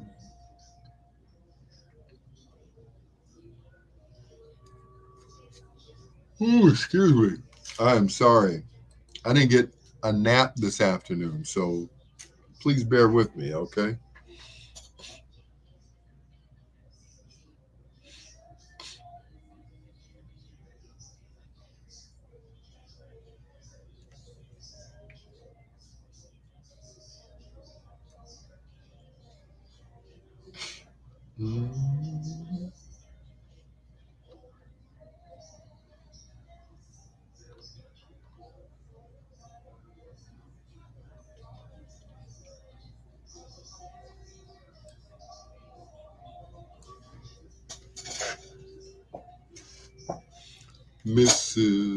Mrs. Jones.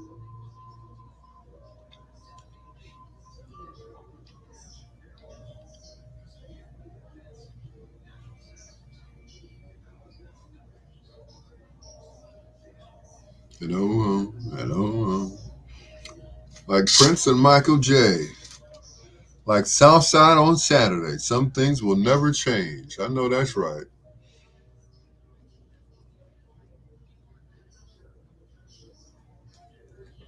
Now.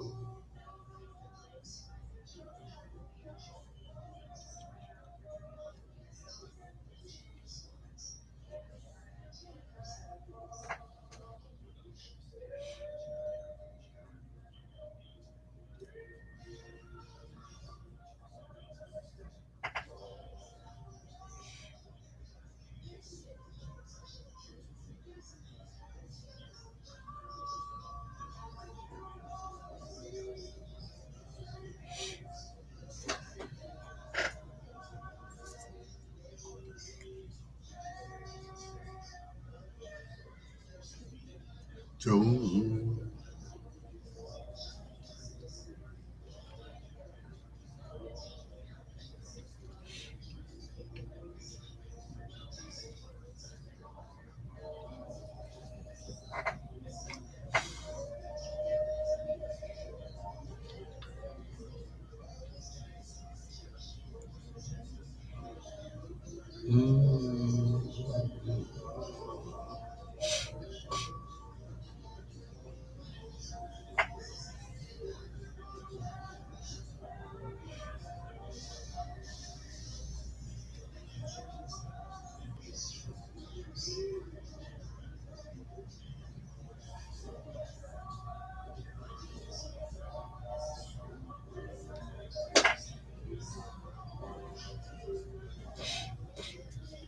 Now she'll go her way. Come on, y'all. What you said, this auto text is ridiculous. Yeah, it says stuff you don't really want to say. Yeah, I get it. Mrs. Jones.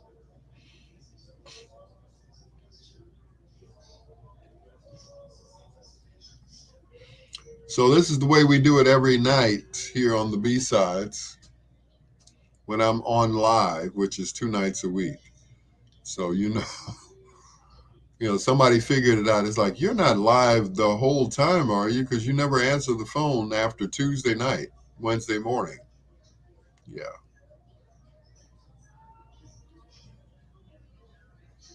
Yep. The show is recorded. I hate to burst your bubble, but yeah.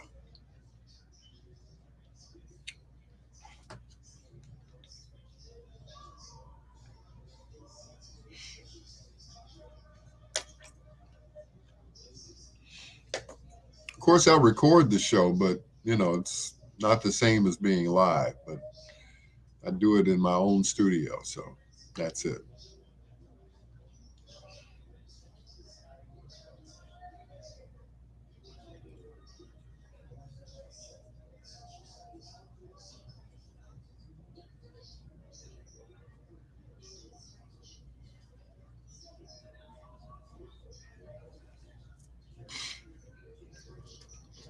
Um,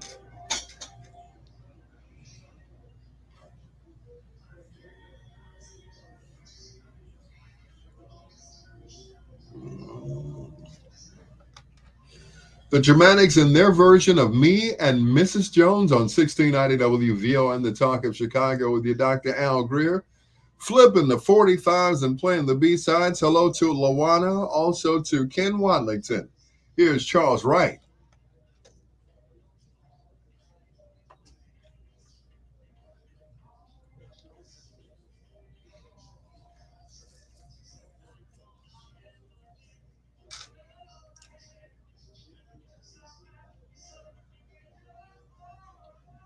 Got to take me with you.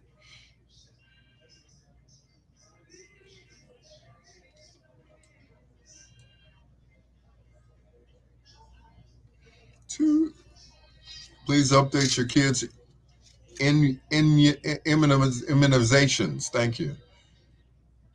My college professor was deaf in her left ear. Wow. Wow.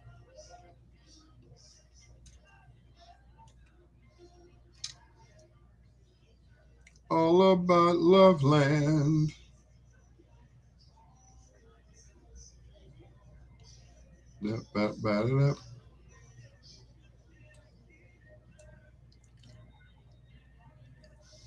Here's the answer.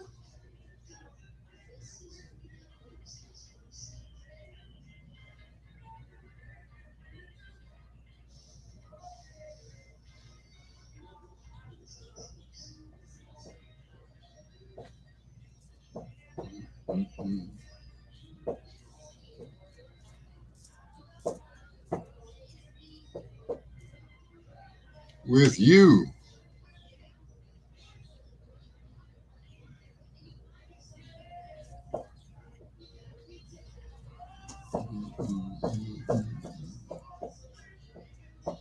Uh-oh, Pullman is open. Pullman National Monument opens.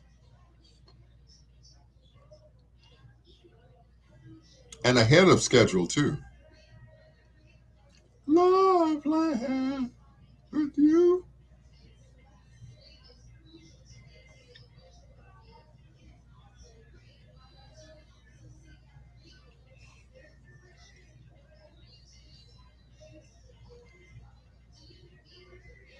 I can't wait to see it. Got to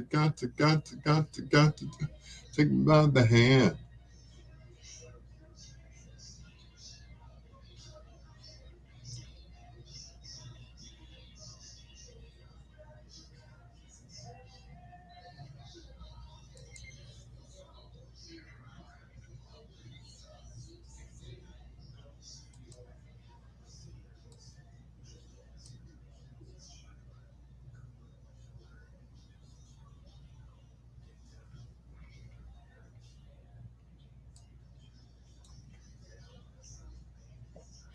Me, baby, soothe me with your kindness. Come on, y'all. Powerful love, soothing to me.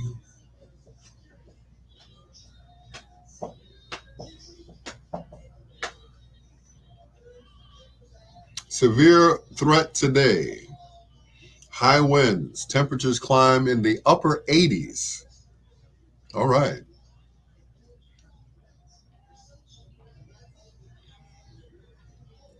Make me want to holler, throw up both my hands.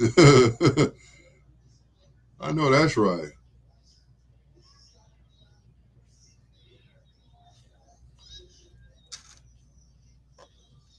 Your kindness. Come on, y'all.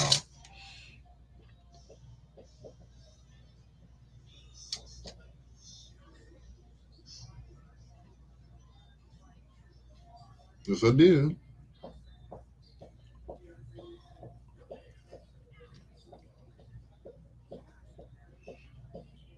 Mm-hmm. Oh.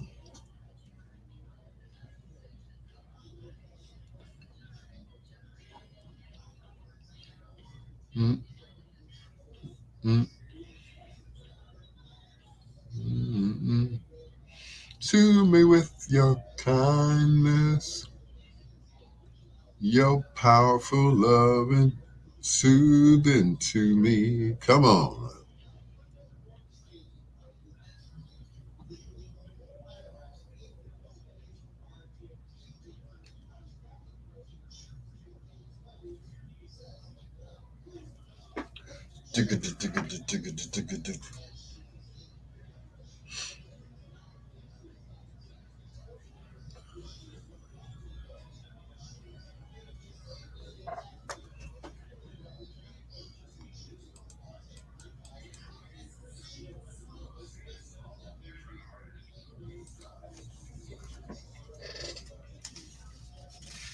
Bang, bang, gong, bang.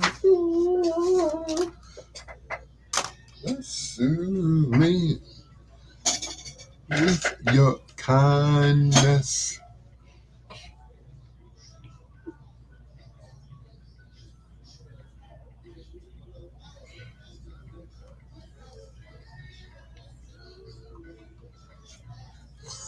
Be right back.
Nominated actor was found dead in his apartment. What police are saying about Michael K. Williams. And why First Lady Joe Biden is so excited about today.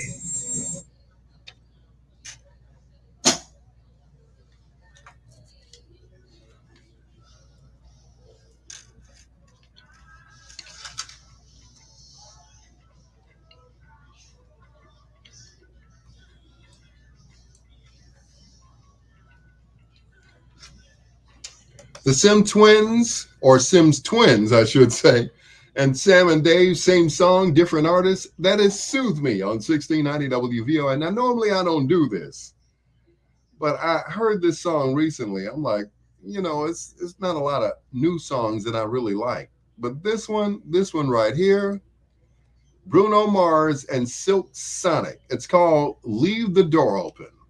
Right here on 1690 WVON with your peanut butter brother, Dr. Al Greer.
Just being remembered this morning. He was found dead inside his Brooklyn apartment yesterday.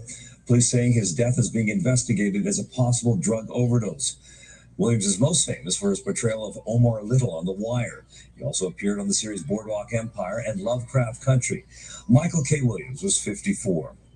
After more than a century, a towering statue of Confederate General Robert E. Lee in Richmond, Virginia is coming.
Once again, I don't like a lot of new music, but I love that one, boy.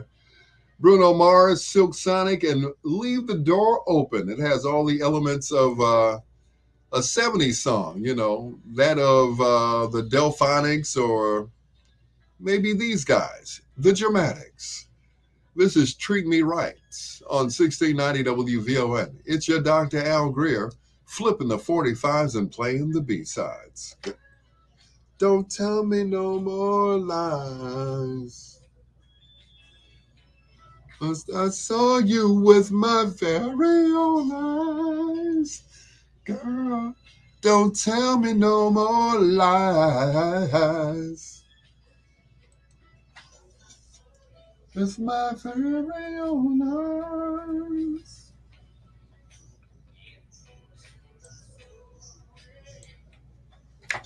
Woo! Thank you.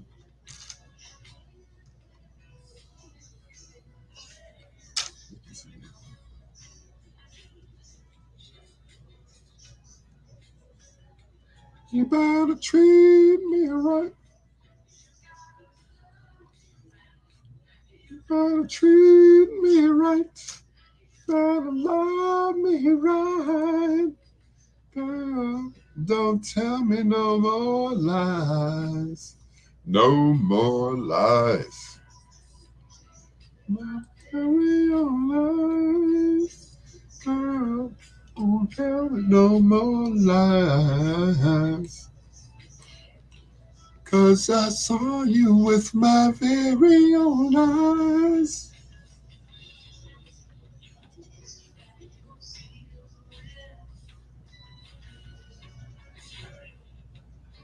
One side.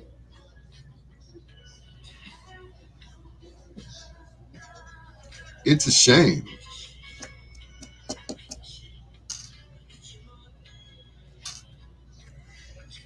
Treat me right. You better love me right. You better treat me right. What y'all know about this? None of the other stations will play this. They don't know what it is. They're like, didn't the Dramatics stop recording after a certain time? They don't know nothing about this.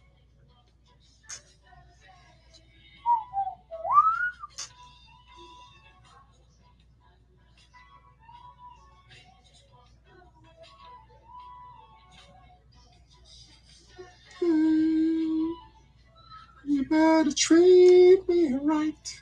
You better love me right. Come on, Ron Banks. Oh. right. Love me right. Treat me right. Come on, y'all. Love me right. Love me. See, I used to play this song when I was the program director of WJPC before they became Soul 106.3 and 106.3 Jams. So they were like, where are you getting these records from? As a matter of fact, I got a call from George Daniels. He's like, where are you finding these records? I said, I bought them from your store 30 years ago when I could make it over to the West Side.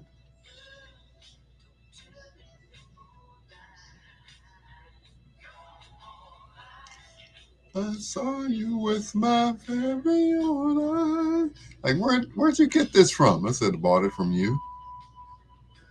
When it was a new record and nobody ever played it.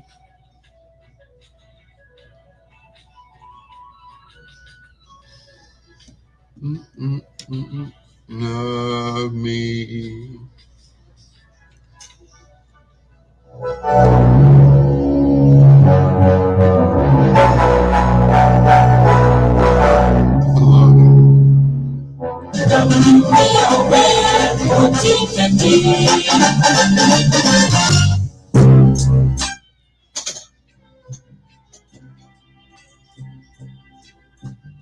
Did you ever love someone so much that at night when you go to bed, you say, Dear God, if today she passed away, then I no longer want to live, I'd rather be dead. And if she so much as had a headache or any kind of little pain, then dear God, because I love her and she loves me, make my hurt the same. When you awake in the early morning and you turn just as you open your eyes and you say, God, if in her this morning you blew your breath, then I too want to survive. Woo! Come on. If her you didn't wake with your gentle touch, then God take me too, for I want to go the way my love would try. And then you turn to your lover and you say, good morning, darling. I need you more than ever now. I need your love more than I need food to eat or water to drink, money to spend or hope to live. Because love to me is your face and body. Because your arms are strong and tender, your lips are sweet, and you hold me with such tenderness. Because of the gentle way you caress me, because of the way you whisper, I love you. And because, my darling, God made no other woman for me, and so I need you desperately. And throughout the day as your work is being done, even as you take one breath or the other, between them you say, if she breathes, then I shall breathe again. I love that woman so much that every sea and ocean couldn't drown out your love for her. Nope, this is Lucky Cordell. Is the woman I love.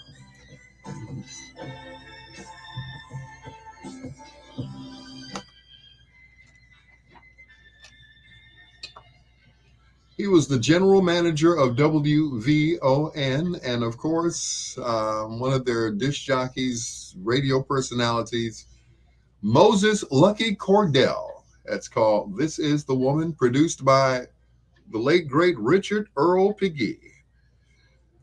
Speaking of which, happy belated birthday to Richard's sister, Janice, as I call Auntie Janice. Thank you so much for listening to the B-Sides. That's going to do it for your Dr. Al Greer. To all my B-siders, my M-squatters, my third shifters, and of course, my dusty insomniacs, thank you so much for staying up with me each and every night as I flip the 45s and play the B-sides.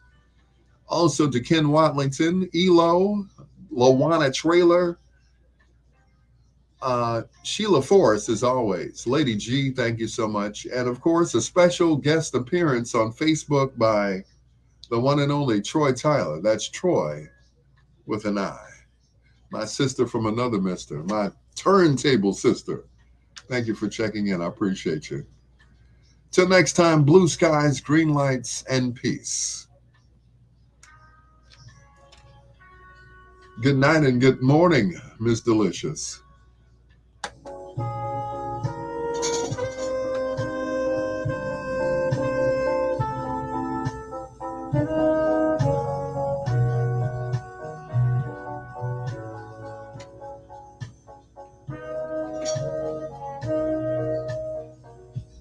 Bo, bo, bo, bo. You too, Elo.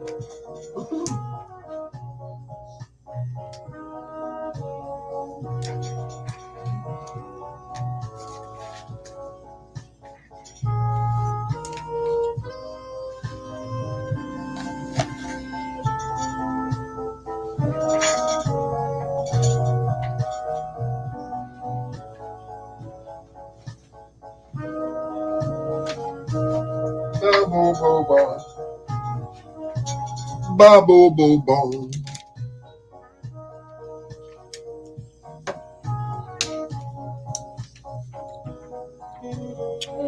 You're welcome, Elo.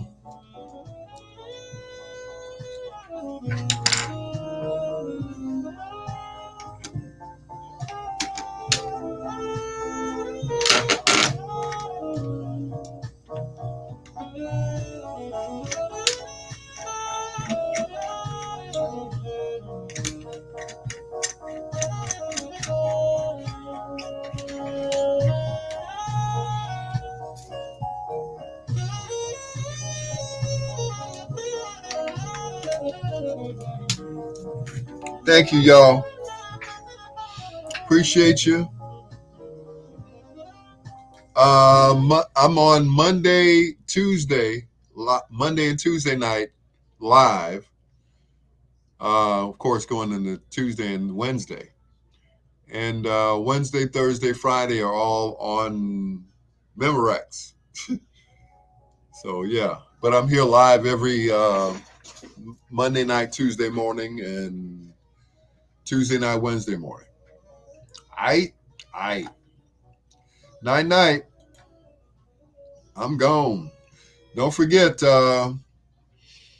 at the bottom it says donations are welcome via the Cash App at $LP Greer. Once again, donations are welcome. Thank you very much. Nation 1690 WVON, Berwyn, Chicago. 24/7 News. All right. Peace out. Aha.